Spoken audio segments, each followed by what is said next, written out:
within so month to this month, how much money went in, how much, because I'm so much interested to know how much money that has been paid to Barrister Odumosu. You know, we need to know that. And again, honestly, if you have to share this blame, I would say all of us too were kind of artisan asopara.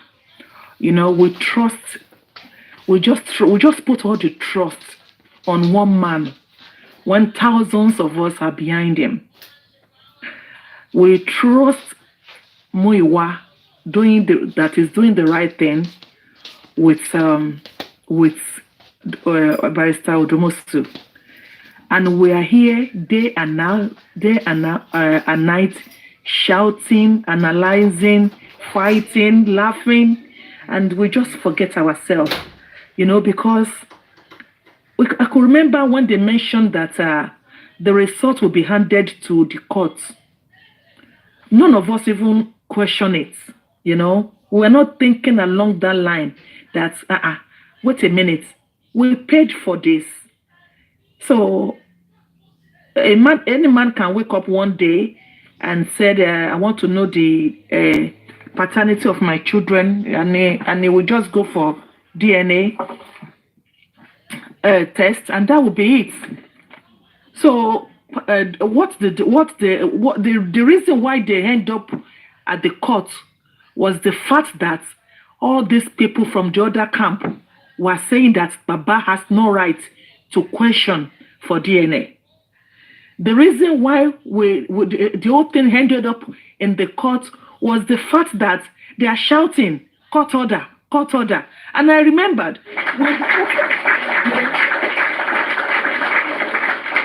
thank you, brotherly. I remember when the court order was issued, we were even looking for this girl address everywhere. Where can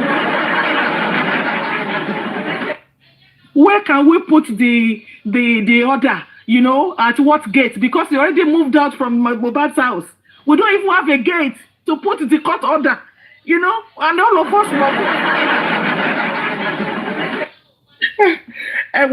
I would just want to believe that maybe Koishawa, no, maybe there is a jazz in the hair.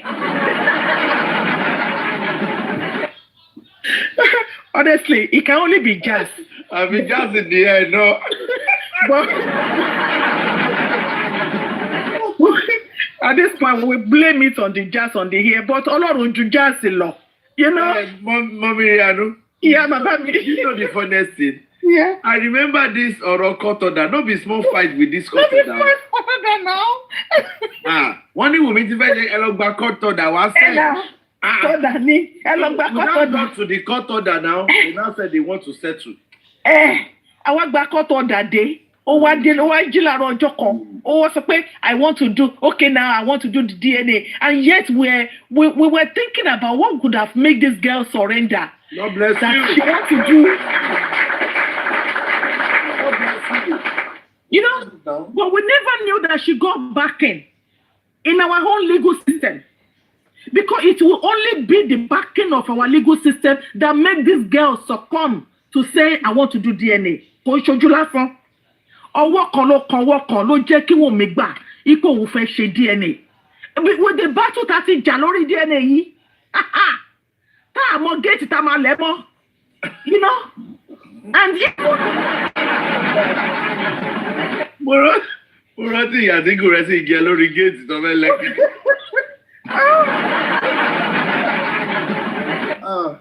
You know, God. But wàhálà yẹn ó wá di pé ó kàn dédé surrender. That will fura wípé ọwọ́ ti kọwọ́ something at play out in that area. Mommy Rianu. It's bother me. Àwa kan dẹ̀ fúnra o. Hey. Because we didn't have the full gist. Okay. If I'm telling you that it's today that I know that even the DNA too was not to be opened. Was honestly to the court. I never knew about that because Kelo Mamu talk Baba out of Berekete. When this guy said it categorically on here that I'm not boasting, but I'm a billionaire. I'm not boasting. I'm a billionaire. I can foot the bill. Baba is still with Berekete. Okay, I'll take that away then. Because that's the only thing. Don't just pay just sitting low one in all. But God has paid. God has told us. Most of all, you know, one thing that I know for a fact is the fact that even a Aloba family, one more kanto lara one. Baba mentioned it today. Is it only Mohbad that have died?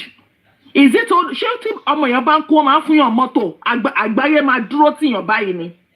So it's to tell us that this guy in question, Mohbad, was a special being, and God is with him.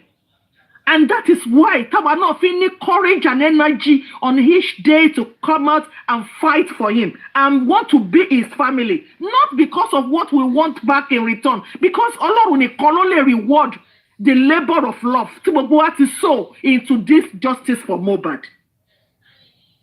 So the outcome, I'm interested in the outcome of today's show. I don't want it to be so.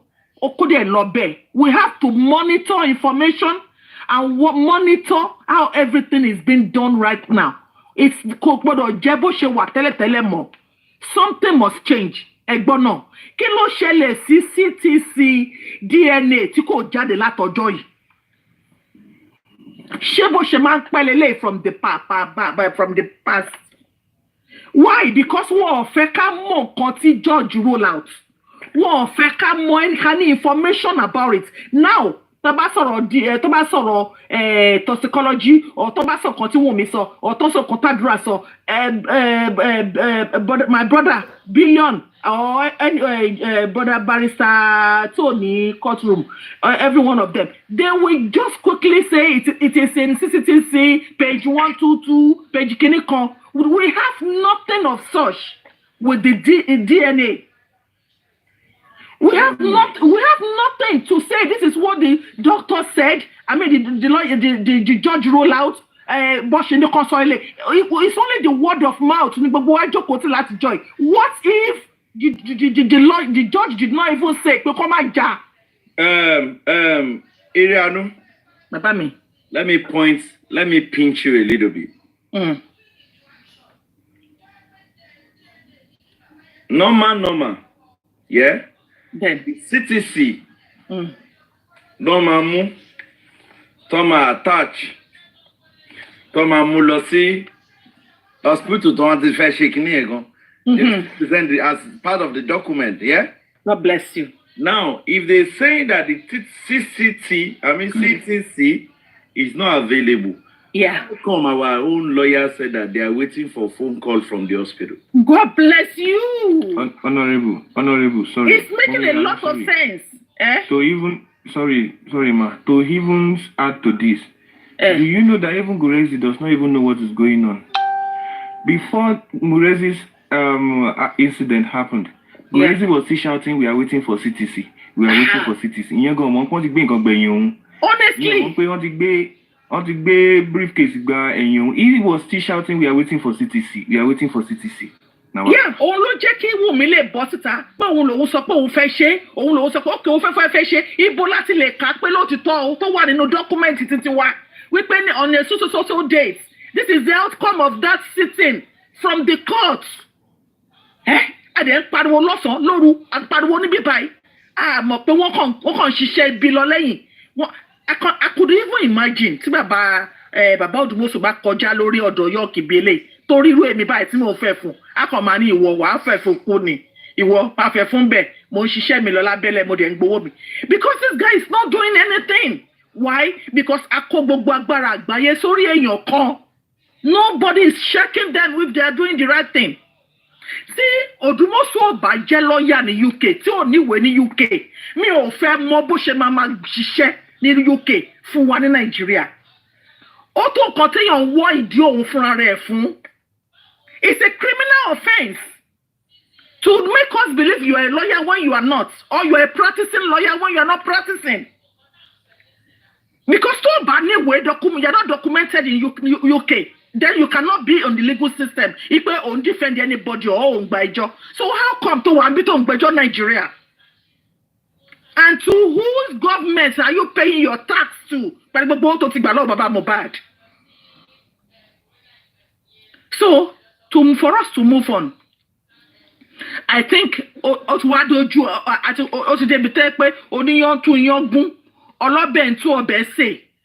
let Baba go and miss Shitu. Affect gba citizen ọjọ́ yẹn ká kọ́kọ́ gbà yẹn sọ wọ́n náà yẹn ni evidence pé Wunmi surrender to DNA. Ìyẹn ni evidence wípé wọ́n ní kó lọ ṣe níbi méjì kan. A dẹ̀ fẹ́ kà níbẹ̀ tó bá jẹ́ lóòótọ́ náà sọ pé wọn ò gbọ́dọ̀ já kó tó kí result tó dé. A fẹ́ kà kó wà lórí kó wá kó jẹ́ document, legal document, everybody lè kà. Because until we don't have that, ní case. But don't you think that they have it already? Because if our lawyer, as of today, is still our lawyer, if Barrister Odumosu can say that they are waiting for phone call, that is what I heard. That he said allegedly on a platform that he said they are waiting for hospital phone call. If they don't have CTC, I don't think they will be waiting for hospital phone call. Yup, Daddy. Now listen to this. As of today, I work in pathology. Okay? And I deal with specimen. And when I said I deal with specimen, I know what it takes to receive an information from a client when you come to an hospital, an establishment for a test, a kind of test. The test will be done. It will be documented in our system that this thing was done. Yeah. And we send it off by a carrier will come and collect the specimen to the lab. Now the lab will carry out the text and they will send the results back to our system, to the doctor who initially requested for that test. Now, if a patient now called to say, blah, blah, blah, blah, blah, on the so date, I came for this test, I want my results, we will tell that patient that we do not release to a patient. It has to be from the doctor to your GP. Of course, it is your result. You have right to it. But what if our findings only cancer or the one is stage 3? So it has to be a doctor that will give you that information. From a doctor to doctor, woman joko, they will cancel you, they will tell you what you are open to, the kind of treatment you can go for here and there. But listen to this. They will not be the one that will call you. That is why if you go to your GP here, common blood test, if you do blood test here, the GP will not call you only if they found abnormals. Only if they found abnormals. That is when your GP will call you. If there's nothing detected, everything was fine, nobody will call you. And they will tell you, if you don't hear from us, it means everything is okay. Right? So now talking about DNA. DNA test is not what you wait on your doctor for. You will give them, because of this one is a private one. It is not from an establishment. It is you walking into a private person. I want to conduct a DNA test. They will now do the test for you. They will tell you how long it will take. Which day you should be date you should be expecting your results, and then you will get an email that your result is ready for collection. And then you see that you walk in there, or you ask them to send it through the email for you. That is how it is done. Doctor sit down there. We will call you when your DNA. What matter for any dates? Okay, for instance, genetics that maybe something is running in your family. Common genetics takes 6 weeks to come back. And immediately when that test is conducted, that day, your result will come out in the next 6 weeks. So you can call from 6 weeks for your results. Now, at DNA, So who is calling them? Ẹ̀yin lẹ mú wọn yín lọ bá ẹni tí ẹ fẹ́ ṣiṣẹ́ fún. Báwo ló ṣe jẹ́ òun ló máa wá pè yín pé ẹ̀yin ó máa ti fún yín ní date or kọ́ ti fún yín ní alert. You will receive the alert. Your result is ready for collection. So that is how it is done. Until we have that CTC, we don't know what the judge said to Baba. Gbogbo nǹkan tá yìí ní lọ́wọ́ is a word of mouth. Àwọn Odumosu iná ló ń kọ gbogbo ẹ̀ jáde lórí newspaper fún wa. Ẹ jẹ́ ká gba CTC sọ́wọ́. Okay, now somebody sent in the comment section that they said they have the CTC. Now, again, how come that CTC is not made general? Because before Guresi, how come the CTC is not made general? I knew some people were trying to get hold of this CTC. But if the CTC is available, how come they didn't furnish the public? Like the way the Wumi's the first inquest that Wumi came to speak was furnished to public. That's a question that let's keep it at the left-hand side.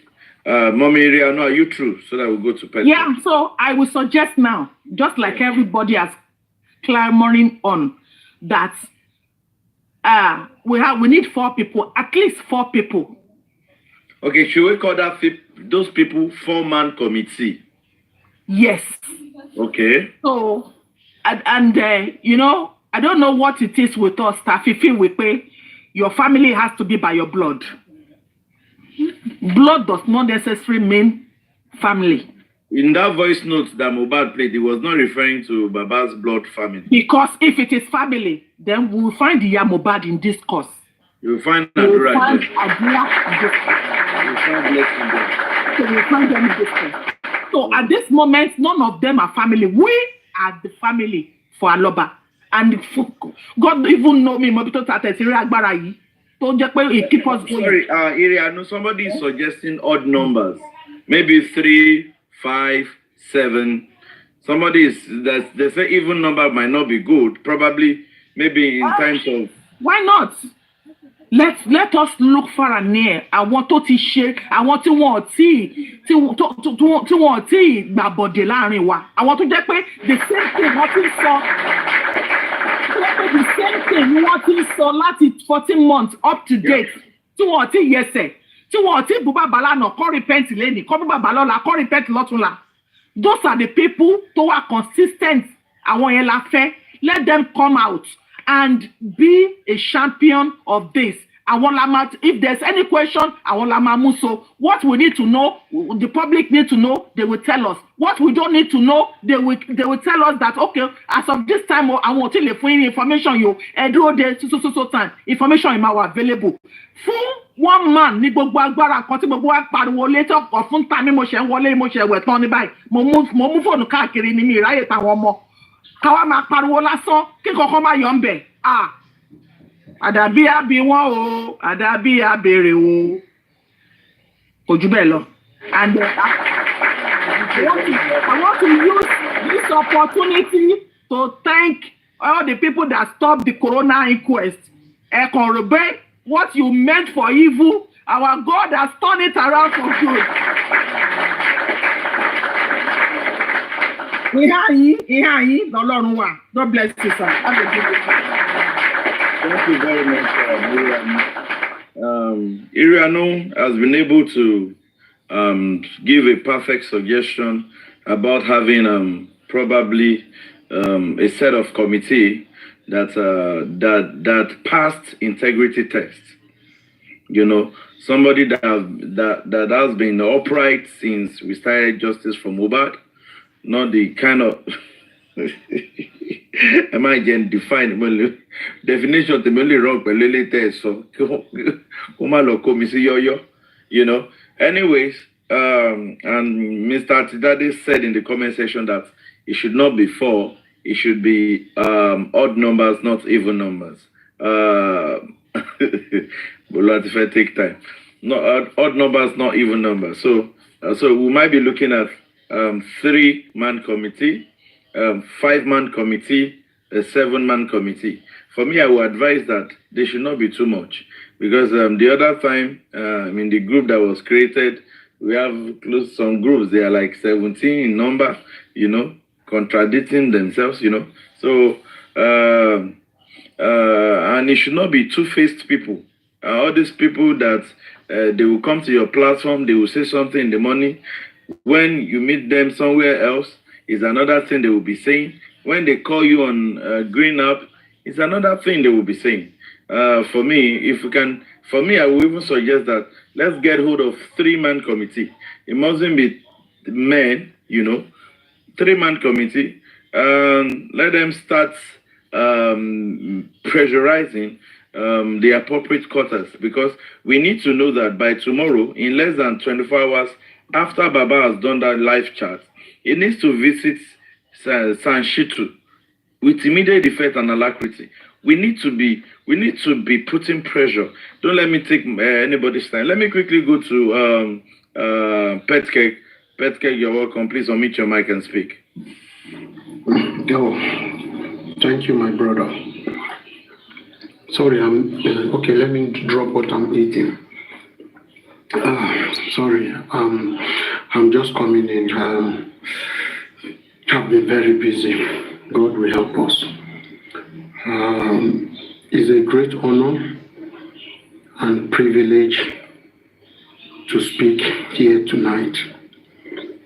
We will not get tired. Okay. Oh, sorry, my name is Betket. I'm 120 years old, and I'm for justice for Mohbad.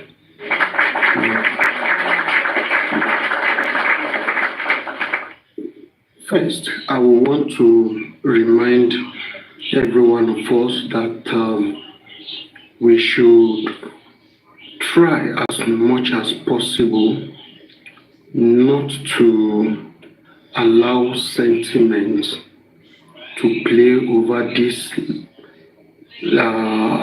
time we have to make things right. I will also plead that we need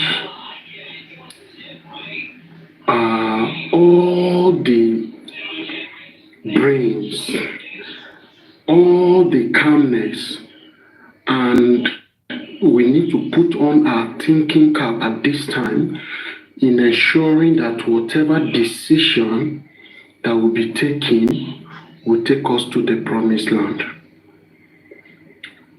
I will want to speak in a manner that many might not like, but I will just speak the truth the way I see things.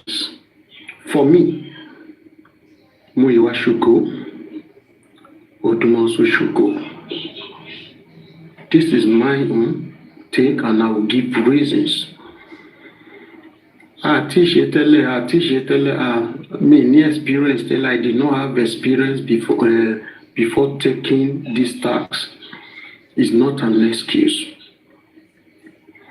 We have seen a lot of people. I want to the governor, told the president, they were not trained for it. Some became president and they just get good heads around them, and they turn things around.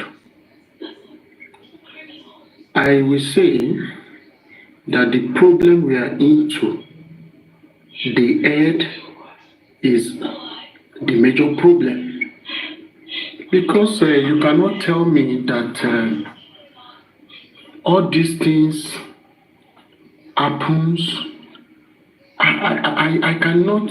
When I was listening to the conversation going on between Mr. Muyiwa and Latisne on his platform, questions.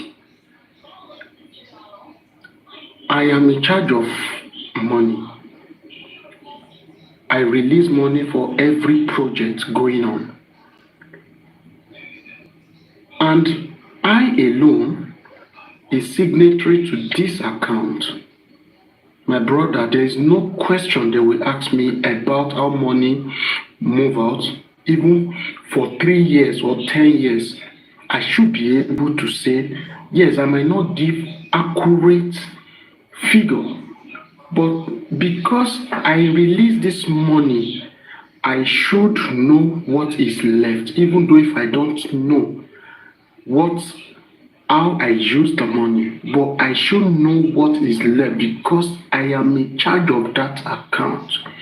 And I know that this is public fund. I should have a proper record because anyone can call me at any time to say, hey, how did you use this? I should be able to bring out my record. In that aspect alone, I was not happy. Then, in Odumosu's aspect, when you say, I am handling a project, I'm an engineer. When I'm dealing with my clients and I advise him this way, it has happened to me severally. So I'm speaking with experience. And my client say, no, I want it this way. And I know it will jeopardize my profession. It will kill my name, destroy my name. I will say no. Do it this way or get another person. Before I left Nigeria, I left some contracts because I know it might kill me, it might spoil my name. And my name is like gold to me. So I see no reason why, if I said I outlined all I want to do, and at the end of the day, in the presence of people, I don't allow that to happen. So to me, I feel these two people do not really understand what they were doing.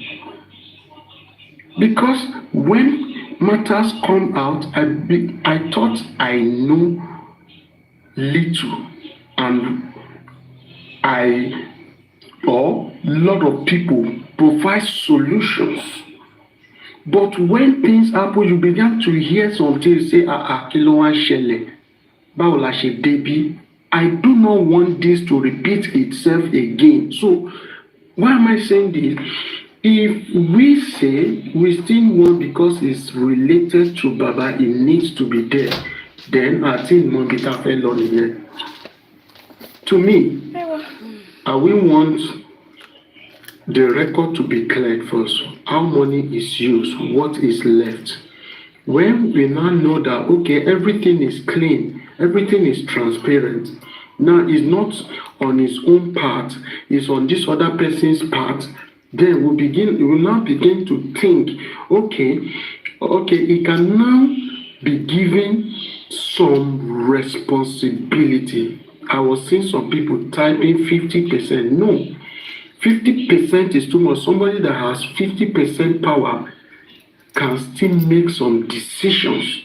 So 50% power is just too much because this thing involves public. I would suggest, in case the family still want to, which I will still, or me, I'm speaking for my own self, that I will still say no to it. Because Baba is on ground and the San Shitu is on ground, is in Nigeria there. I see no reason why we should not be giving people outside Nigeria to be handling issues that pertain to Nigeria. Is not going to work well. Let us allow those in Nigeria to push this movement now. In terms of what we want to do, the finance, there is nothing wrong if it's in Baba's account. And this time there should be treasurer there should be secretary who keeps record, and who will alert Baba. We need also amount. So Baba will not give any money out without having without hearing from the committee, and the committee pass to the secretary and say, okay, we need this. So to me, I think issue of Muiwa should be pushed aside for now, and they should speed up the account issue. They must tell us what they use it for, because the way he was talking is doing as if it's his money. That money is not his money. The money is people's money. And even Baba himself has every right to give account of how he used the money to the people if the people demand. Not to talk of Muiwa, that is just a caretaker of that money. He needs to give account before we start saying whether we will give him 20% power.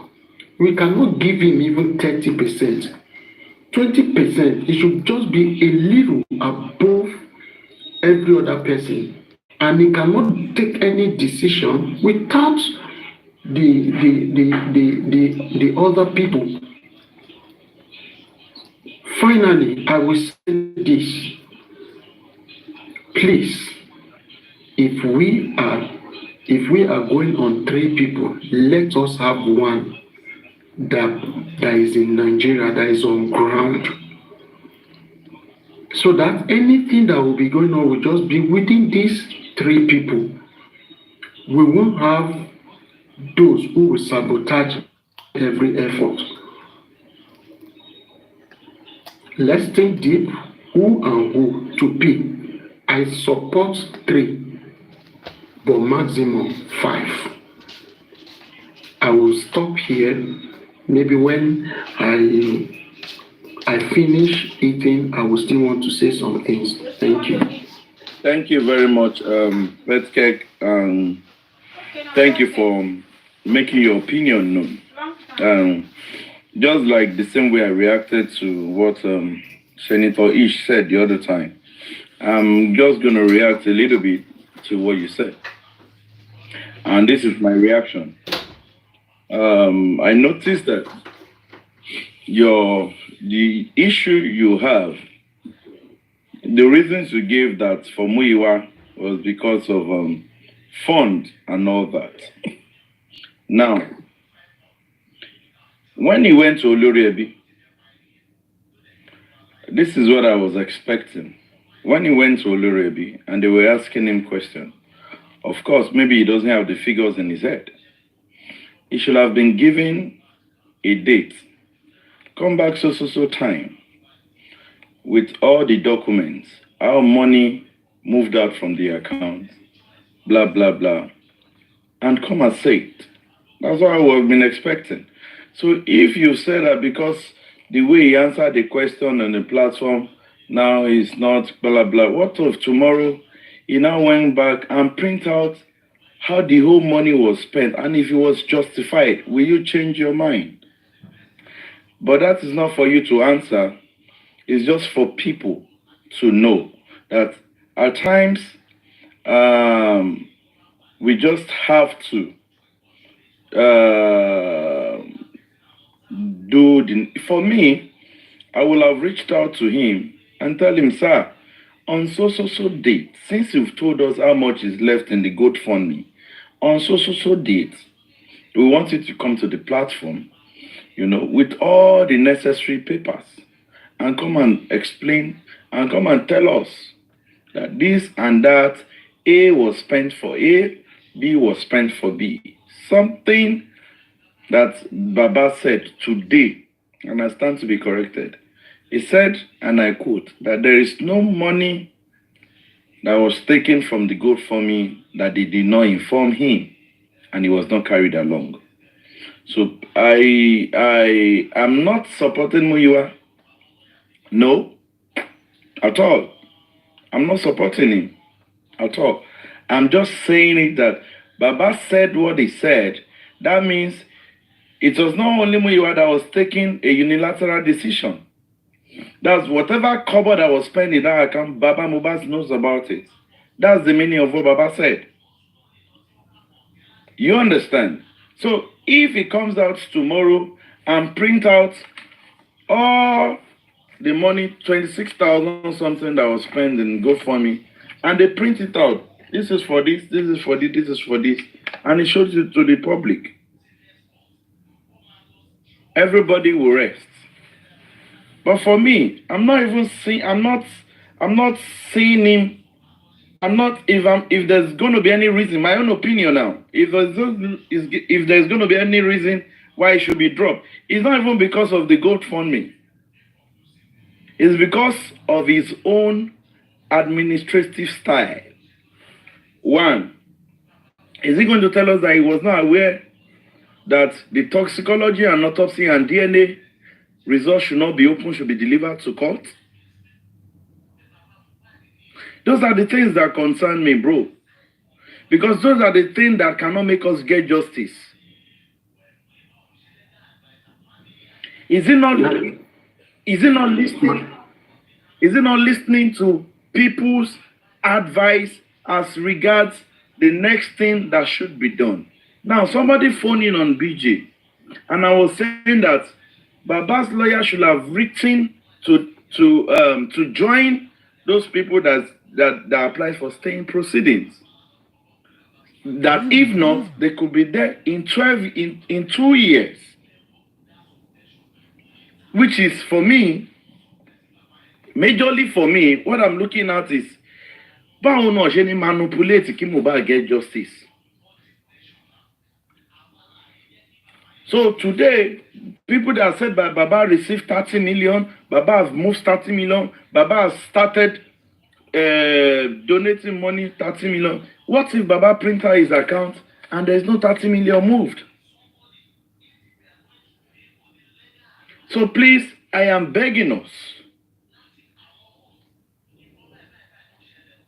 When Muyiwa, Odumosu, or the two of them, consign me.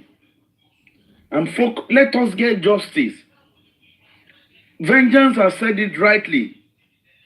Decentralization of power. If you take Nigeria as a case study, one issue that we have in Nigeria is that the power in Abuja is too much. And people are misusing it.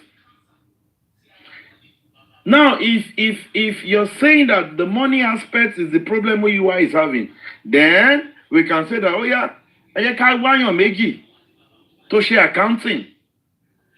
Then the problem is solved. No, it's not all about money. It's all about his administrative style in totality. So for me, they should decentralize power from him. If that will solve it. It's just opinion I'm hearing out. I'm not their family member. I'm not Aloba. Mo kàn lè sọ opinion ti tèmi ni. Tó bá dọ̀la tó máa sọ pé gbogbo nǹkan tí mo sọ pé wọn ò gbà. We move. We are talking about Nigerian system that you have the judiciary checkmate, the executive checkmate by the legislator. My brother, is it happening in Nigeria? No. Both the legislator, the executive, and the judiciary, they are rotting in corruption. So that kind of a system cannot use as a yardstick. In all of this, people have been suggesting that the power that Anthony has, that should be reduced.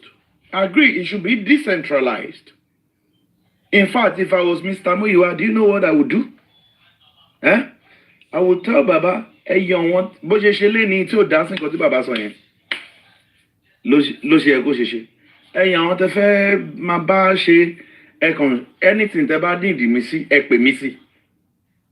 But they need kini input me. You know? You understand? And let these people beginning to take charge. Let us see another set of people moving things. You understand?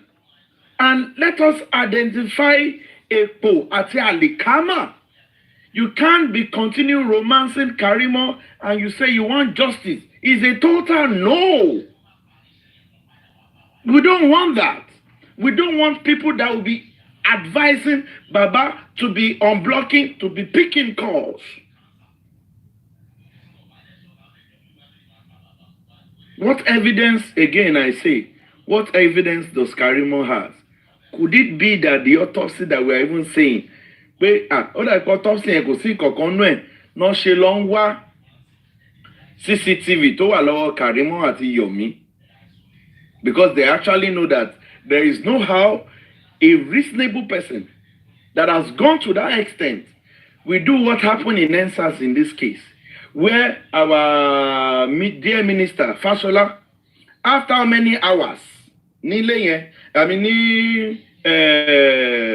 toll gate, after how many days, Fashola went down to the scene and got the camera. And up to date, we did not get what was inside that camera.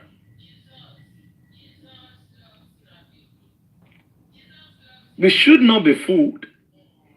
If there is any CCTV anywhere by now, and want to lay my son come and play, come and look back, soon inquest, you think CCTV is the most easiest thing for them to scrap up? Is it not Nigeria? So please, what we are doing here now is we are providing solution. A whole lot of people have spoken today. Baba Tigbo, we don't want Muyiwa. Muyiwa should step down. Decentralization of power. Absolutely brilliant. And now we are seeing people coming up with solutions.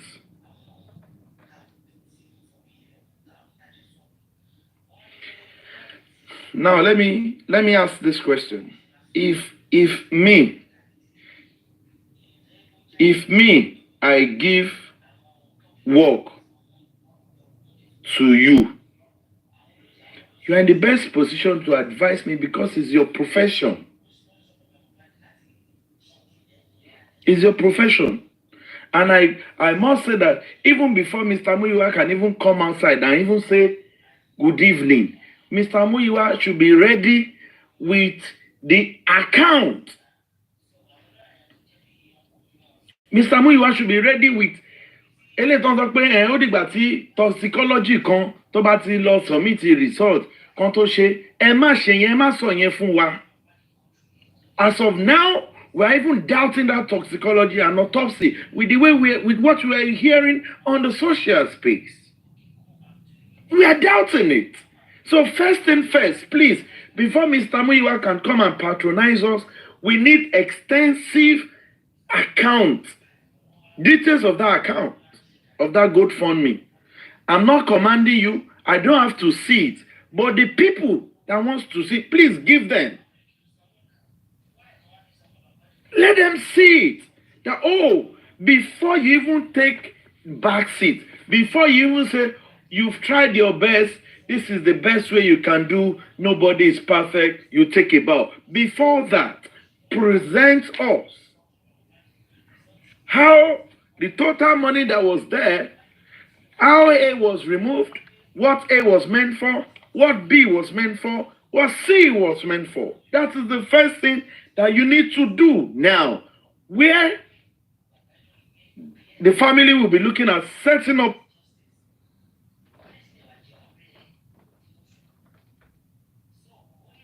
kí ni ẹ̀gbọ́n yẹn sọ lẹ́ẹ̀kan yẹn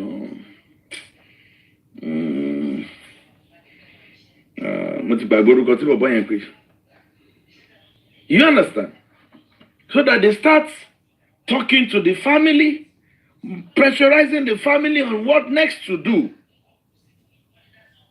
Thank you, overseers, checkers, what have you. You know, at this point in time, the first thing Mr. Muyiwa le kọ́kọ́ ṣe nìyẹn pé accountability yẹn sẹ́ ẹ̀ bọ́ síta. Orí platform tí wọ́n ti bèrè yẹn monitoring committee, God bless you. Ẹ tún padà lọ síbẹ̀ ẹ lọ fi hàn wọ́n. Olórí Ebis platform, this is the total amount. I know you are not supposed to do it because you said till they read this thing. How are we sure that what they want to read myself, it is not inconclusive again? How are we sure that what they told you that you should not open what you pay for? One ní kẹ́yìn má ṣí pé wọ́n dé court kan lọ kà. So tán bá wá kà tán yẹn lẹ́yìn yẹ̀ wá fún wa lábọ̀ òwì owó tẹ̀tì náà. For me, my own opinion is no. You actually you were supposed to be carrying the public along. The first time the money that was borrowed that Baba said today that so person borrowed the money, it should have been you talking to the public that so amount was borrowed. We will be able to pay so back at this date. It should be giving us up to date. We are not concerned about how you spend it. Just give us. You use A for A, so date. Baba said another 60 million was borrowed. Fine and good. Okay, in the 16 million, in Canton Sole, Atika. In the 16 million was borrowed for Baba. Okay, we were able to pay because when we were looking to pay the pathology, somebody borrowed us in advance. We were able to pay so amount back to that person that borrowed us. Now, you go again and so this is the money you use in buying specimen, package, blah, blah, blah. Maybe the pathologist slept in an hotel. Maybe he took flight. You paid for it. You come out. You don't even, all you need to do is all the hosts that campaign for this thing. You don't have to add me because me, I'm inconclusive. And you know my behavior. You know, all the hosts that do this movement, call them and tell them, ẹ ṣe gan nínú go for me o yẹn o àti mú àti sanwó San Shitu ayambi kan tẹ́lẹ̀ ni so ẹni yẹn ó dẹ̀ need owó ẹ̀ padà. We cannot be holding that person in hostage. And you said that àti fún ẹni yẹn everybody that will hear that you know that it is a reasonable thing to do. Mi ò lè yá yín lówó kẹ́ wá hold it. I hold it at ransom. You understand? And some people, it is what it is anyway. And I believe that you've learned. You know, you've learned. And you've learned your lesson. But way forward, you still need to do the needful. Whether Baba will continue with you, whether Baba will not continue with you. First and first, you need to do the needful. It will help you clear your own name. As a man of integrity, it will clear your own name. Thank you very much. Let me quickly go to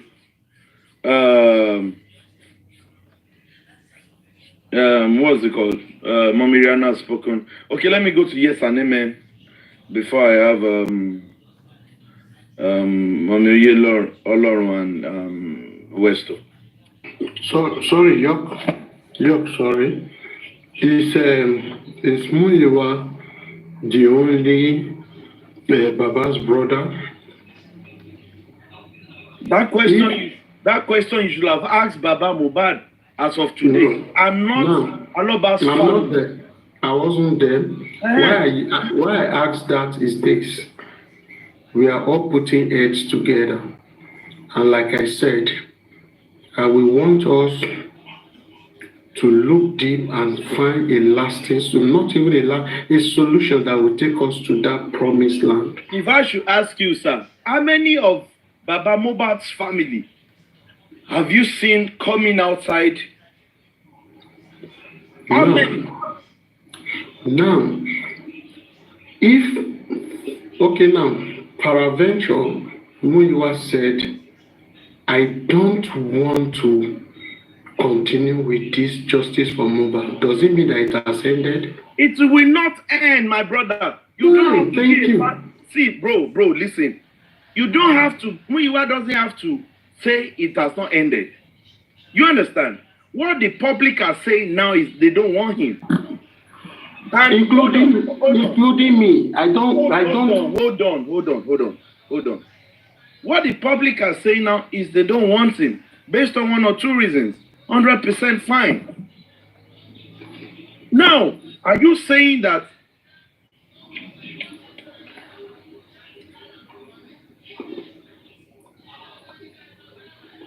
can Muyiwa be forced on the public? If the public is being respected, can Muyiwa be forced on the public? Hold on. I had a call, and don't let us make this a debate about Muyiwa. Is that okay? Don't let us make it a debate about Muyiwa. Nobody is forcing anybody on anybody. And Baba has spoken today. It just pained me that you were not in that show. Maybe you'll not be asking this kind of question.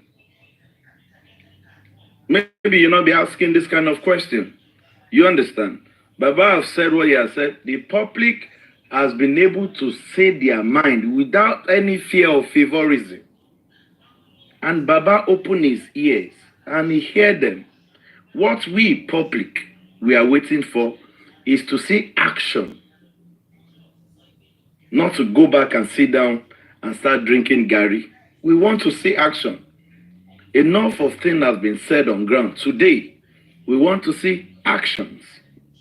And for what Irianu said, she's saying that she's way forward. Is suggesting 4-man committee, and as Satidade corrected that, it's better to be odd. So we are talking about the way forward. And if one of the way forward is that, aside the committees that will be doing the monitoring, on Muyiwa's part, again, he needs to come out and tell us the whole money. What is it? Accountability. He needs to say it and clear himself in that aspect. So whatever happens after me, I'm looking at this guy getting justice. You understand? And that is the picture in my head. Not GoFundMe. The picture in GoFundMe is part, but the picture in my head is why will the results not be disclosed to the family straight to court to announce? While is a lawyer saying that Baba will not challenge that result after it's been announced? That is what is fingering my brain. Today, phone forensic, how much does it cost? That is what is scattering my brain right about now. And we are looking for a way forward. Please, guys. Way forward. Yes, Anime. Let's have it. Good evening, everybody. Firstly, I just want to chip in my way forward. But before you said something, and I need to clear that statement so that I didn't make a mistake. When Mr. Muyiwa was on this platform, when the question were being asked, how much have we spent? We don't even talk about assets. It was only good for me, everybody focus on. When I noticed Mr. Muyiwa is not giving the answer people were expecting.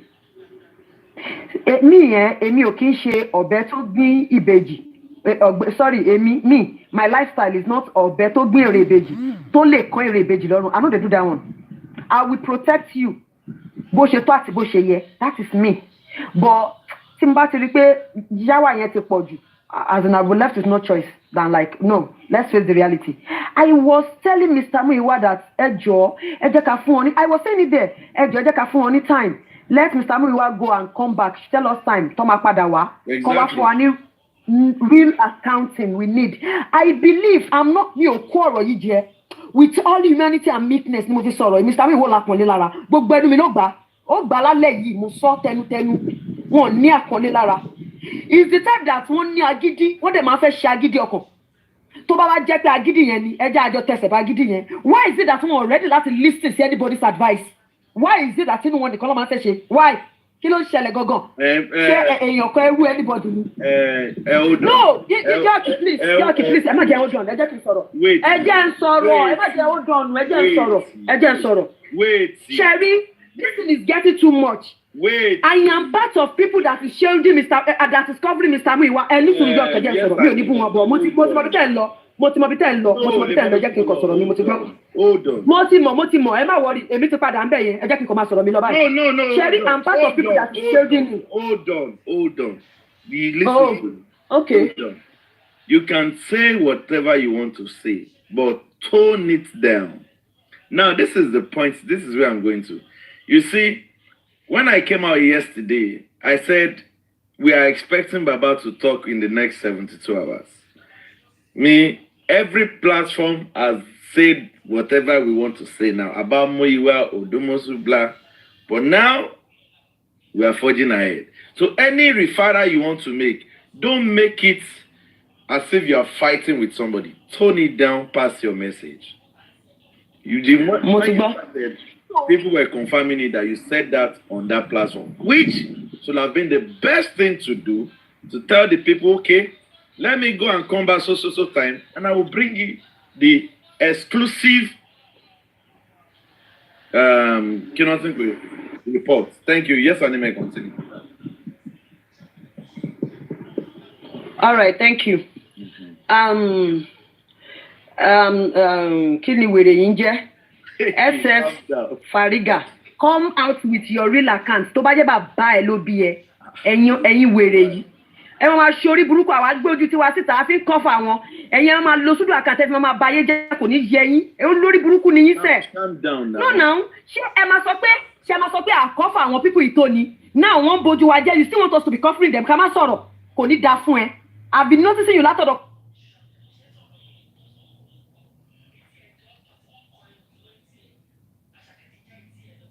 Let me say hold on. Let me say this. We are not. I'm not covering anybody. I say my own thing where I see. I'm not covering anybody. So yes, Tanime, continue. God bless you.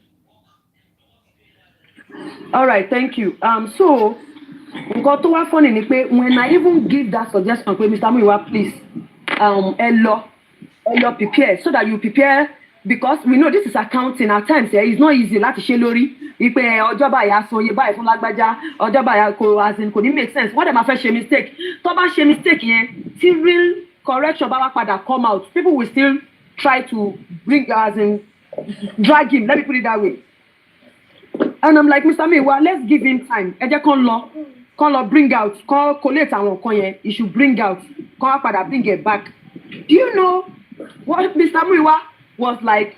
In fact, wọ́n sọ with all fairness ni wọ́n gbẹnu sí kọ́nà wọ́n kí ẹ̀ wọ́n ní pé he said he is not coming back anytime soon until tí wọ́n bá ka gbogbo àwọn nǹkan yẹn private toxicology DNA of the team tó bá ka gbogbo ẹ̀ ní corona inquest làwọn ṣẹ̀ṣẹ̀ máa wá ṣàccount. Now this is it, accounting students ni mí. You can't tell me that an auditor ó wá síbi kò fẹ́ wá audit ẹ sọ pé because ẹ ṣì ní àwọn stock kan at hand tí ẹ ti tà tówó ò tí dọ́wọ́ yín, you will not want the audit account yẹn. No now, as in statement yẹn me I'm like irú statement wo leléyìí. So you want us to wait when you go to corona inquest tí ẹ lọ ka result nǹkan tí a mọ̀ tí èmi ò really ní interest tí bàbá bá ti mọ̀ kò kàn èmi mọ́. Public èmi adúró tí ó bá ti data. So you are not expecting us to wait. Gbogbo nǹkan tá a ní owó yìí sí. Mommy Elizabeth, please mute ma. Everything we spend this money on. Yes ma, thank you ma. Everything we spend this money on, you want us to wait. Everything should be finalized níta gbangba. Ó pè wá o, kò pè wá o. maybe it benefit us or this thing did not benefit us, so we should not know, as in the accounting will not be done until everything is being taken to Corona inquest. Tabati wa foju wa la jalong. Maybe opewa, okopewa. That is when you will now do accounting. Now, this is 2 questions. If they carry this thing go, if you not pay us, kilamache. How will Mr. Muiwa, how will he now come and do that accounting when everybody is boiling, everywhere is hot? If this thing no pay well, how will he now come out? Because go come out to Lenny. Don't you get sick? Today is still tip of an eye bag though. Ogbono Jojoleni, he couldn't come out because tension ya won't go on stand there, fire ni. Now, why imagine they now went to inquest. Result wa pay wa kima soda keji. How will Mr. Miwa now come out to come and account for us? In year 1. Now, let now Kawashi original. Let now assume it. Let now believe. I want to believe. The result will now pay us. Tobag belos inquest. Tobag belos kalong. It will favor us. We will be jubilated then. Nobody will even have interest in accountability by that period. So no major genius could work. And Mr. Miwa stand on it. Kì í ṣe mẹ́ta, kì í ṣe mẹ́rin ni wọ́n repeat ọ̀rọ̀ yẹn tán tún sọ pé until everything is being carried to inquest, count to watch accountability. And I'm like, what is really inside this accountability? Kilo wa nwe. I want to. Kini nkan to wa nwe go. Why is it hard? Now this is it. I'm not okay. No, I'm not part. I'm not part. Now let's now put ourselves. Nínú àwọn orúkọ àwọn èèyàn tí wọ́n ti ń dá that wọ́n jọ náwó yẹn ni, wọ́n jọ náwó yẹn ni, wọ́n jọ náwó yẹn ni. Now bring statement of accounts. Let's see. Ẹ jẹ́ ká rí bí táwọn owó ìlọ tòótọ́ tó bá ṣí mọ́ wọn lórí. Let's see. Let's bring out this statement of accounts. And not now,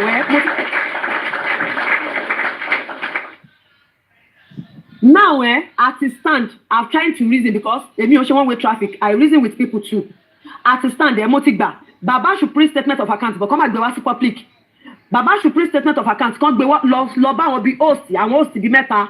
Probably I want to be meta to okay. Can't go, finish. But when Baba is printing this statement of accounts, àwọn tí wọ́n sanwó sínú àkáǹtì yìí, they should types their name. Gbogbo àwọn payer, àwọn creditor account, they should types their names. We don't want to see their names. Fẹ́rí àwọn tó sanwó. But the money that was being paid and where the money went to, we want to see them. We want to see them. We want to see the names of the people that gba owó. Like they said, I want to kówó jẹ. We want to see those people that kówó jẹ ní tòótọ́, if it's true.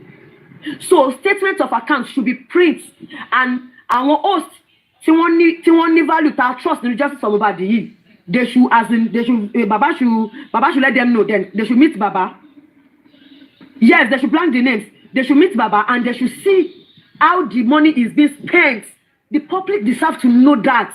Ẹ jẹ́ ká gbé sentiment tì. That is ìyẹn lórí accounting, lórí nǹkan tí Mr. Muiwa sọ with accounts that makes people to be angry that why will you now Mr. Muiwa force Odumosu on us to take in charge. That was not our plan. That is Mr. Muiwa's plan alone. He did that. Okay, yet law. Now we are not talking about statement of accounts because to print it. Mr. Muiwa is still telling us why is it that now that's aside on statement of accounts. That is the problem. Problem here, everything bullshit. That is just the little one I want to chip in. Now the solution.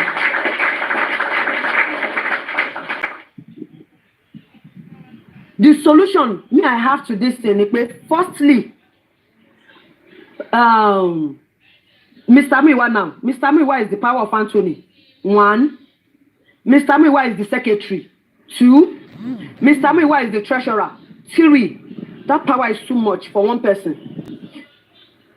Power of Anthony is the decision maker. I will not make decision.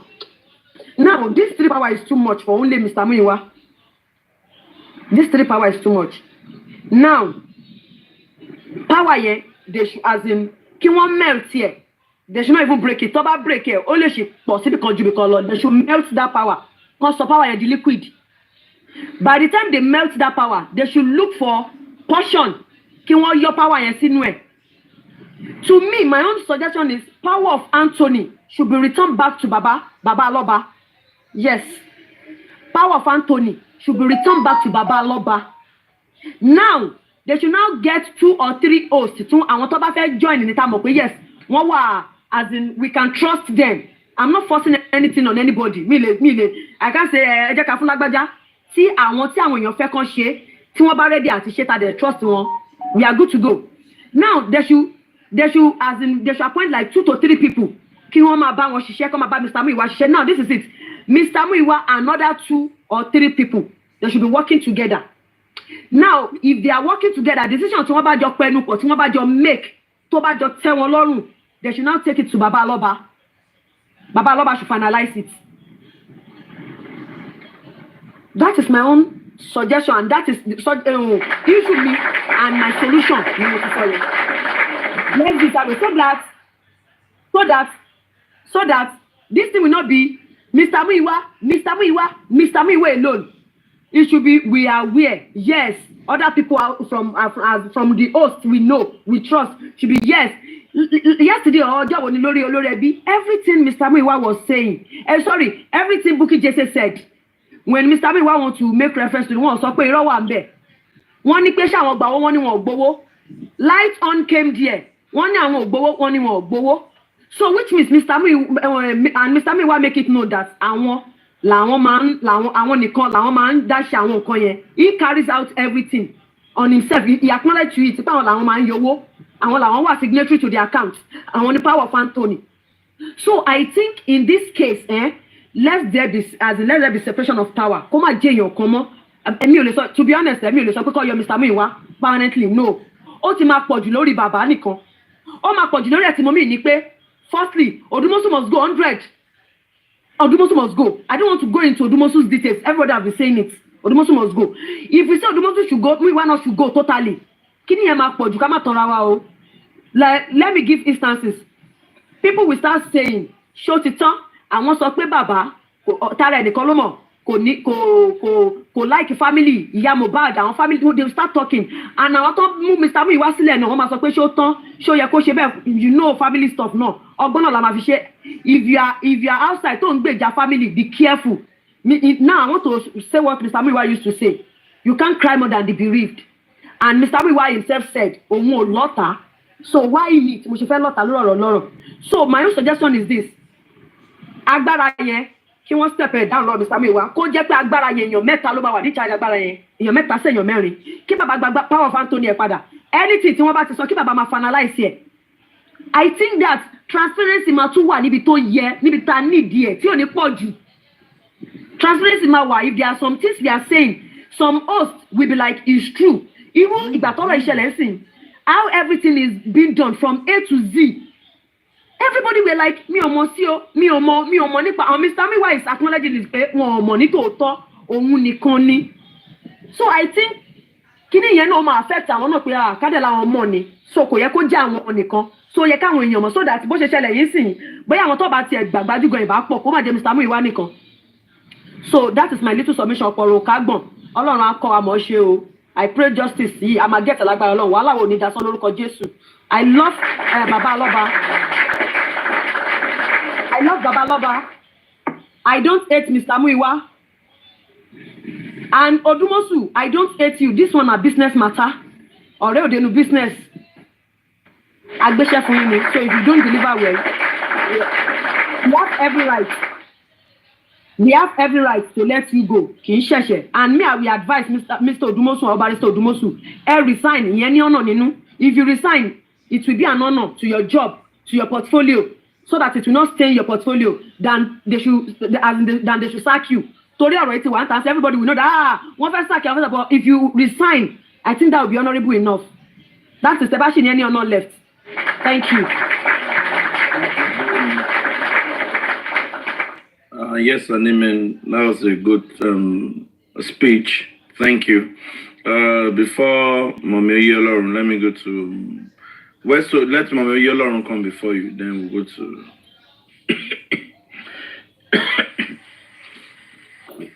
Yeah, thank you. Ẹ ṣé gan ni, a dúpẹ́. Yeah, ẹ jẹ́ kí n drop so that ma lè gbé èèyàn mi sókè. Ẹ ṣé, thank you everyone, good night. ó lè lọ sùn ìjẹta ó wà awake tí lọ fún ibo ló a máa jọ parí show yìí ni bọ́ sí comment section náà ó lè lọ sùn kò sí oorun lálẹ́. Ẹ má jẹ́ kí yes anime mo ní question fún yes anime. Okay, yes anime, please come back. Yes, Anime, come back. Westu has a question for you. Yes, Anime, come back. Mommy, you yellow, let's have you. Yeah, ẹ ṣé, mo dúpẹ́ gan-an lọ́wọ́ yín, àdẹ̀kù ọ̀rọ̀ ọmọ. Ọ̀pọ̀ ọ̀rọ̀ tí mo fẹ́ sọ, ìyá mi àtàwọn tó kù, Yes Anime, gbogbo wọn ti sọ. Ṣùgbọ́n bí ò tiẹ̀ ju mélòó bí mo ṣe rí, òun ni màá kàn fi kún. A dúpẹ́ lọ́dọ̀ Ọlọ́run, ibi tó ti bẹ̀rẹ̀, ibi tó bá wa dé, ibi tá dẹ̀ tún lọ. Bí mo ṣe máa ń sọ wípé igi kan ò ní, ewé kan ò ní jábọ́ lára igi, k'Olúwa má mọ̀ sí. Ọlọ́run mọ̀ sí rìn àjò yìí.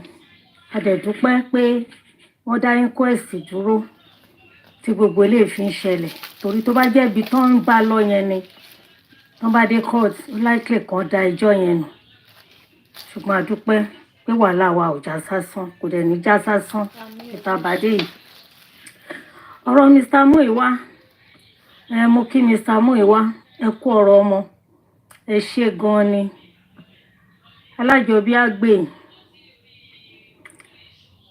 Mo wà lórí ọ̀dọ̀ Mr. Lati níjọ́ tó ń sọ̀rọ̀ yẹn. Mo dẹ̀ tún rí bọ́n tún ṣe ń pè wọ́n ṣé lánàá kọ́ ni àbí ìjọ́ òní. Ó yẹ kán tiẹ̀ lè dáhùn pé mi ò yìí tí ì ṣetán o. Mi ò yìí tí ì yanjú nǹkan tí mò ń calculate lọ́wọ́, calculation yẹn mo fẹ́ ṣe tán kí n tó yọjú sí yín. Kò yẹ kán dákẹ́ pé kán má sọ̀rọ̀ rárá. So tó bá dẹ̀ rí pé àwọn ò fẹ́ padà sórí platform yẹn mọ́, bàbá náà láì máa rán sí wọn pé mo lẹ ṣe dé, báwo lẹ ṣe ṣe, tán bá fẹ́ wá sórí platform, tán bá fẹ́ bá wa sọ̀rọ̀ mọ́. Torí pé kí ni? And tó bá dẹ̀ jẹ́ bí irú ẹlòmíì, Mr. Muiwa níbi tẹ́ dé yìí, tíṣẹ́ kìíní bọ́, tíṣẹ́ kejì bọ́, tíṣẹ́ kẹta bọ́. I thought you said good night just now. You should be right here. Dẹ̀ ní gbàdúrà wípé kéyìí tẹ́ tún lọ klọ́ọ̀kì fún jọ́ yẹn kó tún bọ́ lọ́wọ́ yín. Èmi ìbárọ̀ yín o pé kẹ́ fi ìfọ̀kànbalẹ̀ àti àlàáfíà kẹ́ fi lògbé sí ayé yín. Ṣé rí ọ̀rọ̀ ẹlẹ́bí le díẹ̀ bí mo dẹ̀ ṣe ń wò yín. Excuse me. Ní ìlérò pé ẹ ní ẹ̀mí tẹ́ lè fi gbé tí ọ̀rọ̀ ẹlẹ́bí bá dé. Tóra lè sọ wípé kì í ṣe ti èèyàn kan lè sọ fún yín kẹ́ má bá ya Mohbad sọ̀rọ̀. Ẹ̀yin kan náà dẹ̀ lè wá sọ fún wa wípé ìyàwó yín ni lágbájá. So kí ni a ṣe fẹ́ ní gbẹ́kẹ̀lé nínú yín wípé ní ti ọ̀rọ̀ tún àtòsí bọ́? For me, I think Muiwa said that one to draw me closer so that she can say the truth. Ọ̀rọ̀ yóò kì í ṣe ti já o. Kì í ṣe pé ọ̀rọ̀ pé a máa ní ẹbí ni wọ́n lè yà wọ́n, kò sẹ́ni tó fẹ́ ya ẹbí. Ọ̀rọ̀ tó wà nílẹ̀ yìí ó ta kókó gidi gan. Èmi ò bá rọ̀ yín pé kẹ́fí tinútinú yín pé please be liking the video. Please, mommy and daddy is in the house. Kini tẹ́ dáhùn, tẹ́ gbé call, tẹ́ ṣe yẹn. For love, like. Please be like the video, please. Kẹ́ máa wò. Tán bá fi lọ yín. Thank you. Èyí tán bá fẹ́ kẹ́ gbọ́. Wípé bóyá kán má gba kinní kan gbogbo ẹ̀ lọ́wọ́ wọn jẹ́. Ayé ń fi iná sórí òrùlé sùn ni o. Ayé ń fi iná sí orí òrùlé sùn. Because a lè disconnect àwọn tó introduce lọ́ọ̀yà yẹn pẹ̀lú wọn, pẹ̀lú àwọn tó ní kí bàbá gbé kọ́ọ̀lù. A lè disconnect wọn pọ̀ o. Wọ́n yìí máa jẹ́ bẹ́ẹ̀. Níbo lójú wa tó kí la mọ̀? Àwọn wo ló ń fẹ̀jẹ̀ sínú tutọ́ funfun jáde? Kì í ṣe ti jà. Mohbad sì sọ́nà àwọn ẹbí òun. Ó mọ̀ wípé ibi tọ́rọ̀ yìí ń lọ kò pé òun gan níbi tó sùn sí. Ní ọ̀rọ̀ inquest yẹn ṣe dá dúró. Olúwa bẹ́ẹ̀ ni. ló ṣe dá dúró oore lọ́lọ́run fi ṣe fún wa kí la ṣe mọ̀ bóyá pé connection Olúwọlé kọ́ ni tó tún lọ gbé wá tó ní kẹ́ má jà á.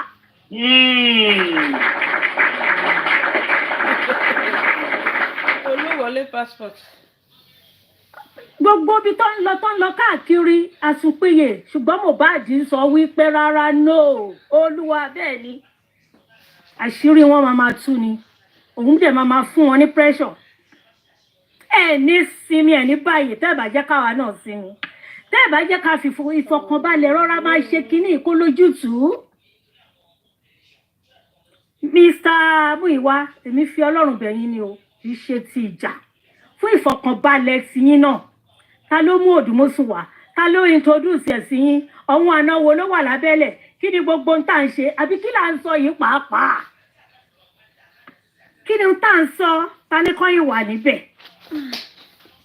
ẹ mọ̀ nípa nǹkan tó wà nílẹ̀ yìí ẹ ṣerú ẹ̀ rí so kí ni sèkì má tún máa ọ̀kọ́ ẹ lọ jókòó kẹfọkànbalẹ̀ ti iṣẹ́ yín ò ní tìṣẹ́ kò ní bọ́ ọmọ yín lọ́wọ́ mọ́ kò compulsory ibi garaja tá a fi bàbá sí ẹ jẹ́ ká fẹ̀yìn náà sí ibi garaja yẹn ká máa wá bá yín náà ṣe lé ní o báyìí náà ṣe o èyí tẹ́ bá fẹ́ dá sí ẹ dá sí ẹ wo nǹkan tẹ́yìn náà sọ náà lọ́rọ̀ olówó wọ́n sọ fún yín ẹ wo nǹkan tí lọ́ọ̀yà lọ sọ lórí platform kò jọra wọn rárá náà ta ni ọwọ́ owó tí òun lòun ò tí gbà yẹn ta ni ẹ̀yin kò fún ẹ wá sọ fún wa pé wọ́n bá ti ṣe gbogbo ẹ̀ tán àti DNA lè máa wá ṣe kínní lẹ́yìn sùn kó ní kálukú fò kó padà sílé ẹ̀ lókù nìyẹn náà ṣàtúlẹ̀ bùyín so lẹ́yìn yẹn mọ́ ni tó bá ti gbólú wọlé tó ti gbé everything fún wa níbo la tún lọ níbo la ìgbà yẹn la tún la ṣẹ̀ṣẹ̀ fẹ́ bẹ̀rẹ̀ ni àbí kíni ẹ sọ kó make sense bí ọ̀rọ̀ búkì náà ṣé gbà yẹn la ṣẹ̀ tí wọ́n fẹ́ máa fà á láti bá máa jà wá ní òdìlé ẹdìyẹ ti fò ó ti tán níbo la tún wá ń lọ ẹrù àìsùn ẹrù àìlúwo ẹ wo wàhálà tí wọ́n kálukú ń ṣe kì í ṣe wípé à ń bá yín wí àbá yín jà but mistake lẹ ṣe bó ṣe pè yín torí I was there tán fóònù yín tẹ́ ẹ̀ gbé fóònù wọ́n tún gbé fóònù yẹn pé ká wọ wọn lọ wọ́n pè yí o wọn ò dáhùn ṣó ti dìjà nìyẹn ni ṣó ti di kọ́mẹ́lẹ̀ bá yín sọ̀rọ̀ mọ́ nìyẹn ni no wọ́n ní wọn ò fẹ́ yàn kì í ṣèjọba ló gbé nǹkan ṣe sílẹ̀ bàbá àti public owó wọn ni so wáì tí bàbá òfin ní mọ tó wà nínú ìwé Ọlọ́run má ṣe gbogbo wa ní kùrùsù kí ló dé tí bàbá ò ní mọ nǹkan tó wà nínú ibẹ̀ èyí tó ń ṣe tó gbé wá fún wa tí ò bá sí ọpẹ́ Ọlọ́run ọpẹ́ ọlọ́pẹ́ kí la ṣe máa mọ̀ pé wọn ò lọ síbi kankan wọn ò ṣe nǹkan kan Olúwọlé ọlọ́fẹ̀ fún à ń lọ wájú ẹ́mbásì à ń ṣe gbogbo ẹ̀ oníkálùkù òsùn kò wó ẹ̀ tí wọ́n gbólúwọlé conclusive bíbí dadi yọ̀ọ̀kì fún wa no àṣẹ inconclusive mọ́. Stray bullets don't hit me o. èmi ò mọ̀ bẹ́ẹ̀ ṣe lọ gbárù orúkọ yẹn ọ̀rọ̀ yín ò yé mi ẹ má tàn wá jẹ mọ́nà lọ́rọ̀ Mohbad yìí pẹ̀lú ògùn Ọlọ́run kò ní sí nǹkan kan tó máa jẹ́ inconclusive mọ́. ibẹ̀ ni o. lágbára Ọlọ́run inú èmi dẹ̀ dùn fún gbogbo nǹkan tó ń ṣẹlẹ̀ yìí. bàbá ẹ lọ bá àbúrò yín sọ̀rọ̀ Olúwa ẹ lọ bá wọn sọ̀rọ̀ tí wọn ò bá fẹ́ wá sórí platform mọ́ tọ́wọn náà ò dẹ̀ lè ṣe platform ẹ jẹ́ kán gbé nǹkan bá àkáǹtì tán bá ṣe kán gbé fún yín kán ṣàlàyé ẹ̀ ní ọlá wípé ọ̀rọ̀ wọn àti ti lọ́ọ̀yà kò papọ̀. Tàbádé ìrí owó tán yọ sí ẹ̀gbẹ́ wípé òun náà máa fi ṣe nǹkan tán yìí tí ì ṣe ẹ̀jẹ̀ kan dá dúró kán má yìí tí ì ṣe kán kò pọ̀ mọ́ èètì kan ló wà nílẹ̀. Ẹ̀rọ ti ọ̀hún gbogbo èèyàn. Mo wá fẹ́ béèrè kan kí ni reason Because agbọ́tí olólò brẹ̀kẹ̀tẹ̀ sọ wípé tó bá jẹ́ kóun fi bàbá sí ilé tó máa gbé tí mi bá ṣe mistake wọ́n ready láti responsible for every damn thing. So why tí bàbá fi ibẹ̀ yẹn sílẹ̀? Because tó bá jẹ́ pé ọ̀nà yẹn láì wá ní ìwọ̀n á ti máa níyanjú. Ẹ wò gbà tán dá sí tọ́níkọ́lọ́pàá lọ àwọn tó ń tì mọ́lé. Kò pé kò pé kinní kankan kí ni reason kankan wọ́n try best sí wọn náà. Kí la wá yọra wa lẹ́nu àárín nǹkan ọ̀fẹ́ téèyàn fẹ́ ṣe fún wa tinútinú wọ́n kà á lórí ìjọ yẹn tẹ́ bá rí kẹ́tù lọ play ẹ̀ tóun ready láti ṣe.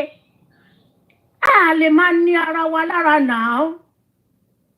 A lè máa ní ara wa lára. Ẹ wá gbogbo ọ̀nà solution one of the best solution ní tèmi and I've been saying this. That's pé èmi ìgbẹ́kẹ̀lé brẹ̀kẹ̀tẹ̀.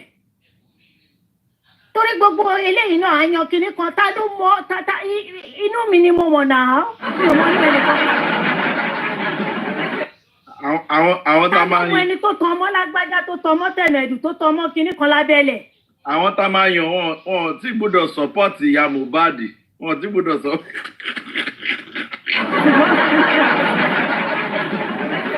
A máa screen ni wọ́n pa a máa fún wọn gbé pa screen ni. Ọlọ́run á fún wa ṣe. Mo mọ̀ pé bó ti nǹkan sọ wípé kò sí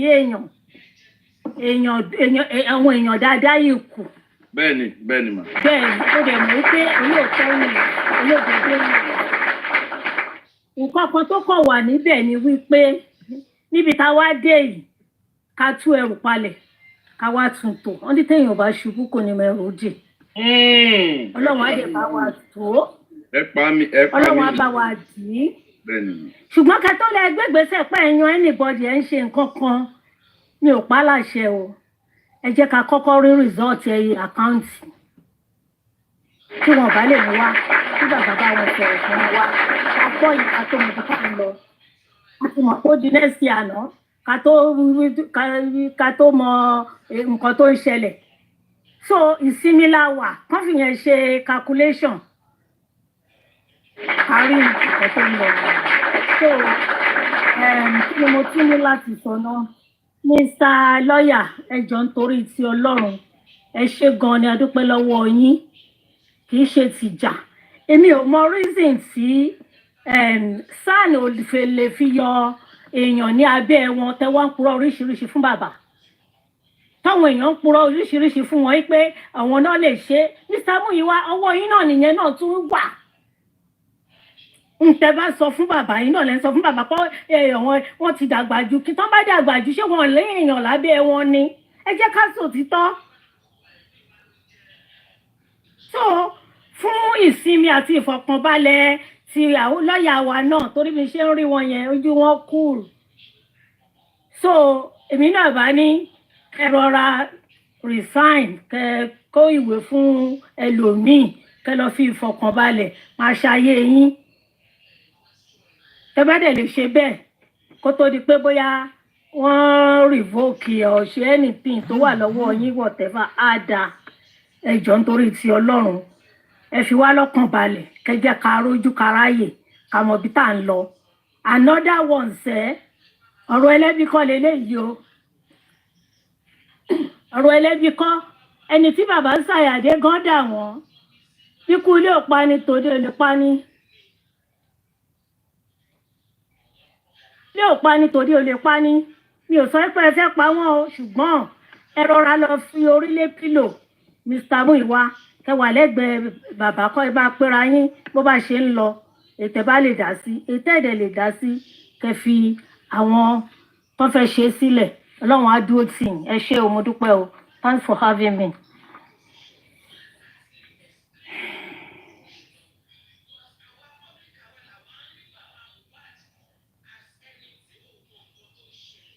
Ẹ jẹ́ n fẹ́ lómi láyé kẹgbẹ́ lómi sílẹ̀. Thank you very much, ma. God bless you. Mọ mi ó yé Ọlọ́run. Ẹgbẹ́ lómi sílẹ̀. Ẹ ṣé gan-an. Kò ní fún wa kò ní rẹ̀ wá lágbára Ọlọ́run. Mọ mi ó yé Ọlọ́run mo wá kankan lọ́wọ́ yín o. Lọ́wọ́ mi. Mi mọ̀ bí wàláì tàláì. Mo wá nǹkan kan lọ́wọ́ yín. Lọ́wọ́ mi. Lágbára Ọlọ́run. Ẹjọ́ nítorí Ọlọ́run. Ẹjọ́. Ẹjọ́ nítorí Ọlọ́run. Bí mọ́mí ní ìkọ̀tẹ́ ń wá ni. Kankan rárá ẹjẹ́ rọra máa ṣayé. Bí mọ́mí ní ìkọ̀tẹ́ ń wá ni. Ọlọ́run á fún àdúrà la máa gbà, àdúrà la máa ṣe fún gbogbo ẹnikẹ́ni tó bá lọ́wọ́ tó ṣe òtítọ́ nínú ọ̀rọ̀ yìí. Ilé wọn á rójú, ọ̀nà wọn á ráyè, wọn ò ní rí nǹkan gbé sọnù bí ò ṣe bí ọmọ. Ọlọ́run á dẹ̀ dúró ti gbogbo wa. Ojú wa tó lọ́ọ̀kan yìí, ojú wa rí, á dẹ̀ ṣe púpọ̀ ọdún. Àní fàìsàn, àní fìbànújẹ́, àní fẹkún, ẹrù tábíyamọ ò kí ń tú. Wọn ò ní ké gbé wọn ò ní gbé káwa mọ́lé pẹ̀lú ògo Ọlọ́run. Ojú òní tiwa o, a ti ṣe àṣeyè. No retreat, no surrender. God bless you, man. God bless you. Without wasting much time, let me quickly go to Westu. Westu, let's have you. Good day, everyone. Without wasting time, I just want to stand on the existing protocol. And then notwithstanding, I more especially appreciate the moderator of today's event, that is Ishtok. You did well. And I heard when you called to say I should come and represent myself, or probably someone should represent me. Unfortunately, I was on transit, and the time I wanted to send a request, which I later did, was the same time that the program was rounded up. Like the program already, the music already on them, so there is no how I could come up then. So, notwithstanding, I listened to all the things that happened there, and it's something we all waited for, and we've had the side of Baba. Unfortunately, Baba was able to say that whatever the public wants is going to agree on, is going to accept. So let's see if Baba will dance to the tone of the public, or probably go back to take decision based on family relation. Because I could say that family relation is having a say here, and public is also having a say. Which of the say will become, come to take the order of the day? That is what I'm here to know. Before I proceed, I said I have a question for Yesanimi. So she has tried to clear that, but I want her to clear that better than the way she presented it. The part that she said that mo wà lára àwọn tí ó ń bò. I think what I understand by that statement is mo wà lára àwọn tó ń support pé ká jẹ́ kán ṣiṣẹ́ kan. There is even between giving support to someone and covering someone. Because if you are covering someone, I don't think you will come back now to say that, giving support is what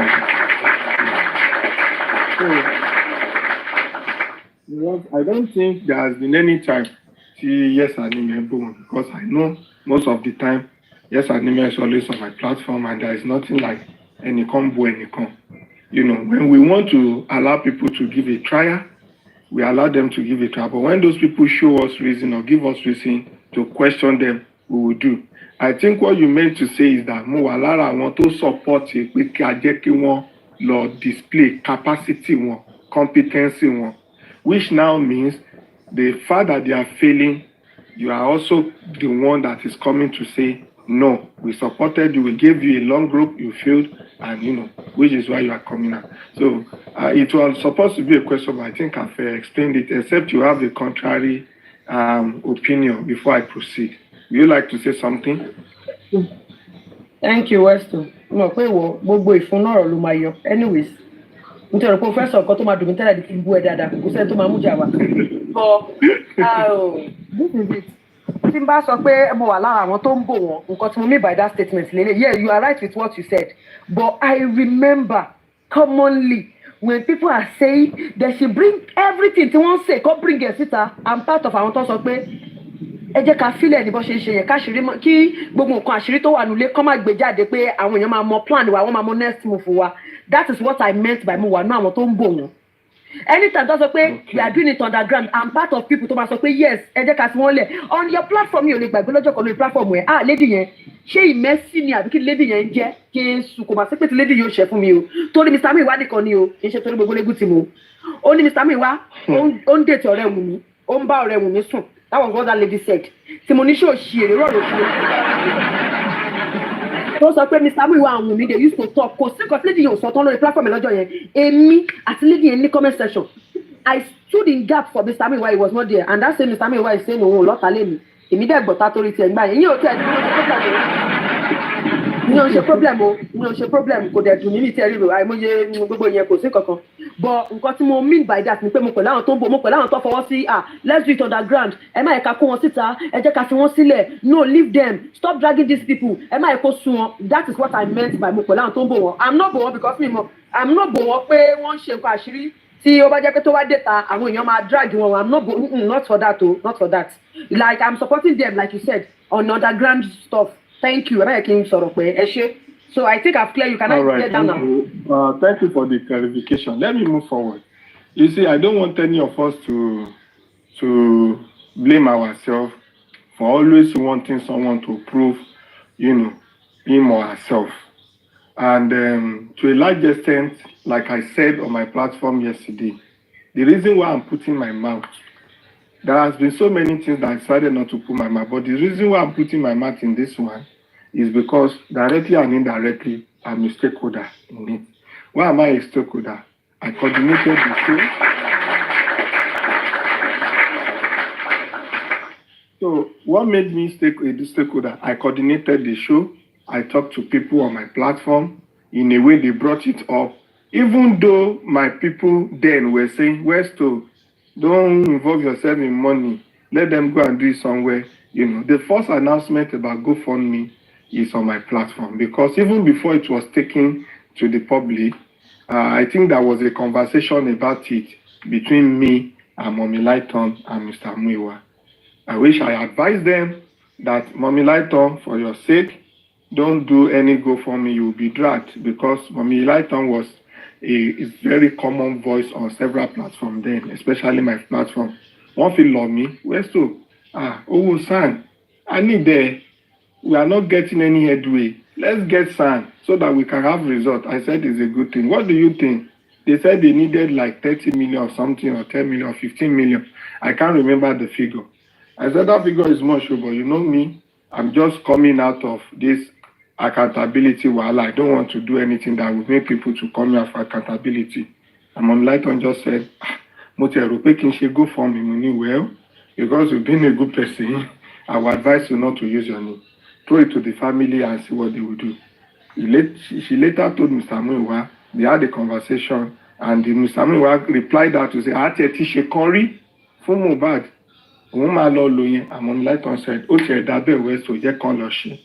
Before the idea of Oruko Lagbaja say, Oruko Tamidu say happened. And that was all. And I remember the first ever time that was, brought out was when I was doing my live, when the issue of a lawyer came up, and I announced that there is a GoFundMe. I don't know how it works. If anybody wants to do, they can do. And people on my platform were like, so to fair come to me, so you can launch your Finyele and the rest. So directly and indirectly, I'm a stakeholder. People on my platform donated money there and the rest. So that's why I'm putting my mouth. Having said all this, I want us to look at some things that I don't want to call it errors, but things we overlooked. It is a case in Nigeria. The person with the power of attorney is in America. It is a case in Nigeria. The leading counsel is in America. Those are two strong posts, two powerful office that should not be at distance or far away. It's a different thing if one of them is on ground, but the two of them that are the key driver of this movement are not even in Nigeria. And we were not able to see it on time. It is a very, very, very, delicate thing that until now, I never even thought of it this deep. Until now, I'm beginning to say, well, sorry, lead counsel, lead counsel, not in Nigeria. The one with the power of attorney not in Nigeria. Àwa wà Nigeria, làwa ń sáré, làwa lọ interview àwọn tọ́rọ̀ tiẹ̀ kàn. Àwọn èèyàn bíi tiwa tó yẹ pé a fucking person that is struggling to survive like me, like every other person, is the one we are now, suspecting. When those who are supposed to be doing the major work are not in Nigeria. It is an error we all made that we did not see until now. That's one. Two, now, Mr. Muiwa, in a way, has come out to say things that has contradicted what Barrister Odumosu has said. Barrister Odumosu has also come out to give us what is contradicting Mr. Muiwa. And these two people are the key drivers. What I mean, one is with the finance and the power of attorney. The other one is the lead counsel. The two of them has contradicted each other. Keeping one and sending one out is even a problem. Because àwọn méjèèjì ti jẹra wọn lẹ́sẹ̀ already. Muiwa ti pe Shitu lónírọ́, Shitu ti pe Muiwa lónírọ́ in a way. Sorry, not Shitu, Odumosu, I mean. Odumosu in a way has called Muiwa a liar. Muiwa in a way has called Odumosu a liar. The two of them have in a way gotten different people they fed with things that should be kind of, secret between themselves. I now see Barrister Odumosu feeding some set of people with information more than the way he has been feeding those that are paying his bill and those that employed him. I can tell you that I would have asked Baba this question, do you have a group of people or a group of committee or stakeholder or board of directors that are somewhere in a group where Odumosu is also present? Because if that is existing, it is easy for some people on the social media, to be able to see what is being discussed and things can get out of there. But it's possible that it will be coming out. But if that is not coming out, and a lawyer representing a family, not even the family will come to give us some details, but someone like panelists, like commenters, like, just someone who is concerned on social media, who have sensitive information from a lawyer. Definitely, the lawyer would have confided in the person. The person will have another confidant. That confidant will have another confidant, and that is how it will be spreading. And for such, it is no longer a professional work again. Odumosu might be the best lawyer in the world, but for the fact that you are not on ground to come and take up the assignment you are being paid for is just a red flag. Even if we employ a white man, an international lawyer that is trained in the United States or anywhere, and we want to scare the coroner and those people, the witnesses and the suspect, we want to scare them with the color, with the white color. The moment we are giving the assignment to whoever we are employing, it is the duty of that person to return back home, to come back to Nigeria, even if Nigeria is not the person's country, to come and start that assignment. Because owó wà nílẹ̀, èèyàn wà nílẹ̀, commitment wà nílẹ̀. People are ready to do and undo for this case. And they are shown it by the, by the process of their contribution. How do we now get that amount of money, get that amount of people, get that amount of seriousness, and still the person we are giving the work, handing the work over or giving the work to handle is not available, not on ground. The person is doing it by proxy. And the two deciders, which is Mr. Muiwa and Barrister Odumosu, are not even here. And they are just there instructing people here. That is something that we didn't see on time, or maybe myself didn't see that on time until now. It is not even good at all. It is not helping the process. And that is the reason why one cannot stay and the other one can go, or one can go and the other one can stay. If one is staying, the other one is staying. If one is going, the other one is going. Because the two of them are not on ground. Especially the part of the lead counsel. The reason why money was contributed is for SAN to take up the case. And I remember the campaign. Permit me to quote Crunchy Queen.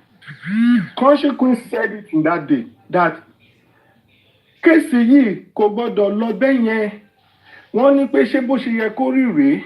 Wọ́n nígbà tí wọ́n bá Wahab Shitu sọ̀rọ̀ kò tiẹ̀ tí wọ́n ti láǹdì tó ti sọ pé wọ́n máa fi tírélà wọ́n máa fi bọ́ọ̀sì ru àwọn oníṣẹ́ẹ̀sì wọlé kẹ́ ti pe dráìvà kẹ́ ti pe dráìvà.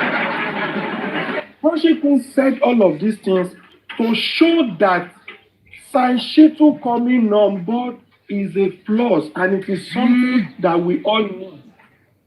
She was doing that campaign from one platform to the other saying, don't give up. Let us pay this money. Shitu will not divide us. It will not disappoint us. Go and read this pedigree. Go and do this. Go and read that. Go and read the baptism antecedent. They suggested two sons before they picked Shitu. I was trying to remember the name of the other son. I don't know. Now, ìgbà tí Shitu tó gba iṣẹ́ yìí, gbogbo mind mi ni wípé it is just an agreement that we should just have him to lead. Until now that I'm hearing that it's a figurehead. Hey, figure waiting. So all the money that was all the money that was paid into GoFundMe in the name of Shitu was just being given to another person that is not even the person that the money was contributed for. This money was contributed for Shitu. Not that they should give him everything, but that in case as a son he needs this, he needs that, anything that will bring about success to the case, at least there should be enough money. Toba Sheku, we are even planning that after justice we can start doing burial. You're mixing. You're right, but there's one point you're mixing so that it doesn't sell non-narratives to people. Toxicology, autopsy, phone forensic, I think DNA was the main reason why the GoFundMe was created. Then later back, SAN was part of it too. Not that. I think SAN was the first reason why the GoFundMe was created. The Access Bank is for all this toxicology, gold, and the rest. If you go to the GoFundMe, because later that we started. Anyway, whichever one, plus or minus, I think. Description GoFundMe. If you go there, you see gada. Anyway, like I said, that GoFundMe has been created long before the idea came up. They just edited it to whatever that it is there today. So it is fine. Let's even leave that. This is where I'm going. It has happened, it has happened. And like I said, a lot of people are concerned. I wouldn't have want to talk to the part of Odumosu until I got to know that Odumosu has his own committee, social media people that are more like his committee, who he might not really have It's a lie. He doesn't have committee, social media. Where's to? No. But the reason why no. Maybe you can't know what played out. No. Let me please tell me what played out. Okay, all right, thank you. What I noticed. I'm interested, though. Yes, what I noticed is this. With due respect to Barrister Odumosu, I'm not doubting your competency, but the distance and the manner at which this work is being taken has in a way dented you, which is why I want to say this, not because I actually want to doubt your competency. Now, reason why I said Barrister Odumosu as a committee is because at every time there is an issue and Barrister Odumosu needs to talk or needs to come out, it is always via someone on TikTok, on social media, that will come to read whatever is coming from the desk of Barrister Odumosu.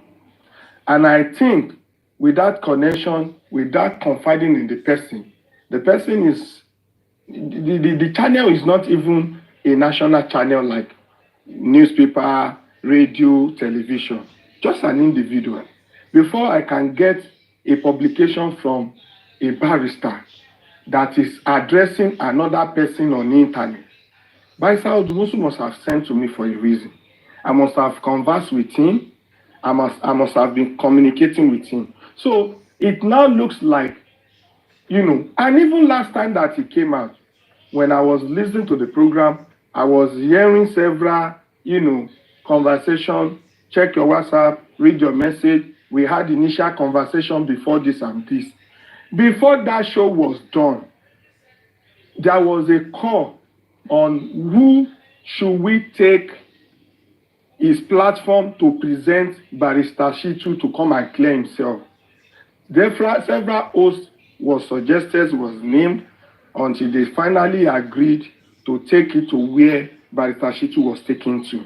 So some people have already seen it like you need to come out.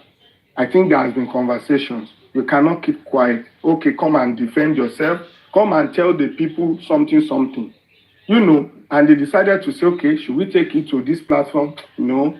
Should we look for a neutral platform? Should we give someone, let's do it this way? Okay, since we have no choice, let's go back and resolve to this panel. And I think that happened. And for that to happen, for such to happen, that means a conversation behind the scene has happened between Barrister Shitu, Why are you saying sorry, Shitu? Odumosu and you.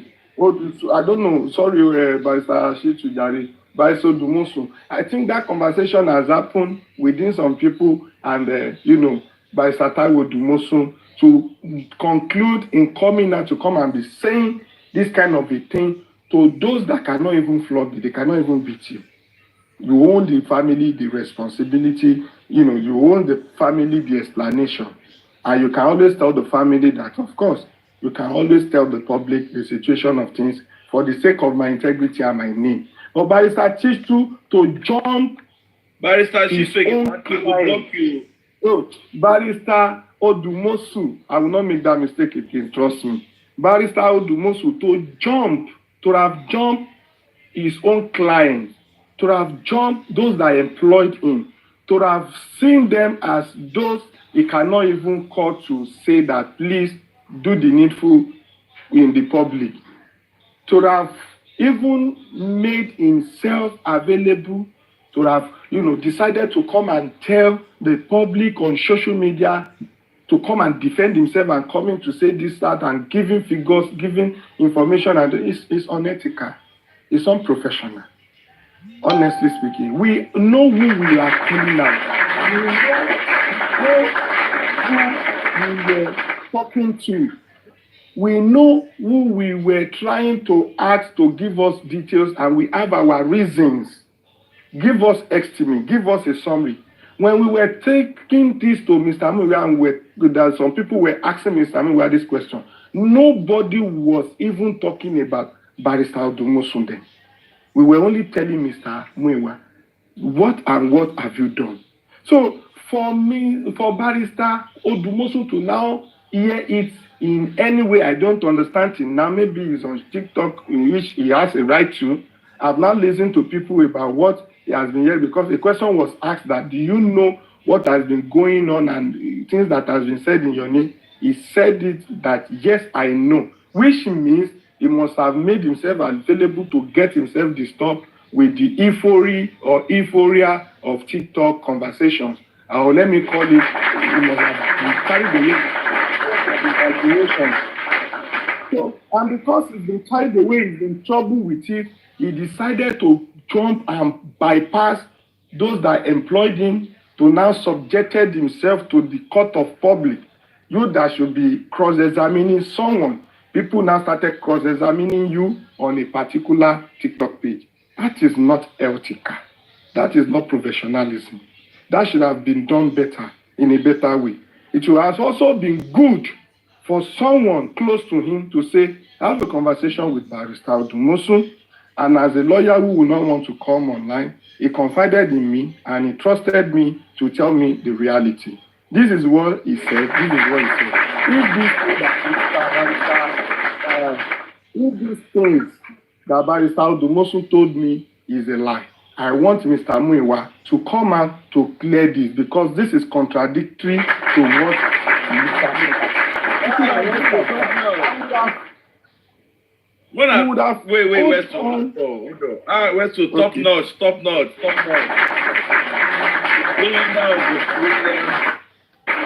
That was a brilliant thought. Advice.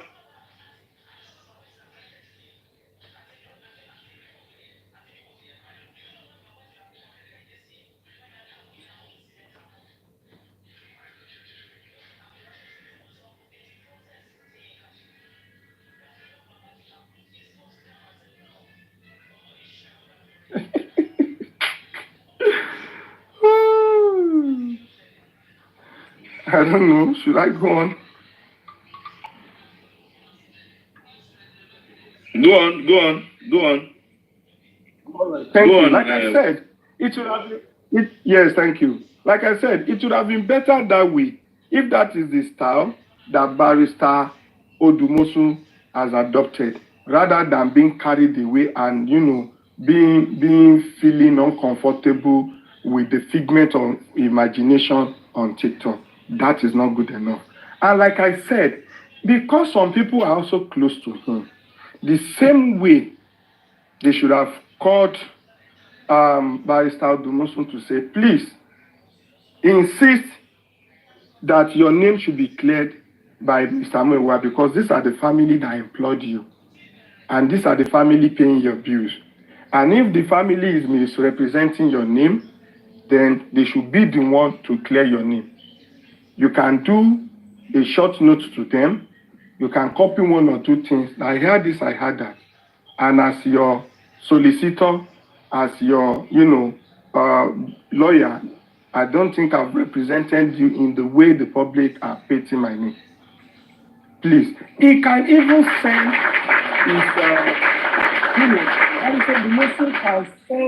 his litigation officer.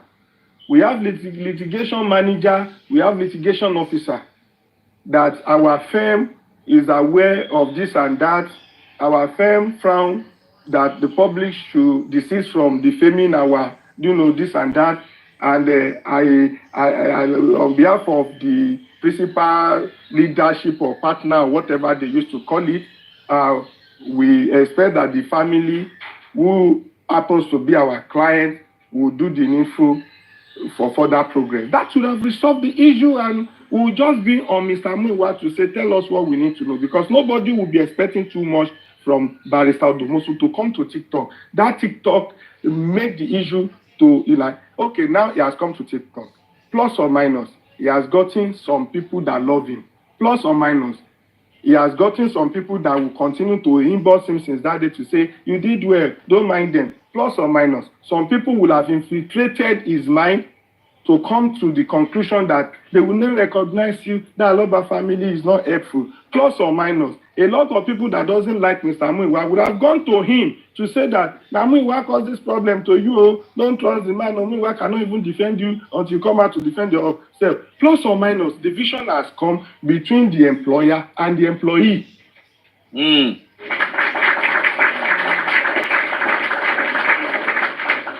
So that is going to be a long thing.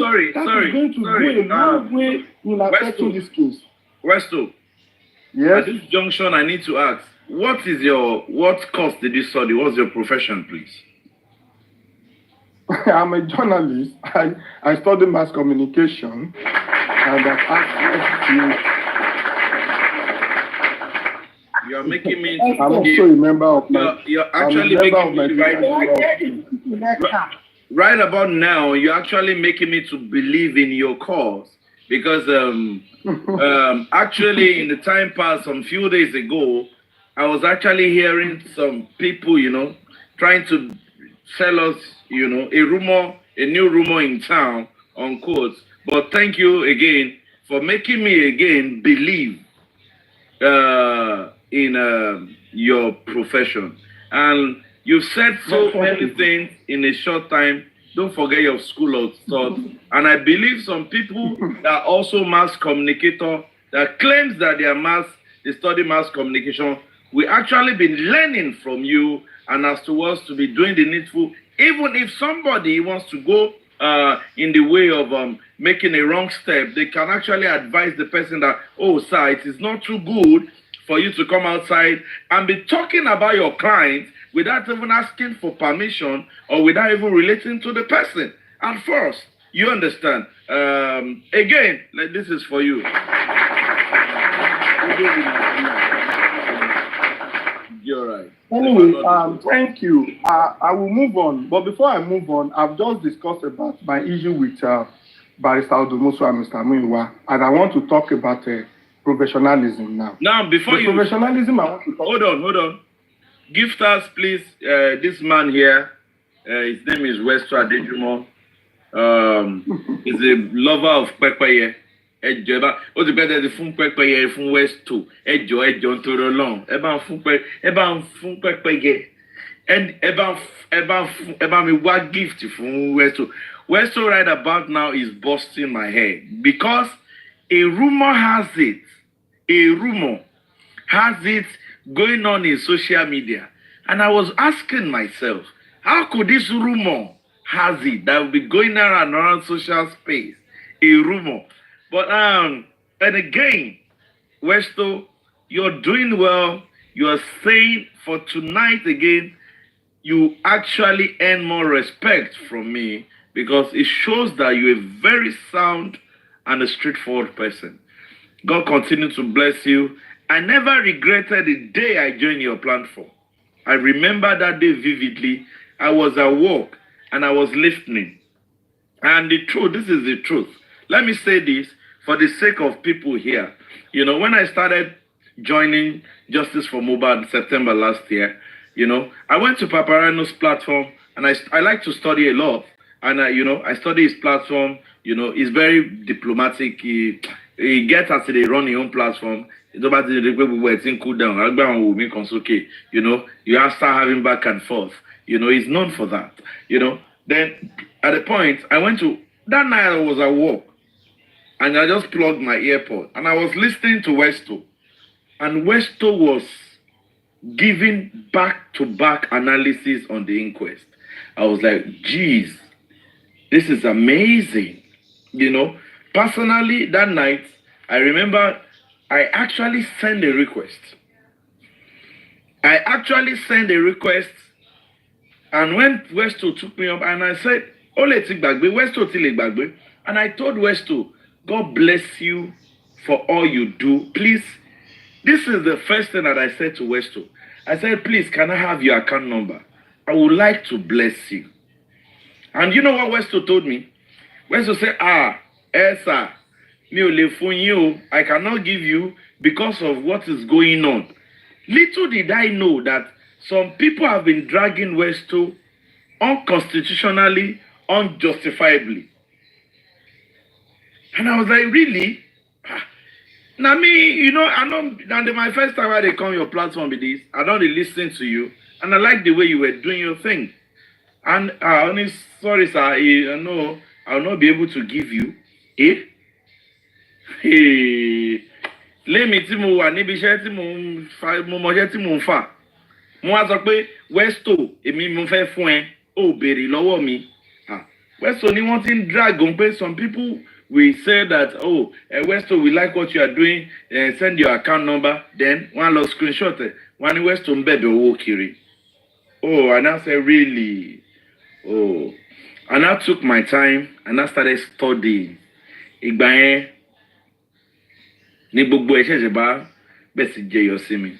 And I still say it recently when the whole Buhaha for a purported, the rumor has it, the new rumor in town, when that case started some few weeks back, they were still trying to drag Westo into that name. And I called Westo. Money Westo, money Joe, not that thing you. Because they are trying as much as possible to drag you into this mess. Only York, only me, and that time I was not looking for Westo. Ibiti motimamba Westo lalale, ibiti she Nigeria that Togo law. You know, only man discuss where is fat woman and slim woman, which one is better? Ibiti motiwa lori Westo niye. And let me say this, You never disappointed me, Westo. God continue to bless you. You are part of the people that we say that we are proud of you because of your stand in this justice. You've never disappointed us. You never pick your tent to the side of the anti-justice. And I can confirm that to you. And that is why you will continue to be loved by the genuine people in justice for Mohbad. Why others will be beefing you because you are being loved by us. God will continue to bless you, Westo. So, Mr. Westo, I hope me interjecting you did not derail you from your point or your school of thought, your line of thought. You've talked us about Mr. Muiwa. You've talked about Barrister Odumosu. You are now going to the professionalism. So let me remind you so that as we are enjoying this conversation, don't forget, at the end of the day, where we are today, we want to move a step ahead. We want to profound some solution. People have been suggesting, yes, and Amen has suggested our own solution. Ariano has suggested hers. People have been suggesting, So we want to, at the end of the day, after rounding up, please try and come up with suggestion on how to move on. Thank you. Anyway, thank you, your daddy. I never expected this anyway, but as human being, and I dedicated the worry to all the panelists here and all commenters. They are the live wire of this show. If not for them, we'll just be talking to ourselves. It will just be like a desert place. So thank you all. I must say that honestly, I didn't expect it. So thank you, and God bless you. And let me just use my word again. I'm not saying that I'm perfect, but to the best of my ability, I will try my best not to disappoint you all. I've always been saying this, and I've always been trying to keep to this. So that doesn't mean I've not been making mistakes, but trust me, my priority is not to disappoint anyone, and I'll do my best not to disappoint. So thank you. God bless you for that. All right. It has not changed what I'm about to say anyway. It's probably going to furnish it more for me to even, say more. And I hope I'm not taking people's time. Anyway, I want to talk about professionalism. And this is where I will start from. I'll start from my own personal profession. To the glory of God, I've been a spokesperson to 3 governorship candidates before. This is not just something I pick up on the road. It's something that was backed up with letter, officially taken.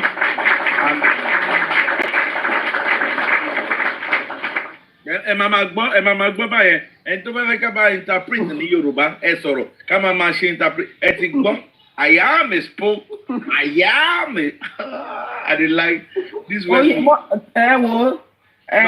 communication yàtọ̀ síra wọn o. Orí ògidì mass communication la wà lálẹ́ yìí. Ibi gangan ni student wà. Student rèé. Could it be a rumor has it? Westo, you dey burst my brain. Yo, please. Young daddy, let me just continue. So, I've been a spokesperson, and I will just pick one, which is so popular. If you Google it, you'll find a lot about me, between me and this my former principal. Before I mention the name of my former principal, who was a governorship candidate in Ogun State before, when he gave me the assignment, the job, to be his media head, to the glory of God, it took a few times before I got to understand his purse. That is, I got to understand his style of operation. And we interact, we teach ourselves a lot of things, because he also wants me to be on the same level with him, because anything I say, because of my position, he is the one saying it.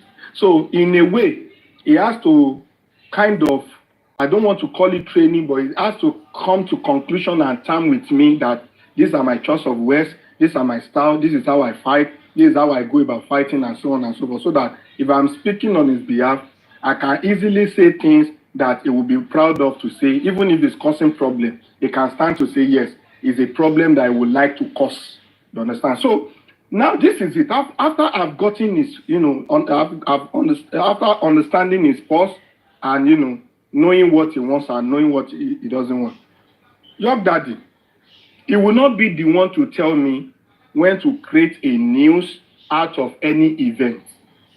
I will be the one to say, Oga, events that lawyer, Ali appear in news and it will add to our, campaign, our credibility and the rest. And he will come to say, really? I say, yes.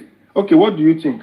We just visited Sultan of Sokoto and, Emir of Kano and the rest. Why not even use this to blow the media? Well, let's blow it in the media and let's just get the media credibility. And it's give it a try and do. I'll just come up with a news, He will vet it and say, oh, good one. Okay, but please add this one, remove this one. Once I do it, he reviews and we publish. Now, this is what I'm trying to say. As a professional, I've taken the job. I don't need to wait for him to tell me to say, what do we do? I'm thinking for him in that regard. I may not be thinking for him in terms of how he's making his money or how he will be spending his money. But anything that has to do with image, anything that has to do with branding him, anything that has to do with him, appearing in the media and dominating the media space, it doesn't have to tell me to go and think for him. I'm thinking at every moment. How much am I going to spend? How much is left?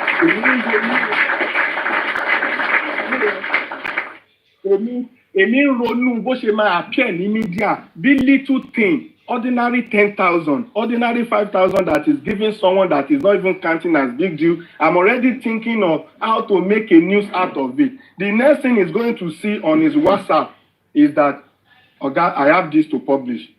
How do you see it? Mati Kosibe, Basheda relieves, so. I mentioned the name already. I just say so person relieves, so, donated or, just coming up with different headline, different story. Something that is just minor. Something that is not even a big deal. I can even come with an headline that will attract readers. Even the one that is still discussing with me that he has not done. You just see me coming with, okay, so person plans, massive empowerment of youth in so community. By the time I put it together, put the story there, he's promised to give no fewer than 5,000 students a scholarship of 5 million naira each, blah blah blah blah blah blah blah. By the time we put that in the media, people started reading to say, this man is not joking, no. This one we win this election, no. Money day in hand to address. So what am I saying? I'm thinking for him to see how to make things easy for him in such a way that will boost his image, his campaign, his credibility, and make him be acceptable, to be accepted in the community. And this I do a lot. That is professionalism. Now, let me not give another example because of time. Let me go back to legal, to the law. In law, Barrister Odumosu, you are a legal professional. I want to believe, I've not reconfirmed it, but let me just believe that you are a criminal lawyer. As a criminal lawyer, you've been employed to come and handle a criminal case. In a criminal case, they have read about you, they've gone to research you, and they see you are competent and taking the job. After studying the case, your own is that if we must win this case, we go this way, we write this, we do this. Even in the process, there will be a change in the paradigm. By the time you are experiencing those changes, you come to tell them that, okay, against our initial plan, things is taking another dimension. This is what we need to tackle. This is what we need to do. This is what we need to do that. Then they will have no reason to query your competency because you want to win the case for them.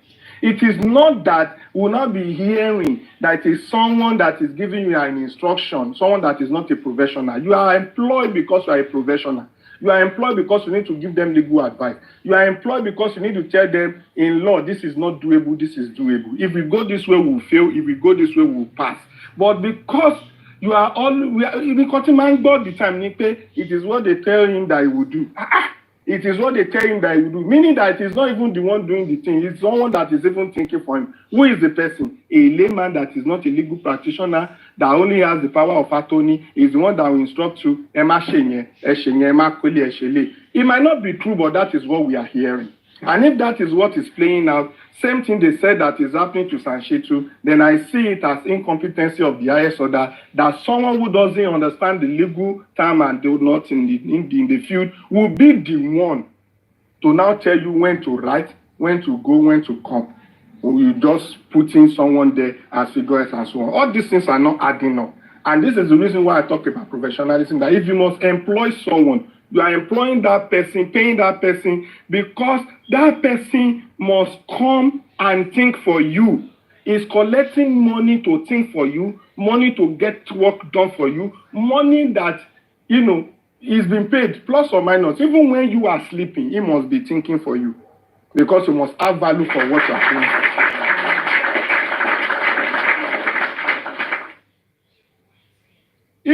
Even when you are missing the road, he must tell you, no, that is not the road. Even if you are not putting mouth as a professional, you are not putting mouth into any other thing. As far as that case is concerned, as far as that process is concerned, you must be the one to quote several authorities of law and give us several cases and, what do they call it in law? That you have to bring references to similar cases in the to say it's so case, so court on so year. This happened, that happened on this is the way. Understand? I'm crave your indulgence, please. Can I crave your indulgence that this is your wealth, this is a wealth of knowledge. Can you pause? We'll come back to it. Let's have the people that have not spoken to talk.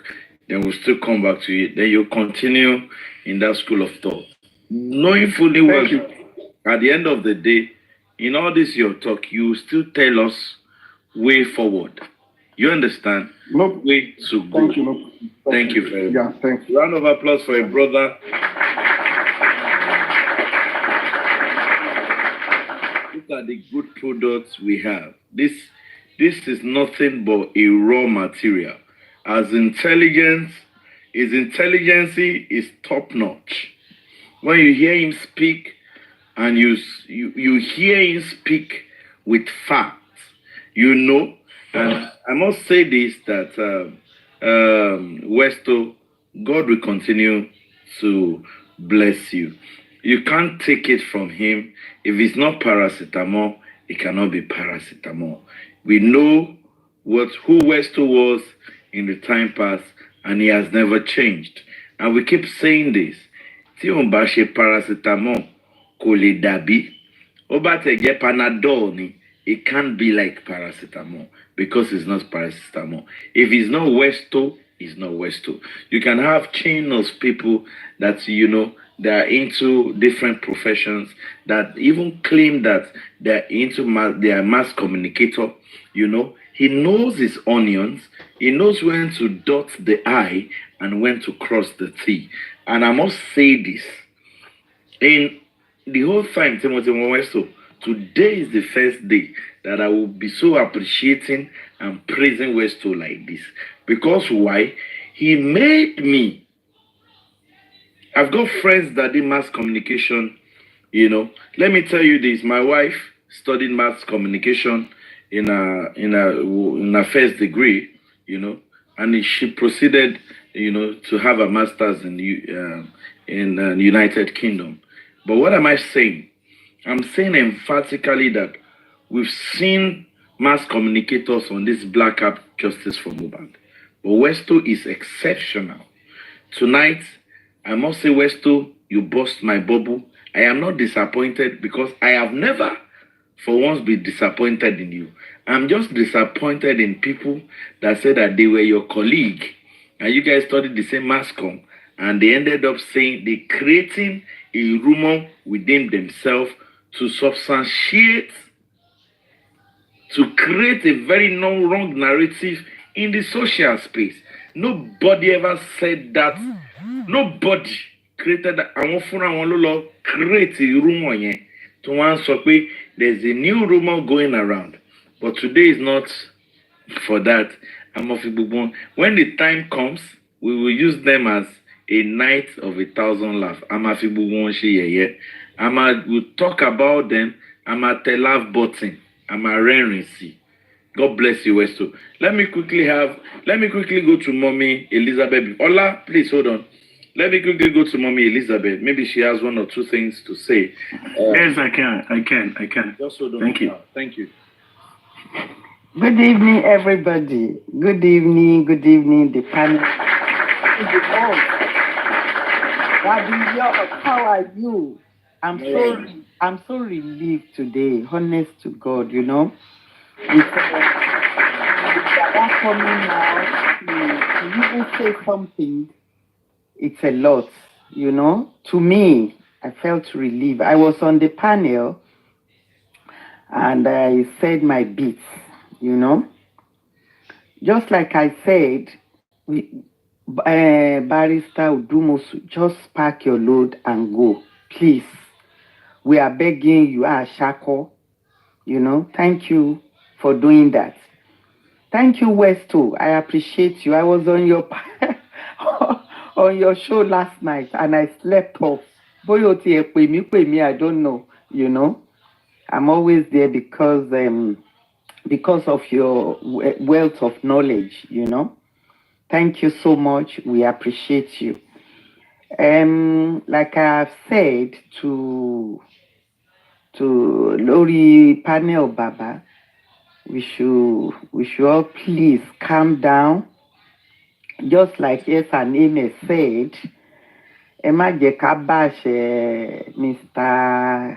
Muiwa Mo, and he too, he should come out with one updates about how they spend the money, and then from there we move on. My own suggestion, like I said, Boya Kani spoke, people who will come together, maybe like someone is suggesting odd number, maybe 3, maybe 5, maybe 7, you know, trusted people.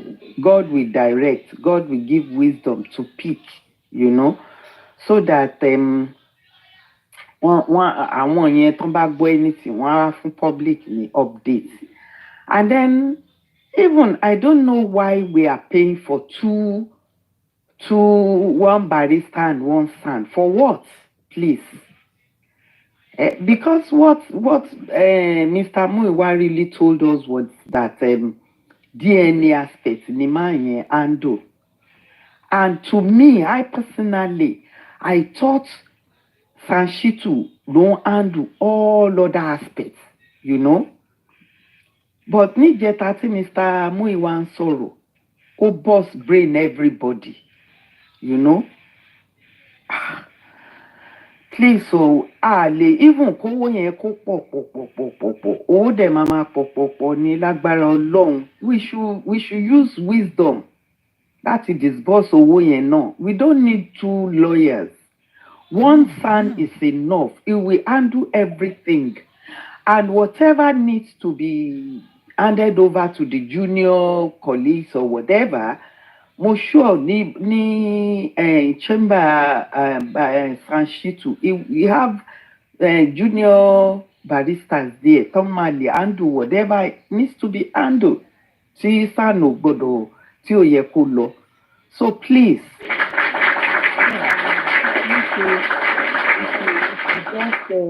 just keep calm. Tori Baba, because of his brother, you know. Although Emma sentiments or emotions, but then I think part of what will make that man happy, no Nikama drag Aburu, or you know, we should just be patient and let us see what Mr. Muiwa will come up with. But then he should just relax and take few steps back and let's see how it goes. Thank you very much. Thank you, Daddy York. I'm still I love you, man. Love you so much. I'm still expecting you, right? Happy Christmas. Don't worry, ma. I will definitely call you. Okay, Merry Christmas to you. Merry Christmas to all of you on the family and to every commenters and everybody on this platform. Thank you so much. Thank you very much, ma. God will continue to honor you. All you do for justice. Yeah, Baba Gua, you wanted to say something? No, just hello to Mommy Elizabeth. Hello, my love. Yes, Mommy. My beautiful mama. Thank you, Mommy. God bless you, Mommy. I appreciate you, Mommy. Thank you so much. Love you. Love you more. Merry Christmas. Merry Christmas. God bless Same you. to you, Mommy. Same here when it comes. Thank you. I'll be expecting you too. They say you are in London. Yes, ma. Oh my goodness. Anytime, please. Okay. Just come over here. I'm just looking. You know what? We'll come for a weekend. Yes, please. I'm always looking forward to Ijotamagba Justice, and we will have a party in London. In London. I'm fly to Nigeria. Long God will make it happen in the name of Jesus. Amen. Thank you so much, my lovely Yeye Babagun, a beautiful woman. Thank you, Daddy York. Thank you, everybody. Yes, and Amen. Are you still there? Thank you, my love. Bye-bye. Thank you very much, man. Thank you. If you don't know, that is one of our mothers in justice for Mohbad. A strong one for that matter, doing what she's doing, and God will continue to bless her. Ola, let's quickly have you, Ola. Hey, Honorable, 35 years, the only third born of the Nisuru. Ẹni tó pè mí third born yẹn. Tó sọ pé mi third. No, mo ti wo astrologist ni mi. Nisuru. That person. No, I'm an astrologist. Okay, hold on. I know you were born in month of January. Yeah. No. That's my birthday.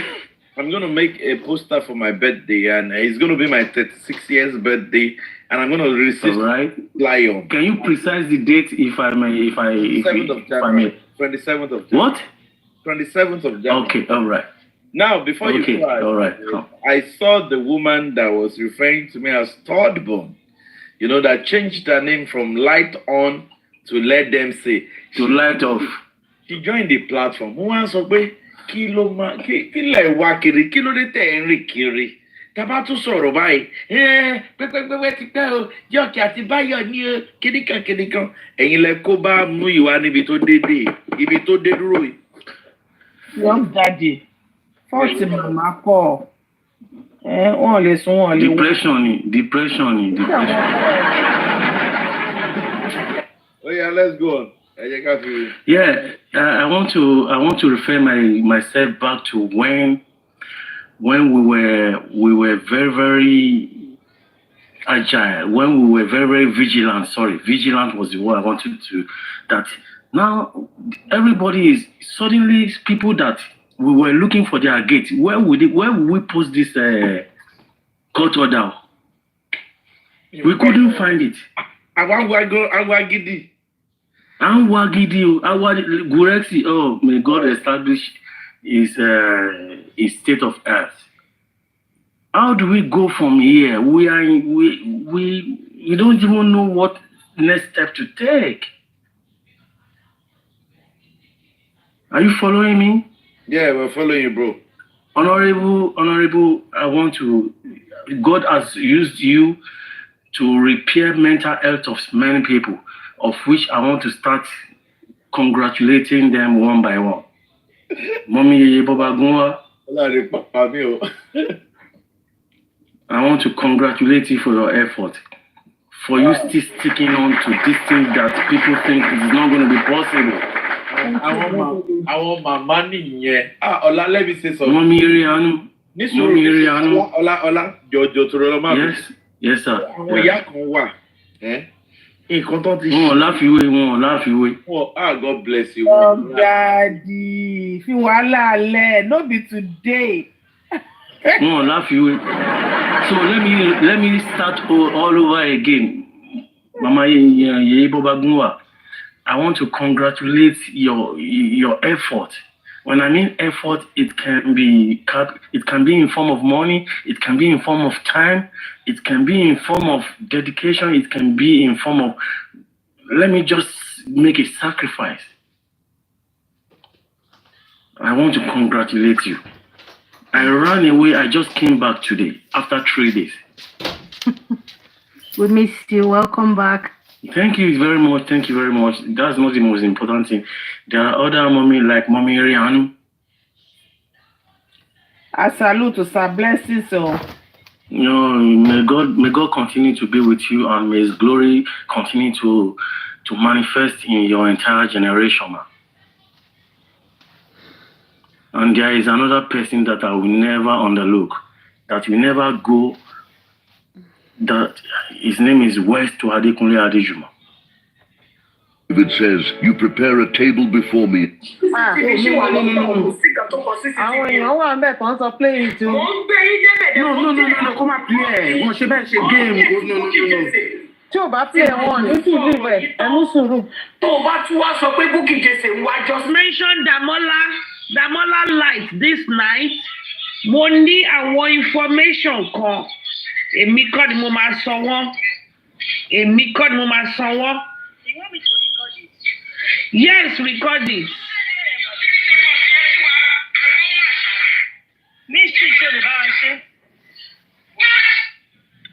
In the presence of my enemies, this phrase has. Why did gba 1 million naira lálẹ́? Ìyẹn lálẹ́ àná o. Mo mi yé ti ṣe máa adopt Karimo ẹ̀ ní choice. Kí bọ̀dá Yomi tó lọ sùn lánàá, ẹ ti wà bí bóyá aago 3 sí 4 Nigeria time kí bọ̀dá yẹn tó lọ sùn lánàá. Because he was. Ṣé sọ pé mi àti ẹ lájọ wà kí Karimo gan tó dé? Yes, kẹ̀. While he was impersonating We died together. Back to back. Ẹ jẹ́ bá ń ṣí ẹ̀ṣọ́ yìí sí bọ̀dá Yomi kó lè dùn sọ.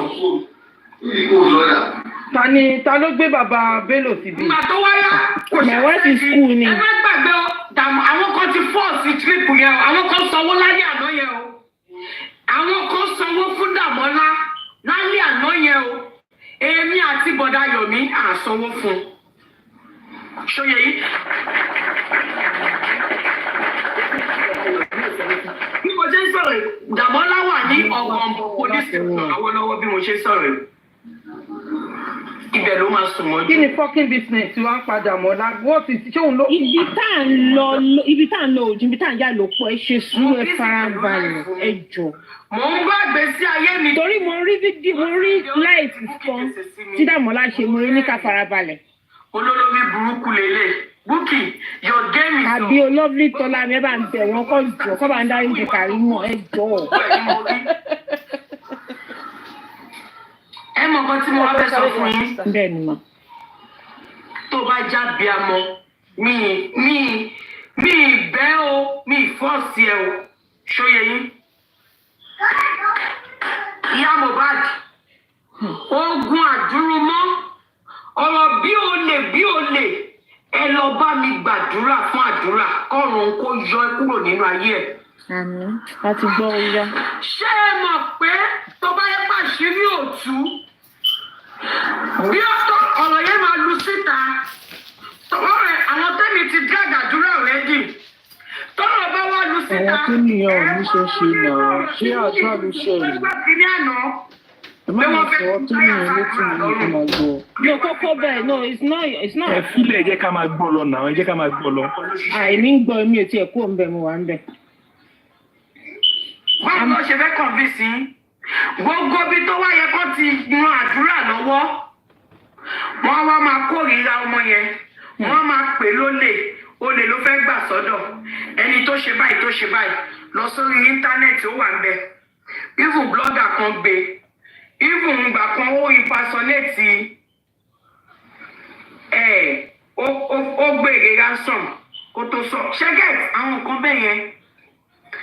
But I want to tell you this. Àdúrà gbogbo ẹ̀yin tó gbowó lọ́wọ́ ẹ̀, àdúrà kọ́ ló wá báyìí. As I'm speaking, àdúrà ti lọ kọ statements ní Ọ̀gànbọ̀ police station. Evidence bó ṣe ta fóònù fún Dàmọ́lá, ó ti lọ fi wọ̀n lọ́gọ̀bọ̀. Àdúrà ti lọ kọ statement ní Ọ̀gọ̀bọ̀ police station. Àdúrà dẹ̀ wà nínú ilé ẹ̀ báyìí, ó ń sùn lọ́wọ́lọ́wọ́. Dàmọ́lá ló wà ní station o.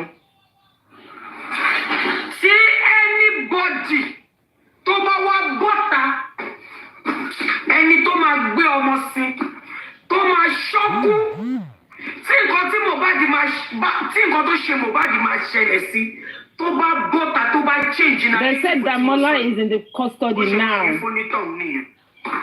FM84. Yeah, it's better for Damola to be in custody. Come back to kiri kí ló kàn wá. I'll find evidence. But evidence gbogbo tí mo ti sọ fún yín so far, mo máa fi wọ̀n ní báyìí. Engineer, mute. Báwo ló ti jẹ́ pé àwa la wá rán bá mi kúrò lọ jí fóònù àdúrà? Mute now. Báwo la ṣe rán? Ta ló rántí pé mo lọ sọ́dọ̀ the music lánàá? Mo rántí sìn pé mo lọ sọ́dọ̀ the music. Mo ń sọ fún the music pé ṣé o ní original account àdúrà lọ́wọ́? Ta ló rántí? Mi ti sùn. Ta ló rántí pé mo lọ sọ́dọ̀ the music lánàá? Mi ti sùn. Àṣọ ń dáwó fàdúrà tẹ́lẹ̀ ní lọ́dọ̀ the music. Tó ń bèrè account kìíní lóhun TikTok. You were there. Táìmù yẹn lọ ti ń bá wa chat. Ṣóyè yín? Táìmù yẹn lọ ti ń bá wa chat. Jíkẹ́ ìtẹ́lẹ̀ ṣẹlẹ̀. Àpè ṣàdúrà gangan ni àbí ṣàkáǹtì àdúrà ni àbí àkáǹtì àdúrà kọ. Dàmọ́lá ò kì í ṣe ẹbí bàbá Wùnmí. Dàmọ́lá kò kì í ṣe ẹbí bàbá Wùnmí. Ọmọ Ìbàdàn ni Dàmọ́lá. Mohbad ló rán Dàmọ́lá lọ sí school. Mohbad ló rán Dàmọ́lá lọ sí school. Ara àwọn frenemies tí Mohbad ń sọ nìyẹn. Wọ́n ń wá justice fẹ́yàn wọn ìtìrí justice. Ṣó wá yẹ kó o tún wá lo ikú ẹni yẹn kó o máa fi manipulate gba owó kiri lọ́wọ́ àwọn èèyàn. Daily platform mo ń bọ̀ lórí tiyín Alpha VIP Dàmọ́lá ló ń bá yín mọ́tẹ̀ nínú. Dàmọ́lá tẹ̀ ń sọ pé kó máa bú Kàrímọ́, kó máa ṣe gbá, kó máa ṣàwo. Dàmọ́lá tẹ̀ ní kó máa bú bàbá Mohbad. Dàmọ́lá tó jẹ́ pé ìmùlẹ̀ Wùnmí ni. Ṣé mo pé mo sọ ọ̀rọ̀ kan jọ́kọ̀ pé Dàmọ́lá ó fẹ́ lo Wùnmí gbà tí mo lọ sílé ní láti ẹ̀ tó ní mo ní èmi ni mo step in tí wọn fi dáwọ́ jọ nà Wùnmí pé ọkàn tí Wùnmí àti Dàmọ́lá tún wá di ọ̀rẹ́. Ṣé rántí pé mo sọ? Wùnmí sórí Dàmọ́lá máa pẹ̀lẹ́ tó máa bá yí ẹ̀ jẹ́.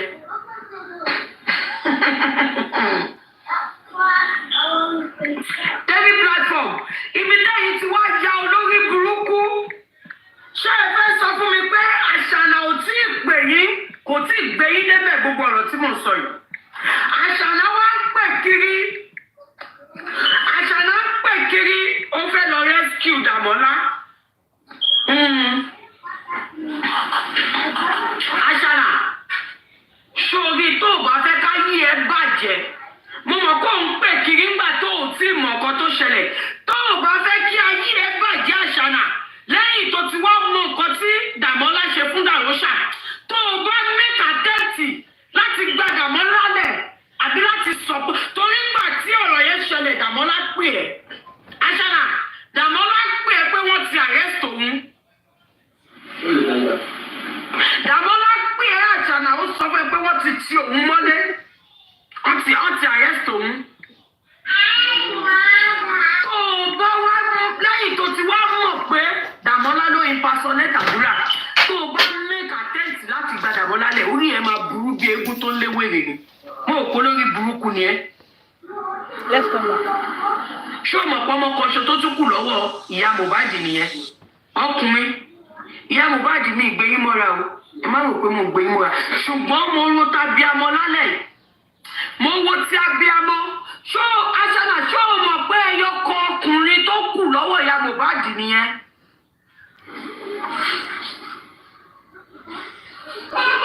àdúrà ṣé bí wọn náà ṣe ga tó oògùn nọ̀ṣọ̀nọ̀ṣọ̀ gbogbo nọ̀ṣọ̀nọ̀ṣọ̀ ṣọ̀ṣọ̀ àbíbá lọ́jọ́ sọ tó oògùn bí ọ̀pá ọ̀rọ̀ míyàn sórí wọ adéolú kẹríkẹrí mo mọ̀ fi ẹlẹ̀ ni o kó o lè máa forí ẹ gba ìpè ní blọọkẹ. ṣé o mọ̀ pé tó o bá lo fóònù kan mọ́ you have to sign out o ní láti format ẹ̀ kó tó mu lẹ́lòmíì lọ́wọ́. You will learn from this in a hard way. Frenemies lẹ́gbọ́n ẹ̀ pariwo tó fi jáde láyé. Ìwọ náà tún lose guard fún frenemies. Frenemies lẹ́gbọ́n ẹ̀ pariwo tó fi jáde láyé. O kẹ́kọ̀ọ́ látara frenemies.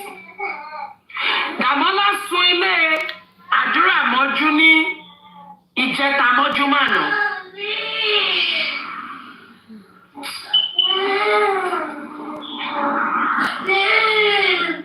Ìfẹ́ lò kọ̀ọ̀kan. Ẹ jọ kí ni nǹkan tẹ́ kí ni like. Tẹ́lí platform. Nígbà tẹ́ tí wọ́n find out pé. Kò bá dá àwọn ọmọ yìí lóhùn. Kò bá dá àwọn ọmọ yìí lóhùn màá. Kò sọ̀rọ̀ lórí nǹkan tó mọ̀ ń sọ. Kéde fashion, I'm telling you. Now you can come later. Let me just finish. No. Lámbà tí bàbá gbé sílẹ̀ ni pé àwọn ọ̀gbẹ́ ìgbà tàbúrò sùn ní kí òun ló fi dá síta. Àbíkà ti bá dé. Orí mi lọ́ máa fi fà dáàdì ẹ̀ wá pẹ̀lú wọn. Orí mi lọ́ máa fi fà mí ń dá sọ̀rọ̀. Mi ń dá sọ̀rọ̀ wọn. Orí mi lọ́ máa fi fà. Bàbá Àbíkẹ́ àti dáàdì ẹ̀. Àbíkẹ́ don't joke with dada though. Wọ́n ti lé mi gan kó lé nínú ìgbà. Pàgbọ́ why you do that to daddy? Why can you go to daddy man? Tí máa jókòó sẹ́sẹ̀ dáàdì ẹ̀. But not while your life and your children are growing. Kò bọ́ máa take care wọ́n yẹn kò yẹ kó máa sílẹ̀ bẹ̀. No, it's not good. What happened? Is it daddy?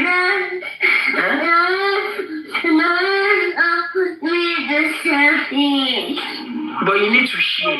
Kini yẹn mi láti bọ́ ọmọ yẹn ṣe ń ké jàre jàre. Ọmọ mi gan láì gbọ́ ọmọ yẹn ṣe ń sun pé tí ń ta mí. Because gbogbo ọ̀rọ̀ tó ń sọ yìí sìn kí ni ti Bukky Jesse inú ẹ̀ tó bá mú Dàmọ́lá àbí kán sọ Dàmọ́lá sí kirikiri àbí kán mú òkúta kan wé mọ́ lọ́rùn kan lọ jù sínú inú omi Ìdúmọ̀tà kí ló kàn án pẹ̀lú gbogbo bullshit tí. Ṣùgbọ́n èdè gangan is it a secret?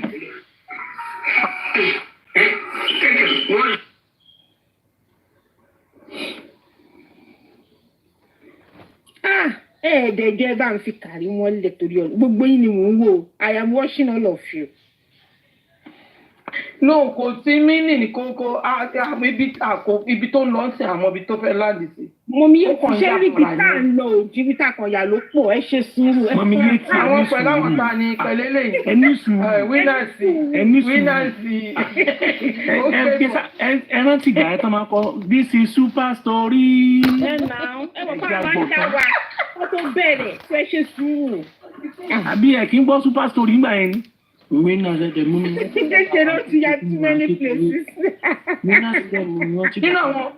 àwọn tó wà nínú super story yẹn ọ̀rẹ́ dín nàìjà wà ń bẹ ọ̀rẹ́ dín nàìjà tó wà lamẹ́ríkà òun ní kíní kí lorúkọ ẹ̀ náà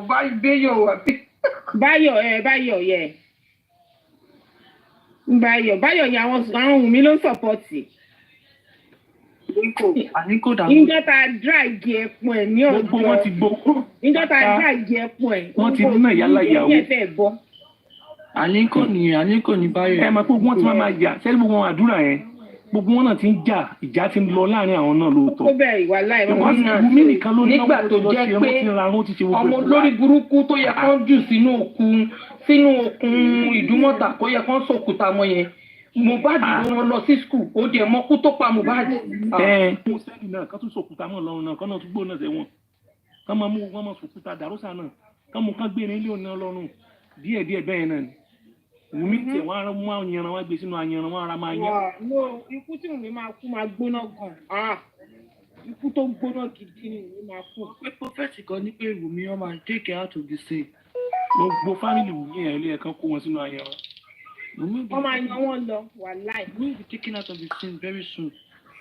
taken out of the scene to where. ẹ ṣáà máa wò ìdájọ́ náà ń bọ̀ fún. tún sọ̀rọ̀ ìtorí Ọlọ́run.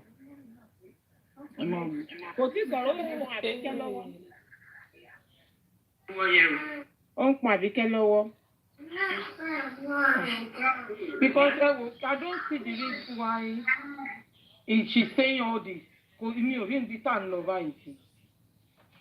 Ṣé wọ́n mú àdúrà sílẹ̀? Tó bá mú àdúrà sílẹ̀ kí ìyá àdúrà lọ gba àdúrà. Ẹ ní sùúrù ẹ tán mú kalẹ̀ yẹn ẹnìyẹn náà tún sọ̀rọ̀ a máa gbọ́rọ̀ lọ díẹ̀díẹ̀ ní díẹ̀. Irọ́ ni wọ́n máa yé. Ẹ má wọ títí wa ní kárí ibi tá à ń bọ̀ ìrìn àjò ti sú wa. Ọlọ́run. Ìyẹn ká tún fi 40 years. The only thing ẹ jẹ́ kí n sọ àṣírí kan fún yín ní sùúrù. The only thing tí irú wọn yẹn lè fi sọ̀rọ̀ tó bá yẹ pé ẹsẹ̀ kan tí ó ti ń go agony of pain tó jẹ́ pé ó máa fi sọ̀rọ̀. Nígbà tí ká tún gba àwẹ̀ 40 days àdúrà 40 days ìyẹn láì ṣe bẹ̀rẹ̀ báyìí o. Vengeance. Àwẹ̀ 40 days. Mi ò tí ì jẹun láti jà àrùn báyìí mo ṣe wà ẹ́. Àwínàsì ṣé o pẹ́ yìí ò lára tẹ́lẹ̀ tẹ́lẹ̀ ṣé o pẹ́ yìí ò lára tẹ́lẹ̀ tẹ́lẹ̀. Mi ò tí ì jẹ kankan o ẹjẹ́ a máa gbá lọ. Ṣé o pẹ́ yìí ò lára tẹ́lẹ̀ tẹ́lẹ̀ ìwínà. Torí mo fẹ́ wá join class mi kẹ́ máa kọ́ mi swim o. Ó yá. Mo fẹ́ wá join class. Ó yá ẹ máa bọ̀. Gbogbo wọn àti ká. A deep and powerful meaning. In time. Gbogbo wọn ni mo wá báyìí. Winners, I say. Boys, you mean Damola? Damola, yeah, Damola. No, we they say now. They tell us now, Wumi brother. So which one is Wumi brother? They said there are 3, right? There were 3. They said she said it's not Wumi brother. Right so now, as we talk so now. It's not the same. No, they are not the same mother that give birth to Wumi and Damola. Okay. So, no, I thought it was the same. But now she don't clear the head say no be Wumi brother. No. The war after a victory, it was common. Remind me to what the Cromwell. They wait till after Julamba. An AI video, and Damola just wants. AI ṣì máa tẹ̀bà fún yín jọ̀kan. So AI náà ló tún gbé voice Wùmí tó gbé síbẹ̀. Ẹ sì máa sọ pé AI tẹ̀bà fún yín jọ̀kan AI ló ṣe. Mo believe pé ó lè jẹ́ àwọn voice, àwọn fídíò tó yẹ kó bóyá Mohbad àti Wùmí ní misunderstanding. Pátákó, how market? Ní láyé tèmi lẹ́ni. Èmi ti sọ pé orí platform yín ni ẹ̀mí sọ fún mi pé kí n lóṣòó sí orí platform yín sẹ̀. Ipe ibẹ̀ ni justice ti máa wá. Ṣebí mo dárúkọ Damola life not too long ago. Ṣebí mo dárúkọ Damola life. A ní ibẹ̀ ni sẹ̀.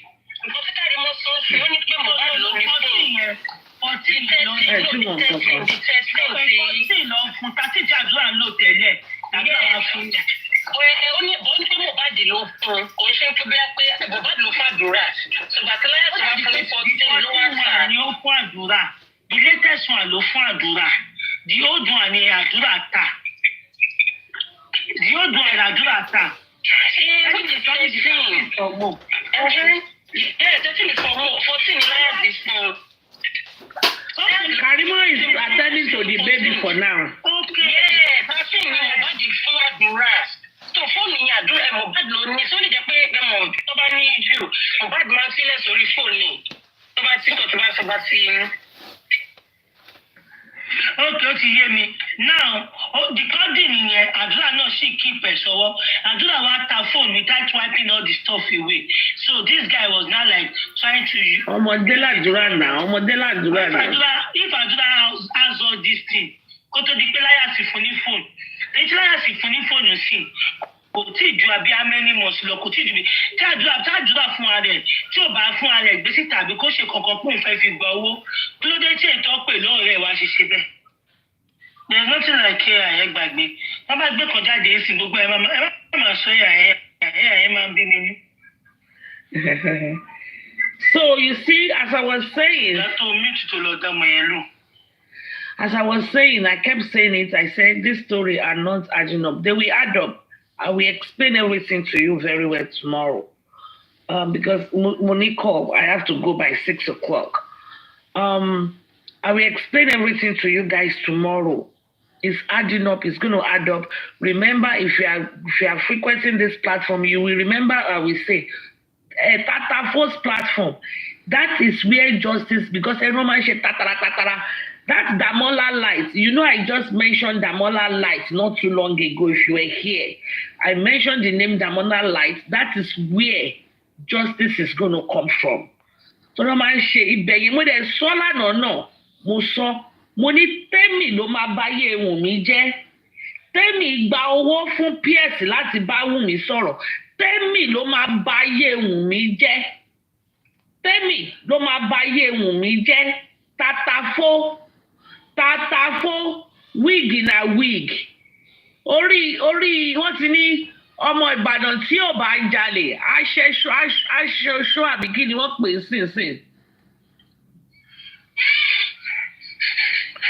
Tó jẹ́ pé orí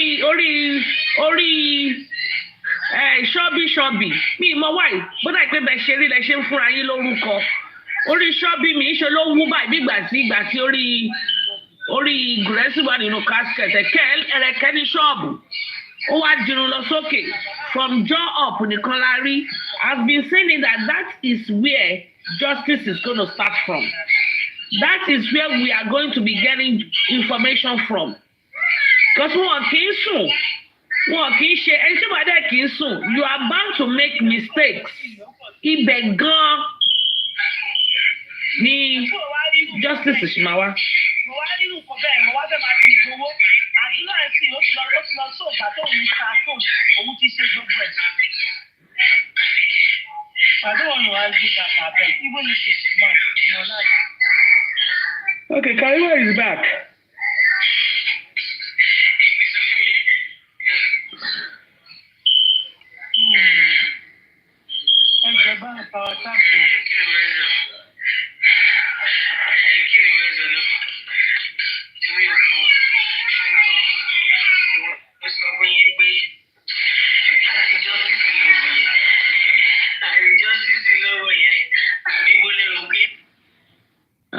Ó dẹ̀ máa ń ṣépè fún gbogbo àtijọ́ sí tó dẹ̀ ń pọ̀ mọ́ látijọ́.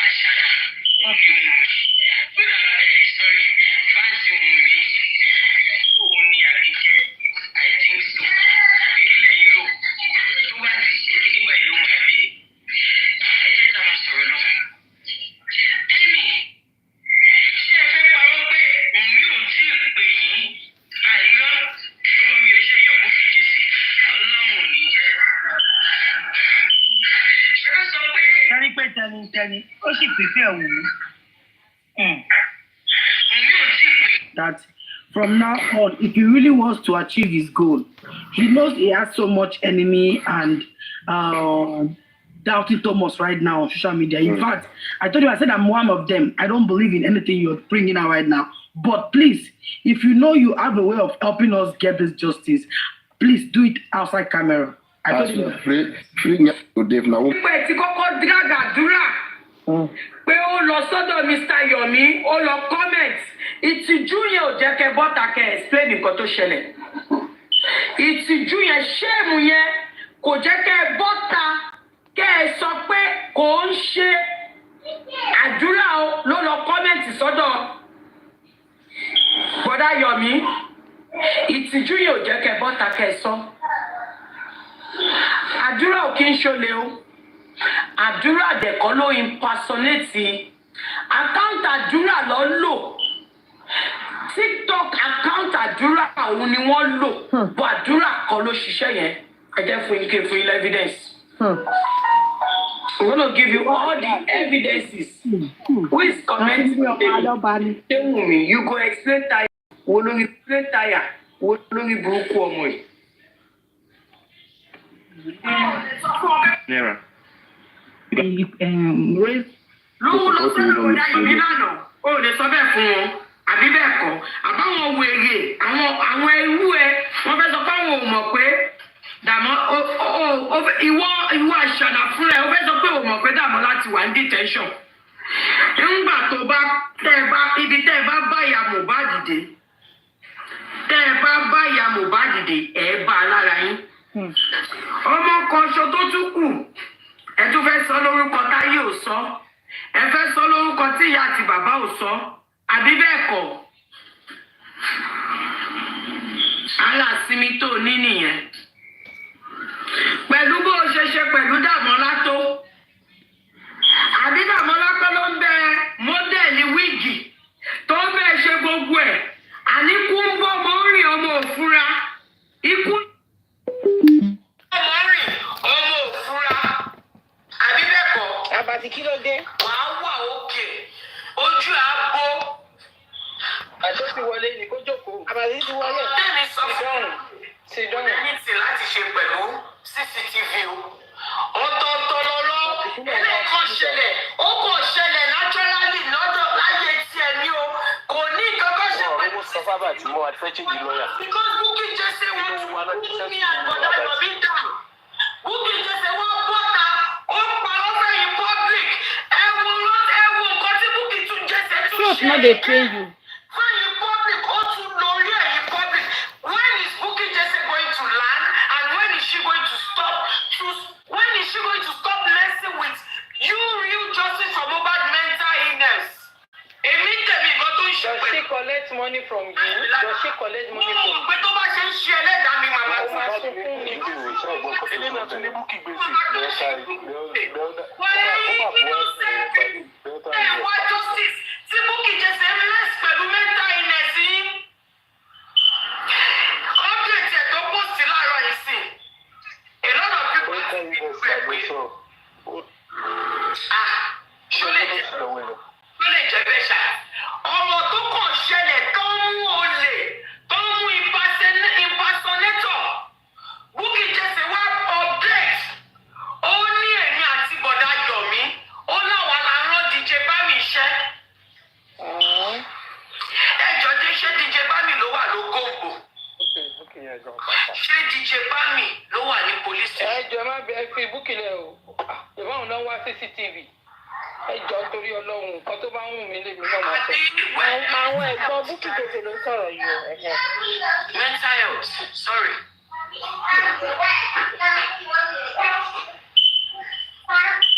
Mental illness ni when your mental health is messed up with. When someone messed up with your mental health. nọ́ọ̀sì ló sọ̀rọ̀ yẹn nọ́ọ̀sì ní ìgbésẹ̀ ìdájọ́ sí nọ́ọ̀sì rẹ̀ communicational nurse. I've corrected myself. And that is not the way to correct someone against next time. Okay. When they mess with your mental health, then it results to mental illness. Also, láti correct ẹ̀ kò correction òun ló mọ̀. Not in the like I'm not like ọmọ tó lè gbọ́rọ̀ yìí. I'm having anxiety right now. I'm trying not to cry. Don't cry, darling. So tó bá yẹ pé o wá sí tó bá yẹ pé mo fẹ́ block yàn ni. Ó ṣe kí n correct mi nìyẹn. Tàbí mo continue má jẹ́ kó bú wa jà. Receive message tí mo send around. Ọ̀rọ̀ tí mo ṣì sọ òun ni wọ́n rí mú olórí burúkú kan náà ni wọ́n náà.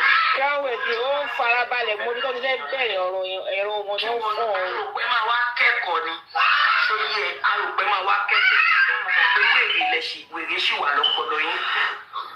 Ṣùgbọ́n bá a gúnyán nú ìwé tá a ṣe lẹ̀ ní èpo ọgbà ẹni tó máa yó máa yó.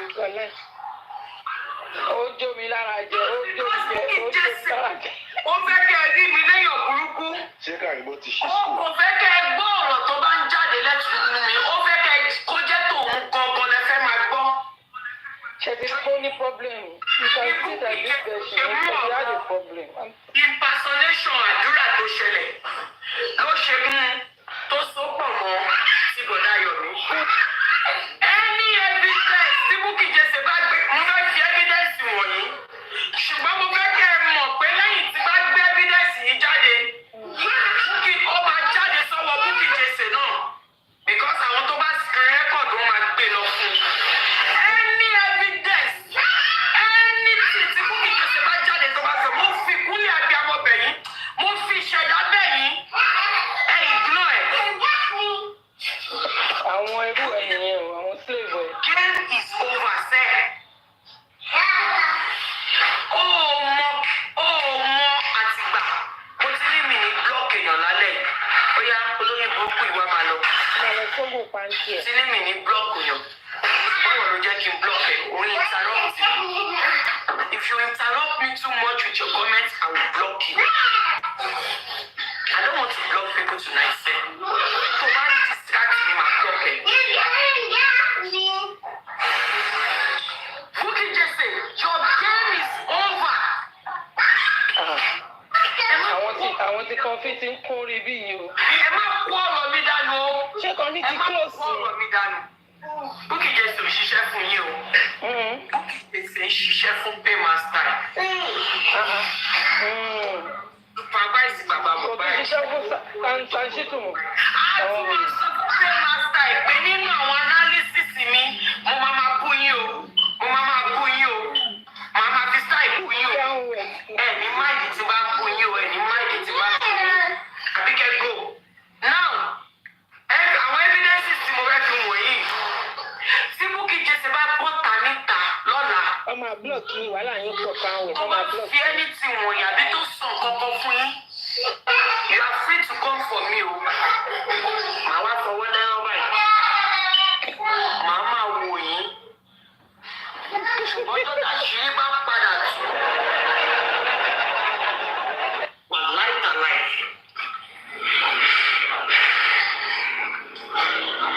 Oníkẹ́lé gbọ́. Ìjọ dàṣírí bá máa tú. A ti bọ́ ọmọ yìí lọ. Wunmi is forever winning. Ṣé tí níbi tó ń lọ nìyẹn? Pípo ló wà lọ́wọ́lọ́wọ́ báyìí. Tó fẹ́ jà gangan kò situation wo ló wà lọ́wọ́lọ́wọ́ báyìí.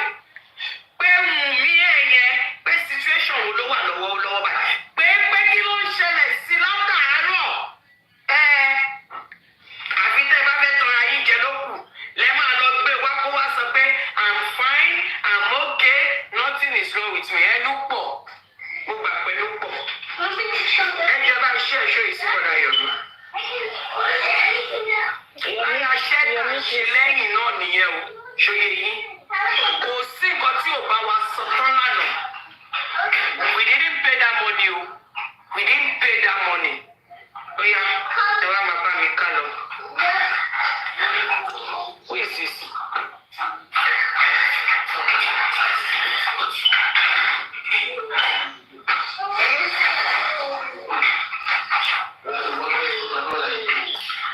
Báwo ni ìwọ ṣe ní nọ́mbà mi náà? Ìwọ tó mẹ́sẹ̀gì mi. Let me ask you.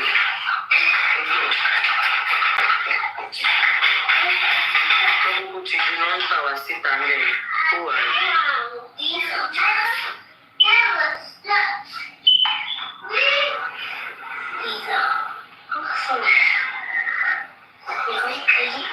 Ó bọ̀ máa fi wọ̀nyí o.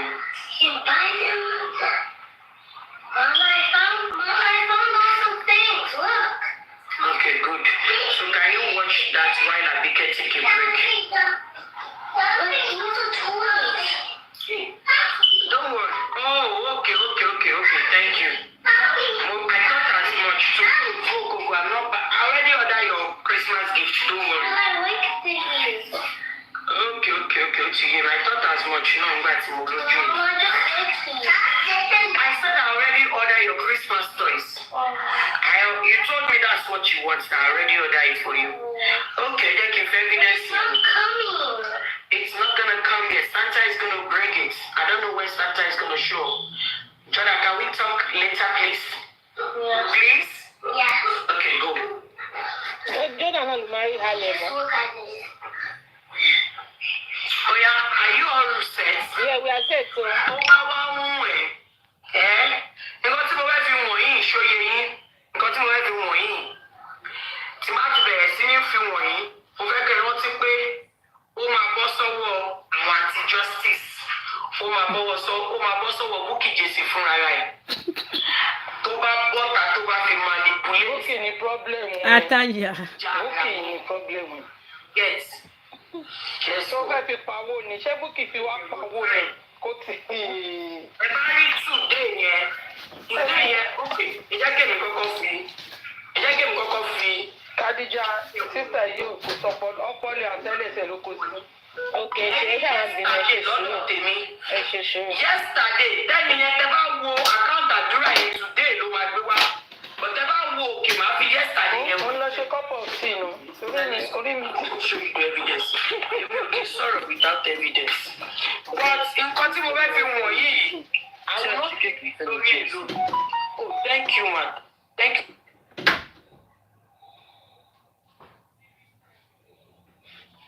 Jọ̀dá ló tún flag ẹ̀. Àti Mr. Yomi lájọ ṣiṣẹ́ yìí lánàá, lálẹ́ àná, alẹ́ Nàìjíríà, mọ́júmọ́, alẹ́ Amẹ́ríkà, mọ́júmọ́ òru Nàìjíríà, èmi àti Mr. Yomi lájọ ṣiṣẹ́ yẹn.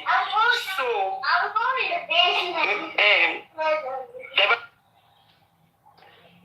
flag ẹ̀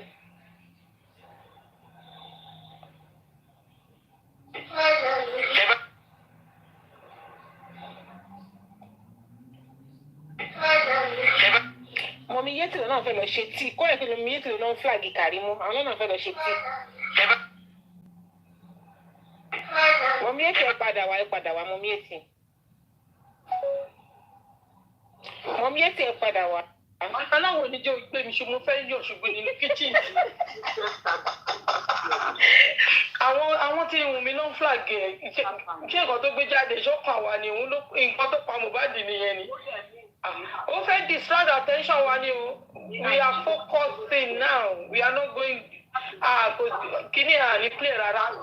Bá ṣe máa ṣe another autopsy and the DNA là ń dùn. Lè ṣe ọmọ. 4:53 p.m. Ẹ dúró, how many hours? 5 hours or 6 hours? Ó gbé síra wọn. Wait. Adé, ṣé 5 hours láti ju Nàìjíríà àti 6 hours? Nigeria, is it 5 hours? Ó dà pé 5 hours nínú kò ṣe 7 hours. Ẹ̀yin tẹ́ bá ń gbé state ní ilẹ̀ máa Texas ní 7 hours. Okay, so time tó bẹ̀rẹ̀ sí ní chat Mr. Yomi nìyẹn o, ṣòye yín. But time tí Mr. Yomi carry èmi along, òun ni 12:35 p.m. Ẹ̀rí lókè yẹn. Dàmọ́lá ó impersonate àdúrà, ó bẹ̀rẹ̀ sí ní chat Mr. Yomi ní 4:53 p.m. Ṣẹ́tìrí hello Mr. Activist. I have a video of the fight with Cynthia and my brother. I want 3 million naira payments before I send the video. Ṣóyè Ṣẹ́tìrí.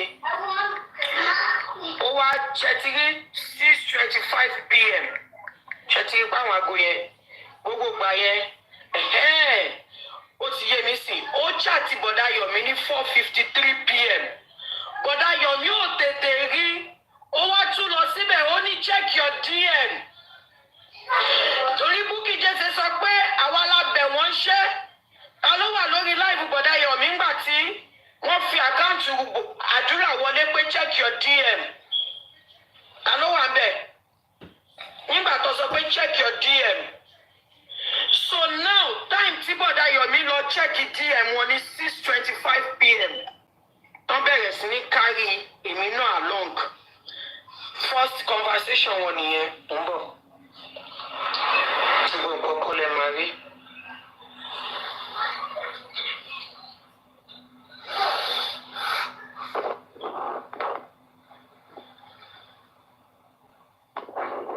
Ó yá.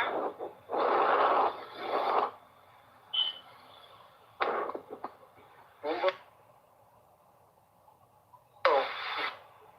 Ń bọ̀.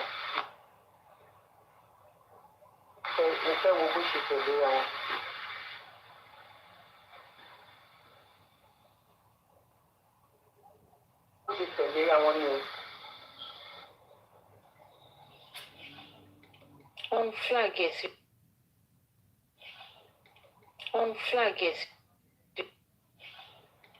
On flag it, seriously.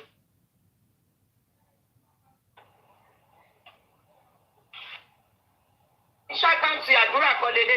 Ṣé kò ṣàdúrà lónà àkáǹtì? Bọ́dá Yomi wá bá sọ̀rọ̀, ó wá ní make we put that one first. Ẹ jẹ́ ń gbé kíni Bukky Jesse yìí kó fẹ́lẹ̀ yí hàn dáadáa. Iṣẹ́ tí bọ́dá Yomi náà ṣì máa bọ́tọ̀ máa bá wa sọ̀rọ̀. Tó. Ṣé ibi kan ṣe máa ń bẹ̀rù ṣé wọ́n ṣe bóyá àṣùkò àwọn pípé yìí wọ́n ń ṣètò ara wọn lẹ́sẹ̀ ṣá. Bọ́dá Yomi wá ní wait jọ. Yomi ló ń bí òun mọ ibi tí CCTV wà. If I don't get the 500K so kí ló máa ń fọ communicate pẹ̀lú. Make we forget that. ẹni yẹn ló send the message sí Yomi. Gbogbo nǹkan gbogbo táìmù yìí. tó bá jẹ́ tó kọ ní ṣé ọwọ́ wọn ló ti fẹ́ rà ní kí ló fẹ́ send owó sí fún. Táìmù Nàìjíríà nìyẹn o. Àwọn táìmù tí Bọ́dá Yomi ń bá chat. Oh, Bọ́dá Yomi wá ní come on live and just say hi to people. Èmi wá sọ fún Bọ́dá Yomi pé tẹ bá ní kó wá ṣe yẹn ọ̀ká máa fún ẹ má sọ fún pé kó wá sí live ẹ má bá ta lórí TikTok ibẹ̀ ṣe ń bá ta lọ ṣe ti rí bẹ́ẹ̀ kí n lọ sí another one. Ṣe ti rí kí n go to another one. Have you seen it? Yes.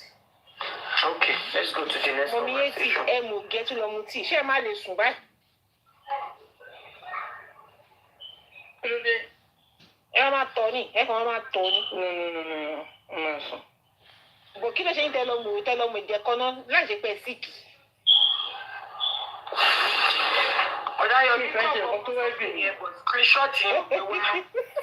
Ó wá ní the video get where Wunmi push my brother and he use head knack floor.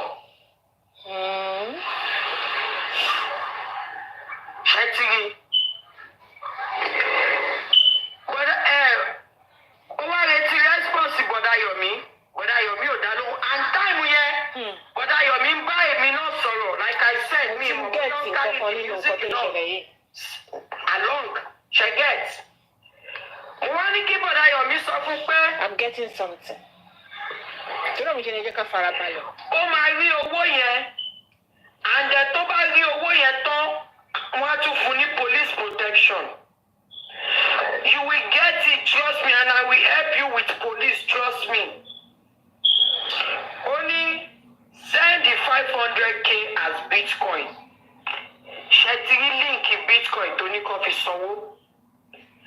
Ṣé ti rí líǹkì yẹn? Bọ́dá Yomi ò dẹ̀ ní Bitcoin account. Ṣòye yín. Ok, ẹ jẹ́ kí n tún fi mí wọ̀nyí.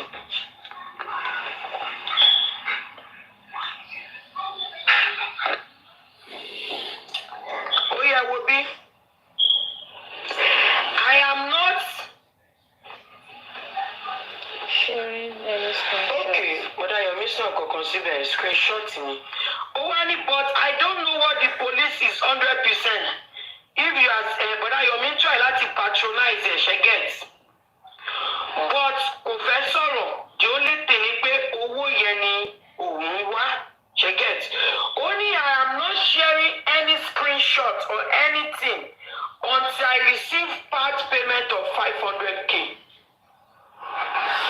Only I get the 500K, then I send the full video, and you make the full payments. Ẹ má gbàgbé pé 3 million ló béèrè lọ́wọ́ wa. Ó fẹ́ kọ́kọ́ gba 500 tó bá ṣe tó máa gba 2.5 million tó kù. Ó tún wá ní send the 500K as Bitcoin. Ó rí send the code yẹn. Only I want response as soon as possible before 8:15 p.m. today, or I won't send it again. Bọ́dá Yomi wá ní be right back on live show. Bọ́dá Yomi wà lórí live lánàá àbí wọ́n sí lórí live.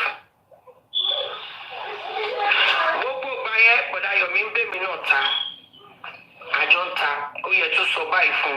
Ó yẹ tún sọ báyìí fún. Ó yẹ kí n fi next one wọ̀.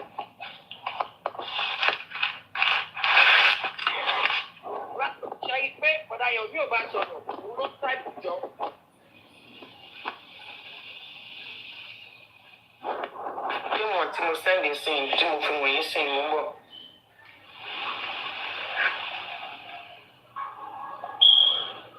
Bọ́dá Yomi wá ní wọ́n ti screenshot yẹn. Bọ́dá Yomi wá ní then I Bọ́dá Yomi sọ fún pé kó send díẹ̀ nínú fídíò yẹn.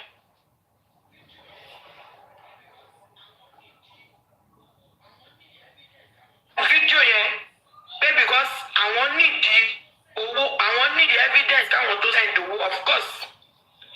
Ṣẹ́gi tó bá yẹ kó send ẹ̀ lánàá ṣó yẹ.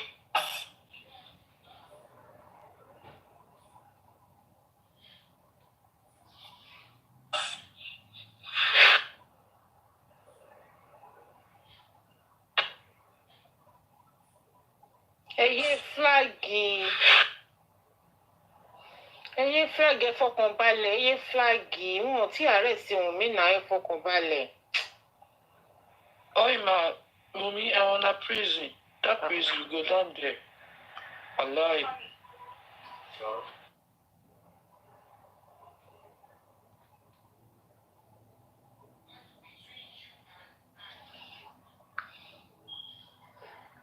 As between you and I. Okay. Until expose number Bọ́dá Yomi. Èyí number yẹn. I want number yẹn. Èyí number yẹn ṣáàgbà ti block it. But I feel like, I don't know. Ẹgbẹ́ mo fọwọ́ bo number òkè yẹn. Okay, Yomi number is everywhere. Are you sure? Of course. Number Yomi kò kà. Ẹgbẹ́ mo fọwọ́ bo tòkè mi tètè rí tìsàlẹ̀. Number Yomi kò kà. Now, wọ́n wá tún ní ẹjọ́.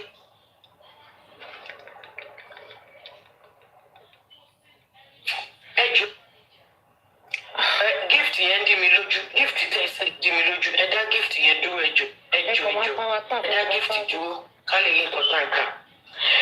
And I am not posting anything on social media. That is what I even promised the police.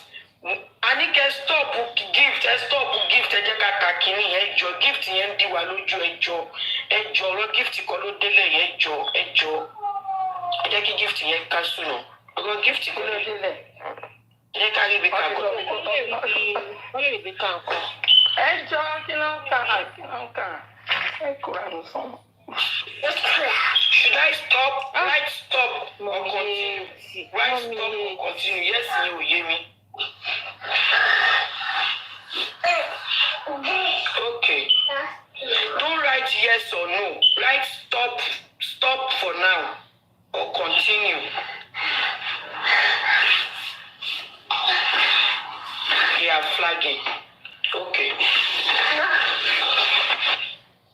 Tó bá ti clear, continue. Evidence tí mo ṣe fẹ́ fi wọ̀nyí pọ̀ o, tó bá ti clear, continue.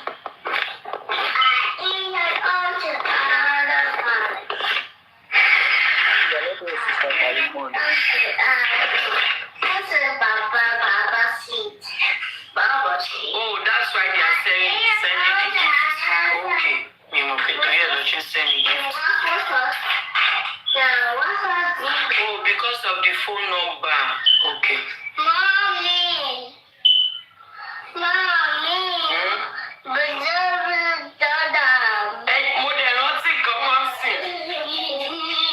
Because only ní iṣẹ́ tí Bukky Jesse ò bá update. Ṣé a máa sọ̀rọ̀? Ẹ rántí pé àná lóru mọ́jú lọ̀rọ̀ yìí ṣẹlẹ̀. Ṣòye yín. Time wọ́n dẹ̀ ṣe gbogbo owó àárọ̀ yẹn wọ́n wá Dàmọ́lá ni. Ṣòye yín. Ọwọ́ ìrọ̀lẹ́ máa lẹ́ lọ́rùn arrest Dàmọ́lá. Èmi dẹ̀ bá bó ṣe máa da Fẹ́mi lọ látàárọ̀. Gbogbo bá ṣe Bukky Jesse ṣe mọ̀. Mo ti ń connect àwọn ọdún. Mo ti ń connect àwọn ọdún. Pọ́ọ̀zù gan ló máa connect pọ̀ pọ́ọ̀zù. Kí ni mo fẹ́ sọ? No, nípa Dàmọ́lá ni. No about Karimo. Nípa Dàmọ́lá. Sórí àti Dàmọ́lá àgbàdúrà kò sí nǹkan tó kàn mí. Do you guys guys, mo ṣe pé. Are they just for him? Máa sọ. Tí bọ̀dá Yomi náà máa jí. Máa sọ ọ̀rọ̀ ẹ̀. Seriously, Mommy 88. Kashi, stop. Bukky Jesse. Báwo ni èèyàn tó lọ impersonate àdúrà tó bá wa fúnra wa sọ̀rọ̀ tó ń béèrè owó lọ́wọ́ àwa náà fúnra wa báwo ló ṣe tọ́nà àti pé àwa la ránṣẹ́? Bí Bukky Jesse ṣe máa ń wá parọ́ mọ́ àwọn èèyàn fún yín lélẹ́yìí o. Dẹ́yìn náà máa comment tẹ máa bá bú àwọn tó ń parọ́ mọ́. Màmá bàbá o mọ bí tó ti lọ fẹnu kọ. O mọ bóyá comment section ló ti lọ fẹnu kọ níbi tó ti ń bá tọmọ lọ́mọ jẹ́ ló ti lọ fẹnu kọ. O mọ bóyá ọwọ́ ẹ̀ yìí ló fi táì. Ẹni tí wọ́n dẹ̀ ń bàjẹ́ tó dẹ̀ ń wo ṣó Bukky Jesse. Bukky Jesse ń bàjẹ́ báyìí tó dẹ̀ ń wo ìwọ tó ń táìpù tó tún fi ń ṣe yẹ̀yẹ́ tó dẹ̀ sọ pé gbogbo ẹ̀yin tẹ̀ ń táìpù báyìí níbi tó ti ń ba ẹ̀wọ̀n jẹ́ gbogbo ẹ̀yin gbogbo ìṣẹ̀dá tó táìpù ó ṣe máa rí fún ẹ tọmọtọmọ rẹ̀. Tẹ́ ẹ̀ bá kọ́ ọgbọ́n nídìí ọ̀rọ̀ justice for Mohbad ní ìsìn kémi wá wú èpè ọ́pdẹ́tì tí mo kì í ṣe lọ. Àdúrà tá a fi dà mọ́ra evidence wà ń bẹ̀. Fóònù ẹ̀ ìwádìí ló tẹ̀lé. Bẹ́ẹ̀. Gbogbo ẹ̀yin tẹ́ wá fi mí ṣe yẹ̀yẹ́ láti díẹ̀ ní wà bẹ́ẹ̀. Àwọn evidence kọ̀ọ̀kan lórí ẹ̀.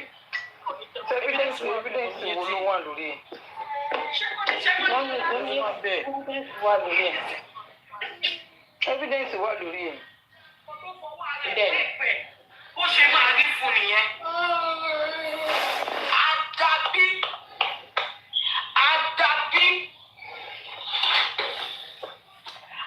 tó bá jẹ́ pé mo mọ̀ ń pa bí wọ́n ṣe jí fóònù àdúrà tó bá jẹ́ pé nǹkan tí Bukky Jesse kọ síta yẹn mo lọ́wọ́ sí bó ṣe kọ́ yẹn gbogbo ègún bíbélì yìí kó jẹ́ tèmi. Ìwọ́n tí ìbá lọ́wọ́ sí gbogbo ègún tó wà ní bíbélì ó máa jẹ́ tiẹ̀ tọmọtọmọ Bukky Jesse. Tó bá jọ déètì tó kọ yẹn mo mọ̀ ń pa bó ṣe jí fóònù àdúrà mo mọ̀ ń pa bí wọ́n ṣe impersonate account àdúrà tí wọ́n tó wá sọ pé Yomi Fábíyì èmi ló pè lólógo omíyalé Yomi Fábíyì àti Kàrímọ́ jẹ́ kí n sọ bó ti sọ pé Yomi Fábíyì àti omíyalé wọ́n lọ bá kí n ṣe bá mi sọ̀rọ̀ pé kó fi fóònù àdúrà torí àfẹ́ gbé CCTV jáde. Bukky Jesse ọmọ yìí Gilbert Jesse wo màá bẹ wá tèmi ló máa fi ṣòpin máa ń wọ́n fún ẹ tí olólórí burúkú ni. Kéde fashion. Sọ́tún máa ń wọ́n ká fún ẹni tẹ́. Wọ́n ká fún ẹni sáà. Ìwé lajá sí yìí o. Fún ta ni sè. Ọba jẹ́ gbogbo ọdún. Wọ́n máa wọ́n ká fún Bukky Jesse. Ṣé bóun ló máa wẹ wọ́n ká fúnra rẹ̀? A máa rí rè o, ẹgbà mí o.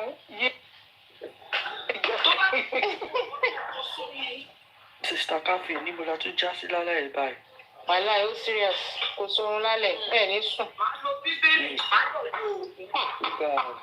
Tó bá jẹ́ pé mo tó kọ sórí wọ́ọ̀lù ẹ̀yẹ nípa èmi àti bọ̀dá Yomi. Tó bá jẹ́ pé mo mọ̀ ń pa ẹ̀, ó ṣe manipulate fóònù àdúrà. Gbogbo ègún ní bíbélì kó jẹ́ tèmi. Tó bá jẹ́ pé mo mọ̀ ń pa bó ṣe manipulate fóònù àdúrà kí òkun kó ṣiṣẹ́ ọwọ́ ẹ̀ fún mi. Wọ́n ti ń bọ̀.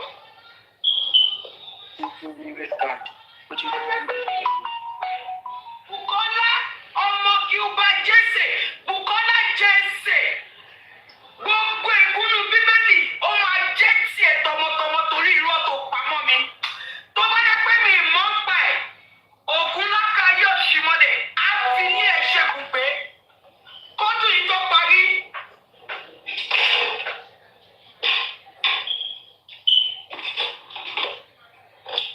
ṣe gbọ́ bẹ́ẹ̀ ló ń gbé sórí gáàsì. Kò gbọ́ bẹ́ẹ̀ sórí gáàsì. Báwo la ṣe débi báyìí? Bàbá Mohbad ló gbé tí kábọ̀dì débè. Báwo la ṣe débi báyìí? Ṣẹ́rí kan tí bàbá nǹkan tí ọmọ yìí dàbí she's like Kudi the same thing the same pattern Kudi ló lò. Ìpè tó máa ké kú jáde keep precious wí rárá. Ó máa kígbe jálẹ̀ tọ́jú ẹ̀ máa fi parí ìpè ló máa jẹ́ tiẹ̀. Ó ṣe máa rí fún ìyẹn tiẹ̀. Ó yà kó jẹ́ ká continue. Mami Yeti.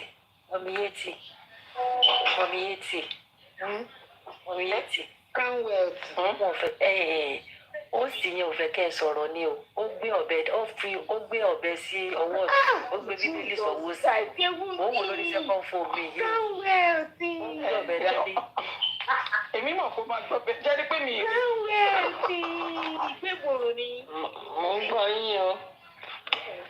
Ẹ jẹ́ máa lọ sórí ẹjẹ́ lọ bá wo direct tó dà pé. Lọ́sọ̀dọ̀ Papariano. Ẹ ti mute mi àbí? Ẹ ti mute mi. Mute ẹ̀ o tó bá tún sọ̀rọ̀ máa mute ẹ ni. Canwelt ayé mi. Ó jẹ́ kó ti wà ń bẹ́ẹ̀ di báyìí náà. Kí lẹ wí mà? Ayé mi Ọlọ́run. Àṣé Canwelt rèé kọ́ wọ́n gbọ́dọ̀ ṣe Canwelt o. Ṣé Canwelt ni? Iná ni ẹbí mo sọ. Mo ní náà wọ pé mo fẹ́ sọ pé mo máa ń wá Canwelt sí. Mo máa ń láìkí submission, wọ́n máa ń fà já ni. Báwọn kan ṣe ń dé. Báwọn kan ṣe ń lọ làwọn kan ṣe ń dé. Bíjẹ ti jáde o. Irọ́ ni. Ará ìlú alẹ́ mo dẹ̀ ní ṣí. Ó máa rọ̀ láì ṣàánú mi o. Ó lè kú ìjọ rẹ̀. Ti jáde o. Ó jó lára ẹ̀. Bàjẹ́. Àmúbọ̀. Bí mo pé ní kán. Wọ́n bá yín pàdé dáadáa. Canwelt ni.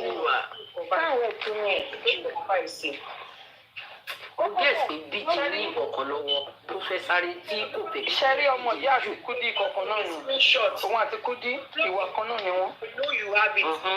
Kudi ń pariwo. Wípé díje pààyàn. Mẹ́ńtọ̀ ẹ̀ ní na ẹ mọ̀ pé mẹ́ńtọ̀ ẹ̀ ní Kudi ni mẹ́ńtọ̀ ẹ̀ ní. Ṣọ́mọ̀ àkókò ìgbowó kékeré. Ó wá ní bọ́dá Yomi wá ní I will need proof you are the one I'm chatting with.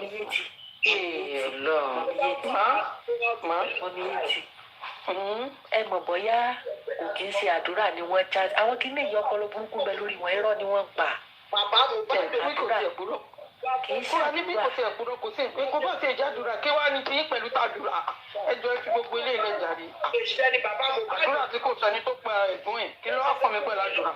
bọ̀dá mú ìwà for now let's ṣe kinní kan she should come out and debunk me. Èpè tẹ́mi iṣẹ́ kó ṣẹ tó bá ti lè fi bíbé.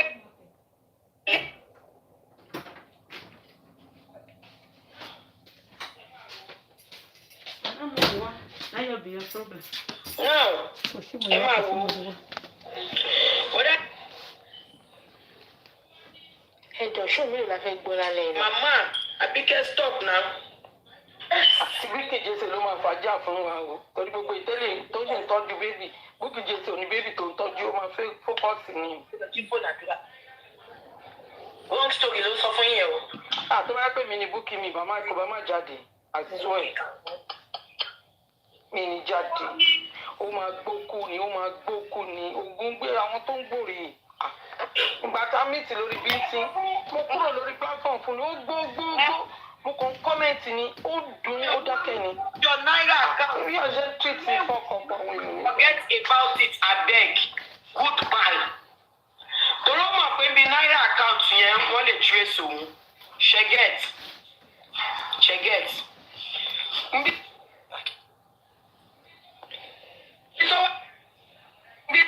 Tó wá ti sọ pé goodbye yẹn Dayomi pé kọ́ fún ní time so that he doesn't look desperate so that Dayomi ò ní look desperate ṣe get.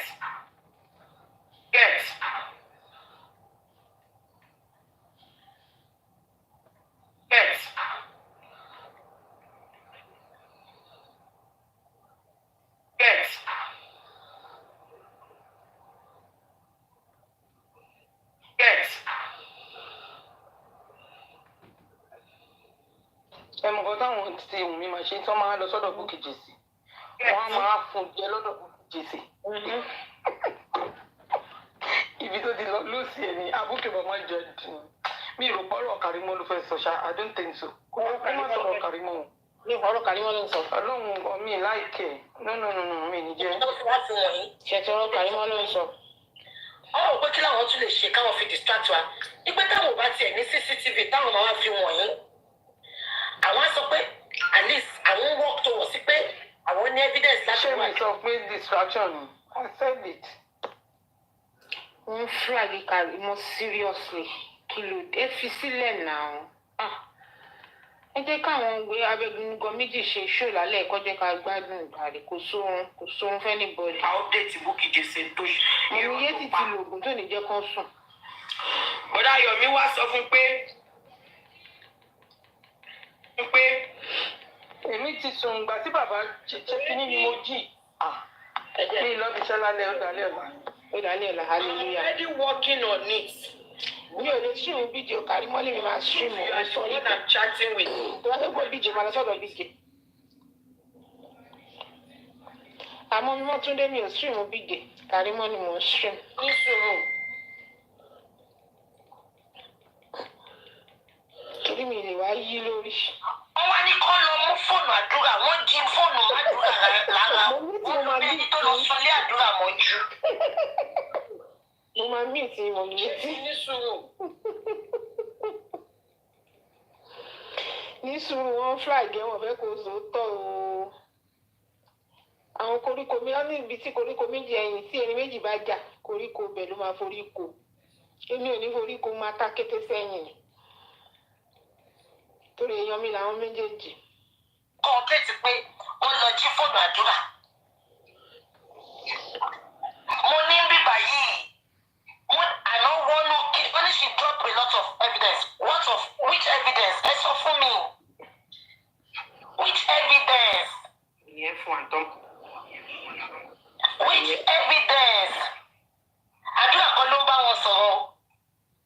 Òun náà kan ló ń bá wọn sọ̀rọ̀. Òun náà kan fún mi kò ń ṣàdúrà. Àdúrà kan ló ń bá sọ̀rọ̀. Òun àti Yomi plan ẹ̀ ní. No tangible evidence. Anything tó fi wọ̀nyí bẹ̀ yẹn, òun àtàdúrà òun àtàwọn pípù yẹn plan ẹ̀ ní. Àbí kan tí mo sọ yẹn, damage God bless you. Damage to control ló ń ṣe fún yín, damage control ní. Bí mo kọ́kọ́ wá sọ fún yín. I have to chat here, wọ́n ti send ẹ̀ sí mi. Àdúrà kan ló ń bá wọn chat. mo yé tí mo máa mí òfin. àdúrà ò ta fóònù ẹ̀ fún Dàmọ́lá o. Let her drag me. I don't care. My question is that àwọn pípì ló bá àwọn pípì sọ̀rọ̀ Bukky Jesse ò sí ń bẹ̀ báwo ni Bukky Jesse ti fi get information kò wáyé kí wọ́n ti àdókò yẹ kí Bukky Jesse jáde lálẹ́. ó dà pé wọ́n understand nǹkan tí mo sọ ó yẹ kó jáde kò yẹ kó jáde báwo ni Bukky Jesse ṣe get gbogbo information yẹn. These two people, they are not close to Bukky Jesse. Àwọn ènìyàn pé wọ́n gbé information fún Bukky Jesse mọ́ dẹ̀. Tó bá jẹ́ pé mo mọ̀ ní. Sálára tòun náà fi sáré jáde. Tó bá jẹ́ pé mo mọ̀ nípa bí wọ́n ṣe impersonate fóònù àdúrà àbí bí wọ́n ṣe impersonate àkáǹtì àdúrà kí òkun kó dá fún mi. Ṣùgbọ́n tí ìbọn mọ̀ ń pa ẹ̀ Bukky Jesse wàá rí já òkun. Bó ṣe máa rí fún ẹni yẹn.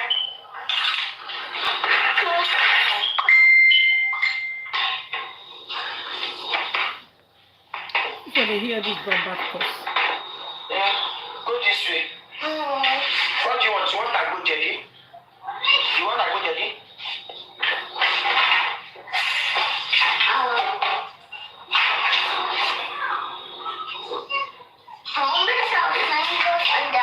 Yeah, take. I want to get daddy. Yeah, go get me.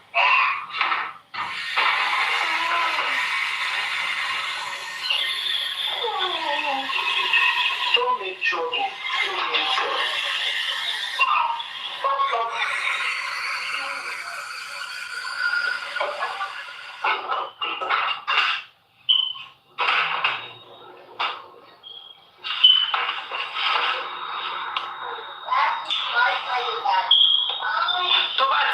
jẹ́ kí n mọ̀ tó bá ti clear ẹ jẹ́ kí n mọ̀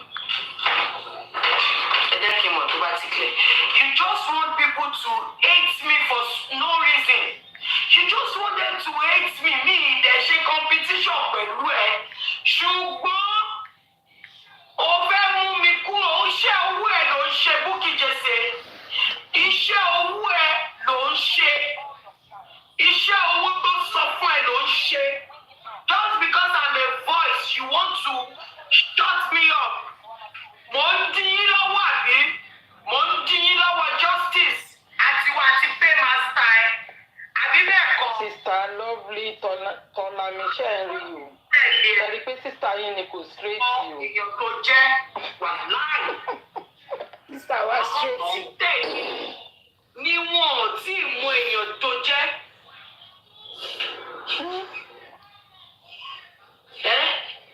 Àwọn tó ń mú ẹ tẹ́ ẹ bá mọ nǹkan tẹ́ ẹ bá àní Bukky Jesse ní paymaster sẹ́ẹ̀. Bukky Jesse á tún máa sọ fún paymaster pé tí bá ti ń ṣe analysis mi mo máa kú yín o. Ẹ ní máìdò máa kú yín o máa kú yín nu analysis mi ẹ ní máìdò. Níbi ikú ọmọ lọ́mọ. Níbi ikú ọmọ lọ́mọ. Bukky Jesse o ò ní rí bá ti ṣe ò ní rọ́nà gbégbá sẹ́ẹ̀. Ẹ ṣe sùúrù o. Torí pé ó ń dùn pé Bukky Jesse mọ information yìí ni. Bukky ò bá má jáde, èmi ò ní jáde. Mo wá lè jáde lọ́la. Ìkọ̀ra fún jẹ ó tán. Jíjáde tí Bukky Jesse jáde lálẹ́ yìí náà, ó fẹ́ jẹ́ kó kéèyàn máa ní doubting mind kó yẹ kó jáde rárá. I need to be honest. Ọ̀sọ́rọ̀ doubting mind. Èèyàn ní làwọn. Ó dà pé ẹ̀wò kìíní. Ṣe bá kí ló ti ń pè. Yomi àti no. Yomi àti Karimo lọ́mọ̀ pa kìíní. Báwo bá ti Bukky Jesse ṣe gbà? Mo ní tí wọn bá tí wọ́n sílẹ̀ kọjá káwọn Bukky kọ́kọ́ display tí wọn náà.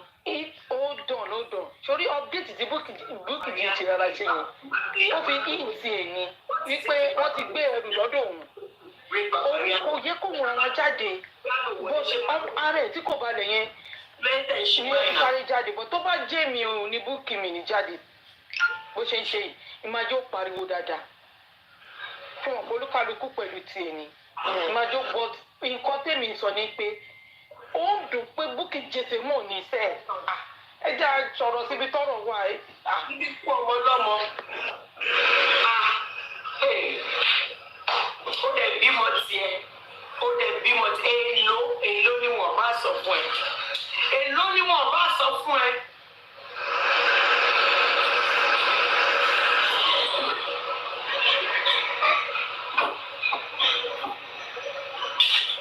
Mama, get down. What do you guys want to eat? There, come on.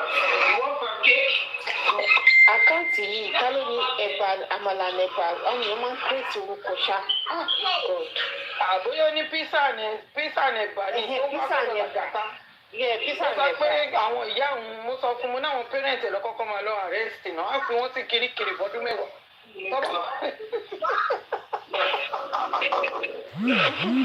Písà nẹ̀bà ṣórúkọ tún nìyẹn. Ẹ jẹ́ kó ṣì wá bẹ́ẹ̀ yẹn dìgbà tó bá clear o. Ṣóye yín. Ó ti clear jàre. Ó clear ni o. Ó ti clear. Mo fẹ́ kó clear. Because mi ìfẹ́ kí n fi evidence yẹn wọ̀. Honestly, Bukky good. Ìbá má jáde lálẹ́ rárá. At all. To be honest. I'm telling you. Ṣé ìkan Bukky màmá jíṣẹ́ yẹn exactly kò bá ló máa ṣẹ́rí bí ò ṣe jáde yẹn. Ṣẹ́rí bí ò ṣe jáde yẹn. Ó máa dùn because kò mọ level of information tí Bukky ní. Blogger wèrè yẹn ẹjọ́ wọn kú. So kíní yẹn ń dùn gan. Bukky is not like to discard me. Bukky ò lè discard mi. Ṣóye yín. Ẹ yọ àwọn blogger yìí. Kò mú àwọn information tí Bukky ní sọ́wọ́. I don't know how to explain to you guys. I just don't know how to explain to you guys. Apart from that, Bukky bá má jáde, kò bá farabalẹ̀. Kò yẹ kó jáde náà àgbàlagbà ní ẹ̀nà. Àgbàlagbà ní ẹ̀nà. Wà á ti yẹ kó pariwo tó bá jẹ ọ̀la wà wá jáde pẹ̀lú bàńdà. Wọ́n oníkàlùkù àmọ́ ń ṣe jura wa lọ ṣá. Sáà tí BJ ti jáde. Ó ti jáde, ó ń sọ̀rọ̀ lọ́wọ́ gan.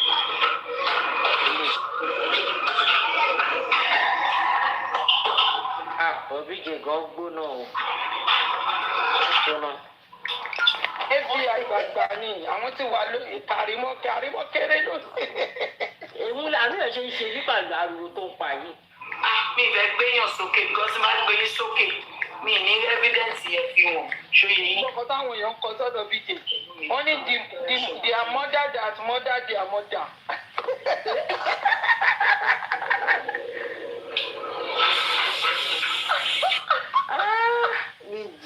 Karimo, calm down. Ní kí bí mo ṣe wá ń bí o, Adéyà o.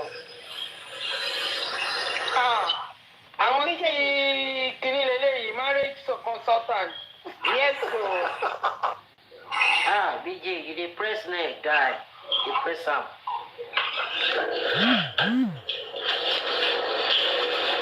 Ẹ̀ta polo òkun ọlá tá a bá farabalẹ̀ a máa rí ẹ má jẹ́ ká rush.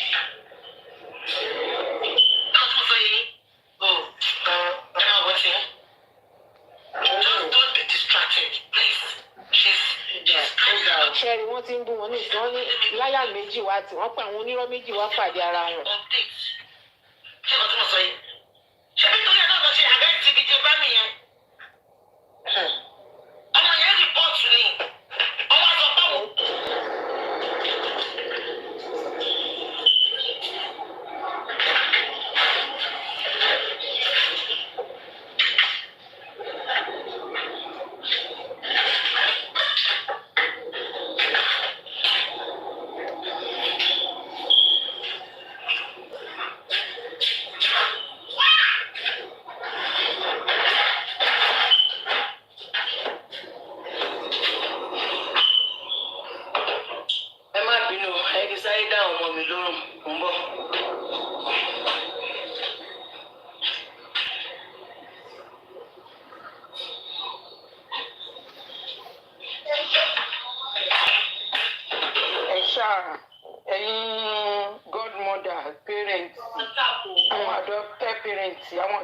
Auntie sister, ẹ ṣe advice ọmọ yẹn Ọlọ́run níjọ́ gbọmọ lọ́wọ́ ẹ̀ o.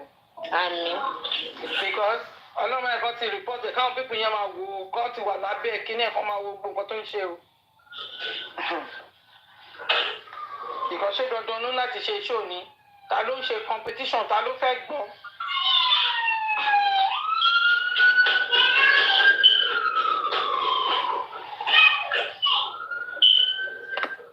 Yomi máa tún jápa ní ìdíje o. Yomi máa jápa báyìí sí. Kí ló tí Yomi máa jápa? Yomi sì máa ṣe ọ̀rúnmọ̀ ooru. Ó ti ní kó yọjú sí police station lọ́la. Àní ṣòkòtò fúru ẹ̀ gan nígbà tó dìde ń di ṣó yẹn rárí gbogbo ṣòkòtò yẹn ti wálẹ̀ kébé kan gbọ́. Kébé ayọ́ lélẹ̀ tó bọ̀ karabọ̀ yìí ayọ́ mọ́ lára kébé. Oníjọ̀gbọ̀n ni. Lọ Karimo ni tó bá níjọ̀gbọ̀n. Ẹ máa ń fọmọ sí àwọn àdúrásì for like 2 weeks mo sá kó àwọn àdúrásì tá à ń fọmọ inú àwọn àdúrásì tá à ń fòrè tó ń bú wa. Face your family. Kò sí nǹkan tó ní lọ́wọ́. Ìwọ fún o fẹ́ fowó báyìí ni. O dẹ̀ fẹ́ káwọn jẹ́ fọ nǹkan wọ́n fáwọn pípù yìí lówó. Wọ́n lè gbé nǹkan tó wà lọ́wọ́ wọn lẹ̀. That's all. You don't have anything.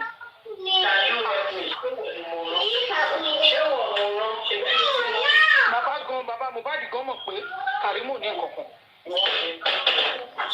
Bàbá yẹn náà mọ̀ náà. Bàbá ní ṣó ó wà nínú ilé nígbà tó kú ni. And it's true.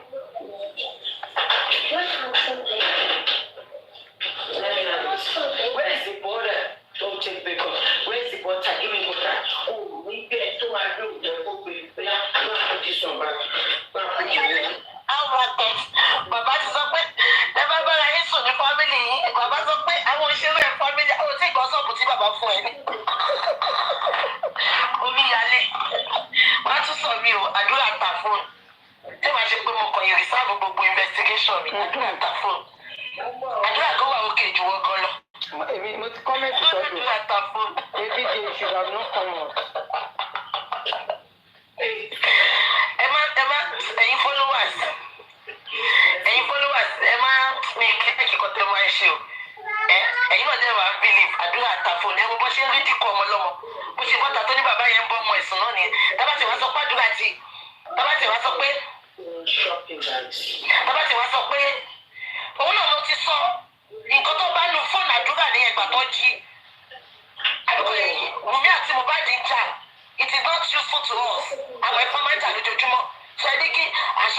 kíkàrí mọ́ kó lọ fi sínú wò díẹ̀. Nǹkan fẹ́ gbé conversation ní àìtẹ́ tó fún mi lọ́dẹ̀ẹ́ síta ni gbogbo ẹ̀ ló sọ fún mi but ṣọ̀rọ̀ tí yóò bá sọ̀rọ̀ fún mi ń gbà mí mo máa ń calm down láti wò ó pé is this true or not? Ṣé kò tó sọ yẹn? Gbogbo nǹkan tó ti wá sọ fún yẹn lẹ́nu yẹn ti sọ fún mi. Mo kàn ra update kékeré yẹn kọ́ mọ̀ pé mo ti mọ nǹkan tó ń ṣẹlẹ̀. Ṣé kò tó sọ yẹn? Yes. Ló ti clear. Fóònù àdúrà ìgbà tó ń mú ọ lọ ṣé wọn ẹbí wọn pé ṣé wọn lọ sí àdúrà ìlànà. Ó ti jẹ́ pé àwọn ní suspect sọ kọ́kọ́ mú. Ẹládùúrà ta fóònù fún yín. Ó ti jẹ́ pé àwọn ọ̀rẹ́ àdúrà lọ mú. No, ẹ sọ fún mi náà àdúrà ta fóònù fún yín. Wọ́n dẹ̀ mú àwọn ọ̀rẹ́ àdúrà. Omíyalé make it make sense. Ẹ̀rọ yóò lọ sílé àdúrà ni because ẹ̀rí CCTV mú sílẹ̀. Ó dẹ̀ wọ́n pé o máa ń fún DJ Bami lówó DJ Bami máa ń sọ̀rọ̀ fún ẹ. Ilẹ̀ ní kẹ́sì fún DJ Bami lówó. Ó ti jẹ́ pé 3 million tẹ́ wá tọrọ pé fẹ́ kó fún Yomi kó fi lọ wá CCTV. Ó ti jẹ́ pé òun nọ́mbà yín tẹ̀sí nínú rẹ̀. Make it make sense. Omíyalé ìwọ ló dín pẹ̀lú DJ Bami. Ìwọ ni. Òun ni o, torí kí ni DJ Bami wá ṣe ló dọ̀ ọ́ láti sẹ́ńjọ́ yẹn. Kí ló ní lọ́wọ́? The chat, which chat? Which chat? Which chat? Mi sọ fún yín pé pàtì tèmi ló máa mú tó máa sẹ́ẹ̀lì sí. Mi sọ fún yín. Tàbí kó lọ. Búkì mi tó mi ni ò bá mú. Ṣẹ́wọ̀kẹ́ chaati tí mo fi wọ̀n yìí. Ṣẹ́wọ̀kẹ́ chaati yìí. Ṣẹ́wọ̀kẹ́ chaati yìí. Níbi tí Búkì desperate dé. Búkì lè lọ gba chaati yìí lọ́wọ́ ẹni tó because Dàmọ́lá ti wà ní detention báyìí. Dàmọ́lá ti wà ní detention Ogo police station ibẹ̀ ló sùn mọ́jú lálẹ́ ṣòye kí lè sún mẹ́ni tó Dàmọ́lá dìde bá mi lọ sọ́dọ̀ tó dára fi o. Ó ní kí Dàmọ́lá àṣẹ ẹ̀wọ̀n pé àwọn tó lù ló dá wà láyé rẹ̀. Àdúrà máa ní lọ́wọ́. Búkì jẹ́sẹ̀ náà tó ń bọ́ síta irọ́ ló wá pa. Irọ́ ló wá pa. Wọ́n lo àkáǹtì àdúrà. Irọ́ ló ń pa bọ̀bá ló ṣe mú information. Ṣé ẹ̀yin lẹ sọ? Information tó wà lọ́wọ́ Búkì. Information ló wà lọ́wọ́ Búkì. Ta ni Búkì ṣiṣẹ́ fún? Ta ni Búkì ṣiṣẹ́ fún? Ta ni náà ni Búkì ṣiṣẹ́ fún? Ẹjọ́ torí ọ̀nà please ẹjọ́. Èyí náà jọ torí ọ̀nà ẹ má tọ̀rọ̀ àti ìyàlẹ́ lọ́wọ́ ọ̀rọ̀ àtàrẹ lọ́sọ̀bẹ̀. Ọ̀rọ̀ àtàrẹ lọ́sọ̀. Èmi ò sọ àgbàjà. Ẹjọ́ ọ̀rọ̀ àgbàyàwó ni mo sọ. Irú lélẹ̀ nítorí ọ̀nà ẹ má tọ̀rọ̀. Ẹjọ́ ká lísìn mi ẹ̀. Àgbà mi ò tó lè wọ́n ń pa ọmọdé òṣẹ́. Ọmọdé òṣẹ́. Òṣè tó bí yẹ ẹ tí ń yẹ àti bàbá ẹ̀ ṣe tó lórí burúkú nìyẹn. Bí yẹ ló jí bẹ́ẹ̀ sí lórí burúkú. Bí yẹ àti bàbá ẹ̀ ṣe tó lórí burúkú. Bí yẹ àti bàbá ẹ̀ ṣe tó lórí burúkú nìyẹn. Kàrí lórí burúkú yẹ àti bàbá ẹ̀. Kàrí ìyẹn lórí burúkú sì yá yẹ àti bàbá ńlá yá yẹ ẹ̀ bó ṣe ṣọ́ọ̀kù. Ẹ̀yin tó wà jọ wà lórí pàtó lórí burúkú. Ọlọ́run sì lélẹ́yìn ní àbọ̀ lórí burúkú lọ́mọ yìí. Ìyá wa jẹ bàbá ńlá ẹ̀. Kàdíjà please máa jẹ́ àti bàbá ńlá ìṣe. Ilẹ̀ ń jẹun lọ́dà fíẹ̀. Ilẹ̀ ń jẹun lọ́dà fíẹ̀sì. Lọ́sẹ̀ni tó fèmí lówó wá. Ẹ̀jẹ̀ gbọ́nà ẹ̀yin lé bí nà. Ẹ̀yin lé bí nà. Ẹ̀yin ò lè. Ìyálàjẹ ò lè. Ẹ̀gbọ́n mi tí wọ́n mi. Ó ṣe èmi ń ṣiṣẹ́. Ọ̀nà ẹ̀ stop ẹ̀.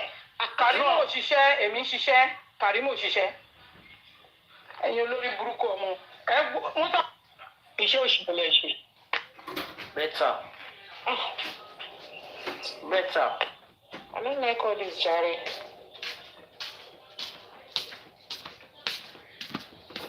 Báwọn kan ti yàn létí ẹ̀ pé wọ́n ti arrest àwọn kan ṣẹ́gẹ́t. So, ó wọ́n kó ṣe gbọ́ báyìí bó ṣe wọ́n kẹ́ jẹ́ kí opportunity irú ní Kàrímù àti Yomi. Kálẹ̀ mà. Aláyọ̀mí ní ẹ̀ka lẹ́gà ṣàlàṣàlẹ̀ wa. Yes ma, ẹ wo mọ́mì mo wà pa kí ni yóò dé tó jẹ́ pé wọ́n kàn máa ń drag èèyàn bíbá igan lọ́sàn-án náà dé sí. Ẹ má wọrí ẹ ṣàjọ ká máa lísìn sí nǹkan tá à ń gbọ́ ìjọ. Ẹ jẹ́ ká máa lísìn ẹjọ́. Kì í ṣe kò tí ì yẹ ni. Lójú oorun báyìí. Ẹ ṣàjọ ká máa gbé lẹ̀. Ó máa ṣẹ́gun ẹ̀ tó máa ní ẹ̀jẹ̀ kò tí ó fi ọ̀sì sí ẹ. Bí tó kù wọ̀nyí o. Tí bọ̀dá Yomi bá jí, wọ́n bá gòkè wá, ó máa tún dùn lẹ́nu bọ̀dá Yomi dáadáa.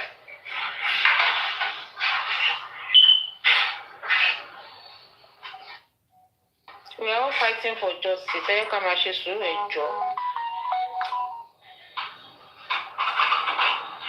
And then, ẹ jẹ́ ká tún rò báyìí. Ẹ jẹ́ ká tún rò ọ̀rọ̀ yẹn báyìí. Ó possible. Ẹni tí Bukky Jesse ń ṣiṣẹ́ fún, káwọn ọmọ yẹn ti sọ fún pé àwọn ti bá Yomi sọ̀rọ̀. Ṣóyẹ yín. So that táwa bá wá eventually jáde pé nǹkan báyìí ló ṣẹlẹ̀. Bukky wá fẹ́ yí mọ́ wa lẹ́sẹ̀ pé àwa la kọ́kọ́ lọ bá àwọn ọmọ yẹn. Kò yẹ yín nǹkan tí mò ń sọ. Kò yẹ yín nǹkan tí mò ń sọ.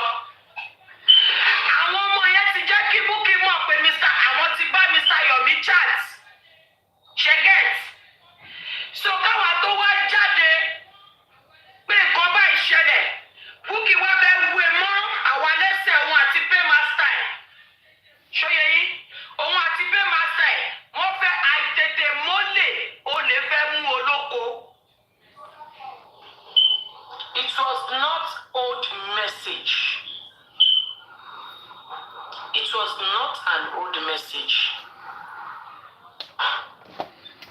Màá ṣó ẹ jẹ́ kílẹ̀ mọ́ gbogbo evidence bí Dàmọ́lá ṣe wà ní detention.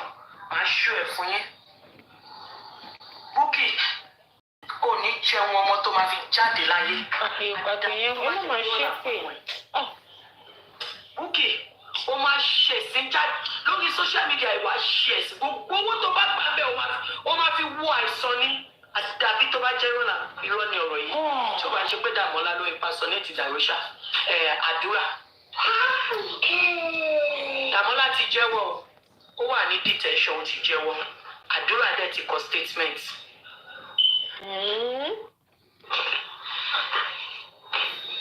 Àdúrà ń ké. Just like I said, Mama, no, Àdúrà ń ké ní látàná lọmọ yẹn ti ń ké pé òun tó jẹ́ òun tiẹ̀ fọ́rọ̀ òun lórí mídíà.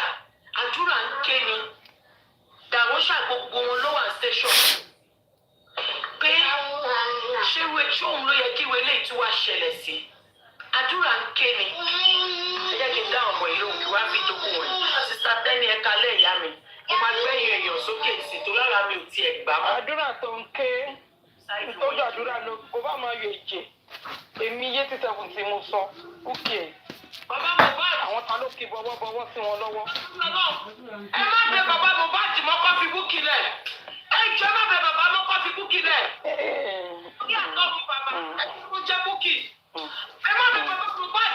Ẹ má gbádùn bàbá Mohbad kọ́ fi Bukky lẹ̀. Ẹ fi wọ́n lẹ̀ wọ́n sopọ̀ pẹ̀lú Bukky. Ẹ sọ pé ẹ̀mẹ́ni tó kú.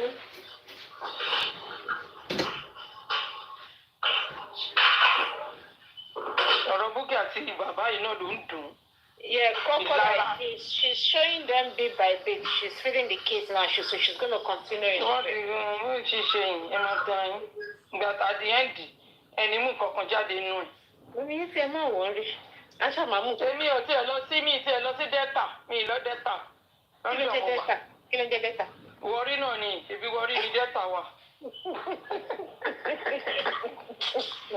Àwọn pípín yóò wọ̀nyí pé bó ṣe ń gbá lórí ló ń gbá lórí mi èmi tí mo ti dira yín kí tó wọ justice for Mohbad ló dà pé mo bó ṣe ń lọ àjọ máa mú nǹkan lẹ̀ ni ó mọ̀ pé wọ́ọ̀ la wà ni ẹ tó bá fẹ́ kí àjọ ogun máa dira ni. Mọ̀míẹ́tì nǹkan kan tí nǹkan mọ̀ ní ẹ máa mọ́ sí. ṣe rí àtọ̀tún àtòsí tá a bá mú bí tá a bá mú náà tó bá papọ̀ ó máa dẹyọ kan ni. Bẹ́ẹ̀ni exactly. Ẹ understand. So whether Bukky ń parọ́ o ẹ mọ̀ mí náà ẹ mọ̀ kó mo mọ Bukky dáadáa whether Karimo ń parọ́ o Karimo. But I don't want to get involved in any shenanigans. Nǹkan tó ṣàmà gbé wa dé orí justice yẹn pẹ̀lú wa. Èèyàn kankan ló máa sọ nǹkan tẹ́mi máa bí ṣe máa rìn. At 55 in this house. Nàìjíríà fẹ́ wá sí lóṣìṣì. Oh, yẹ bí sọ àti bọ̀bí yé ti gbogbo ẹ̀ méjì bọ́lẹ̀ ẹ̀. Bá ti mọ̀ sọ́nà kẹ̀rí mọ́ sáyé ló fi ẹ lọ. Ẹ ti kẹ̀rí mọ́ lẹ̀ jẹ́ kó sọ̀rọ̀. Jẹ́ kó sọ̀rọ̀ ló ṣẹlẹ̀. Ẹ torí Ọlọ́run náà. Ẹ ní sùúrù madam, ẹ ní sùúrù. Ẹ jọ gbogbo wa ìjọ wa. Ẹ jọ sùúrù náà. I stand with Bukky Jesse. I stand with Baba Mohbad. Ọdún mélòó la fẹ́ ṣe gbogbo ilé ìgbà báyìí? I stand with Bukky Jesse. I stand with Baba Mohbad. I stand with Bukky Jesse. Bukky Jesse ọmọ ológo tó gbá kí. Ọmọ ológo tó gbá kí. Ọmọ ológo tó gbá kí. Ọmọ alárí mọ́ gírí gbẹ̀yìn ni.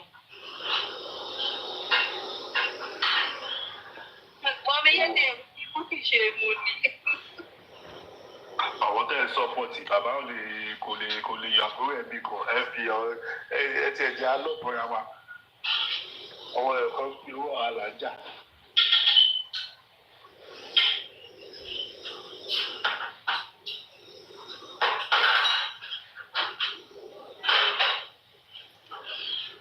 Nàìjíríà ṣé wọ́n ló ń dọ́ọ̀pù ló ń pèkì. Wọ́n sọ pé kí n dọ́ọ̀pù wọn bẹ́ẹ̀ dì sí. Okay.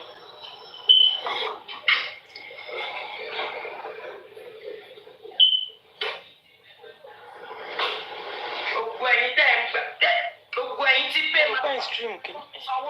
Yẹ mo ń fún ọmọ lóúnjẹ lọ́wọ́ mi. Gbogbo yín ẹ mọ́ra yín o. Ẹ mọ́ra yín. Ṣùgbọ́n Bukky ló lórí. Nǹkan tẹ́mi kọ́ mọ̀ ni pé whether Bukky or Karimo we are picking it. Jíní àṣọwọ́ òkè ṣá. Gbogbo oṣù tó ṣe lórí the music yẹn stop ẹ̀ pẹ̀lẹ́ mi o. Everybody ti ní platform mo lè tọ́ná sí tèmi o. Ring light wà ń ta náà come on. Ṣé máa ń lo ring light ni? Kò yé mi o, ṣáà ń gbowó lórí èèyàn kan wà lórí platform. Ẹ lọ sí platform yìí gbà ẹ̀ náà. Ṣìlẹ̀ lọ́wọ́ tẹjọ́ ń pèsè platform. Fi gbogbo búṣì sílẹ̀ jáde kó fi àbòsí òṣì sílẹ̀ ọkùnrin. I stand with Bukky Jesse. Ẹni tó bá máa kú forí gbá ni kó forí gbá. Nobody can change my mind towards caricature.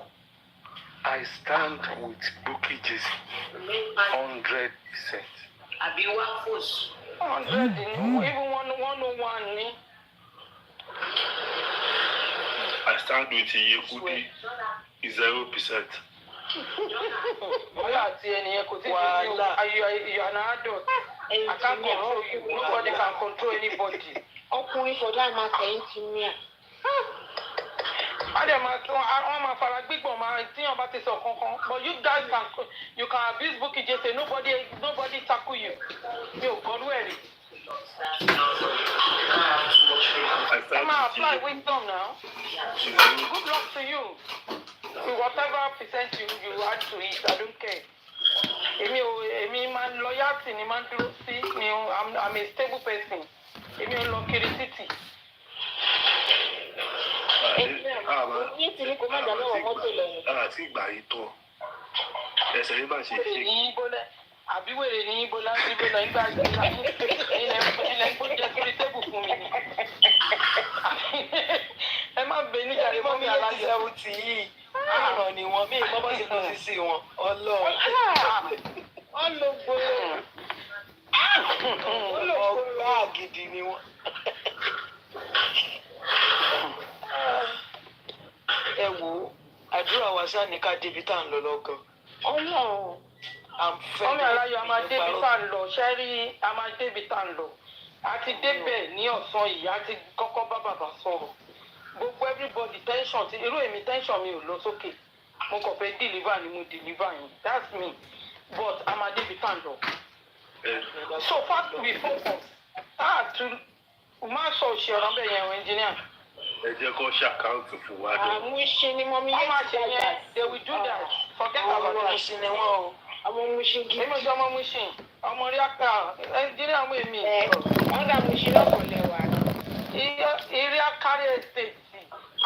Yẹ́mi máa wá torí pé ààfin bọ̀tá sí ni. Kò yé mi ààfin bọ̀tá sí ẹnjìnìá mọ̀. Àwọn ó yẹ kí wàá yẹn tó ti fi wọ́n lẹ̀ lórí ọ̀fìn sí Nàìjíríà mọ̀. London yìí gangan ṣẹ́rẹ́ àwọn èèyàn ló. Kings and their armies to celebrate with a great. Lómi tó jẹ́ pé mi àti ẹlẹgbẹ́ tẹ wá ń lo ẹ fún. The way you are behaving, you are not behaving like a Christian. I don't know the way you don't have respect, nothing. Now that is stupid girl now. Stupid they give her that for every day. Your character is too bad. Untrained child. Your character is too bad. Try and change. You don't have character at all.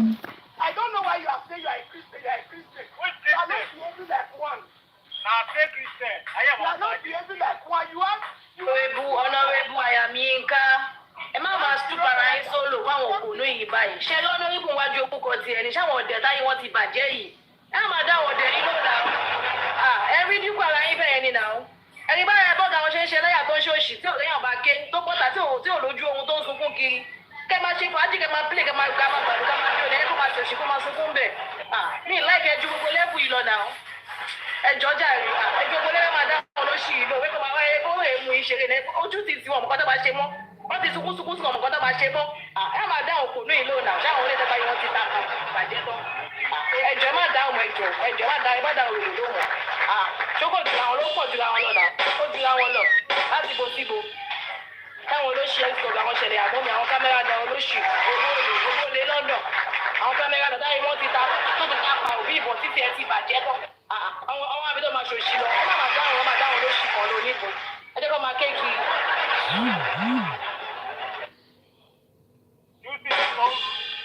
Tó máa wọlé tọmọtọmọ ni ajá máa bàjẹ́ olóṣù ọmọ. Ayamika liar, you are a bloody liar. You're just a bloody liar. Ó lè dúdú ajá máa bàjẹ́ ní tọmọtọmọ.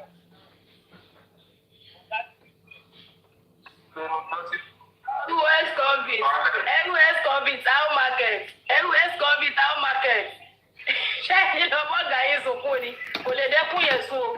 Ẹ lọ bá kẹjọ lọ ké o, kẹjọ lọ bá ké papọ̀, ẹ bá ké kú ni. Ọ̀gá yóò ń sùn. Èyí náà ó ń sùn.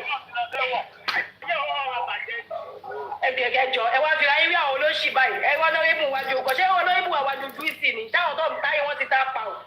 Táwọn ní kọ̀ọ̀kan tẹ́pá yìí wọ́n ti ta táyé wọ́n ti là bàskẹ́ṣì. Ẹ máa dàgbé rẹ̀ fáwọn olóṣì yìí o. Ó kàn mú sílẹ̀ ó ń kọ́ mẹ́ ayé máa bàjẹ́ ní tọmọtọmọ jísì. Yínká, why do you lie? Wọ́n tó yẹ pé ìyàwó honorable ló fẹ́ jẹ́. Ṣé bọ́ máa fẹ́ jẹ́ honorable bó ṣe máa kúrò rẹ̀ lẹ́yìn? I don't like people that lie. I just detest liars.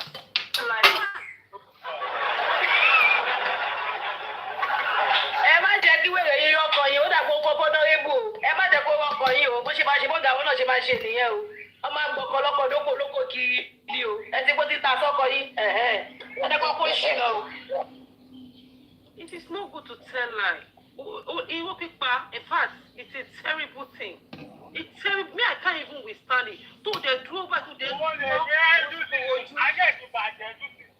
Ajá ti bàjẹ́ olúkúrúkú. Ajá escovit olè ajíbolè àwọn olóṣì ẹ wọlé láyàtọ̀ lọ daṣọ bojú kẹ máa lọ sunkún ẹ tó ṣòṣì bọ́ta ṣojú òkè ń tì yín ni ayé yín ti bàjẹ́. Wọ́n parí àná ọmọ náà lọ sẹ́wọ̀n. Wọ́n parí àná. Ó lè dúdú ayé máa bàjẹ́. Why you bring me up?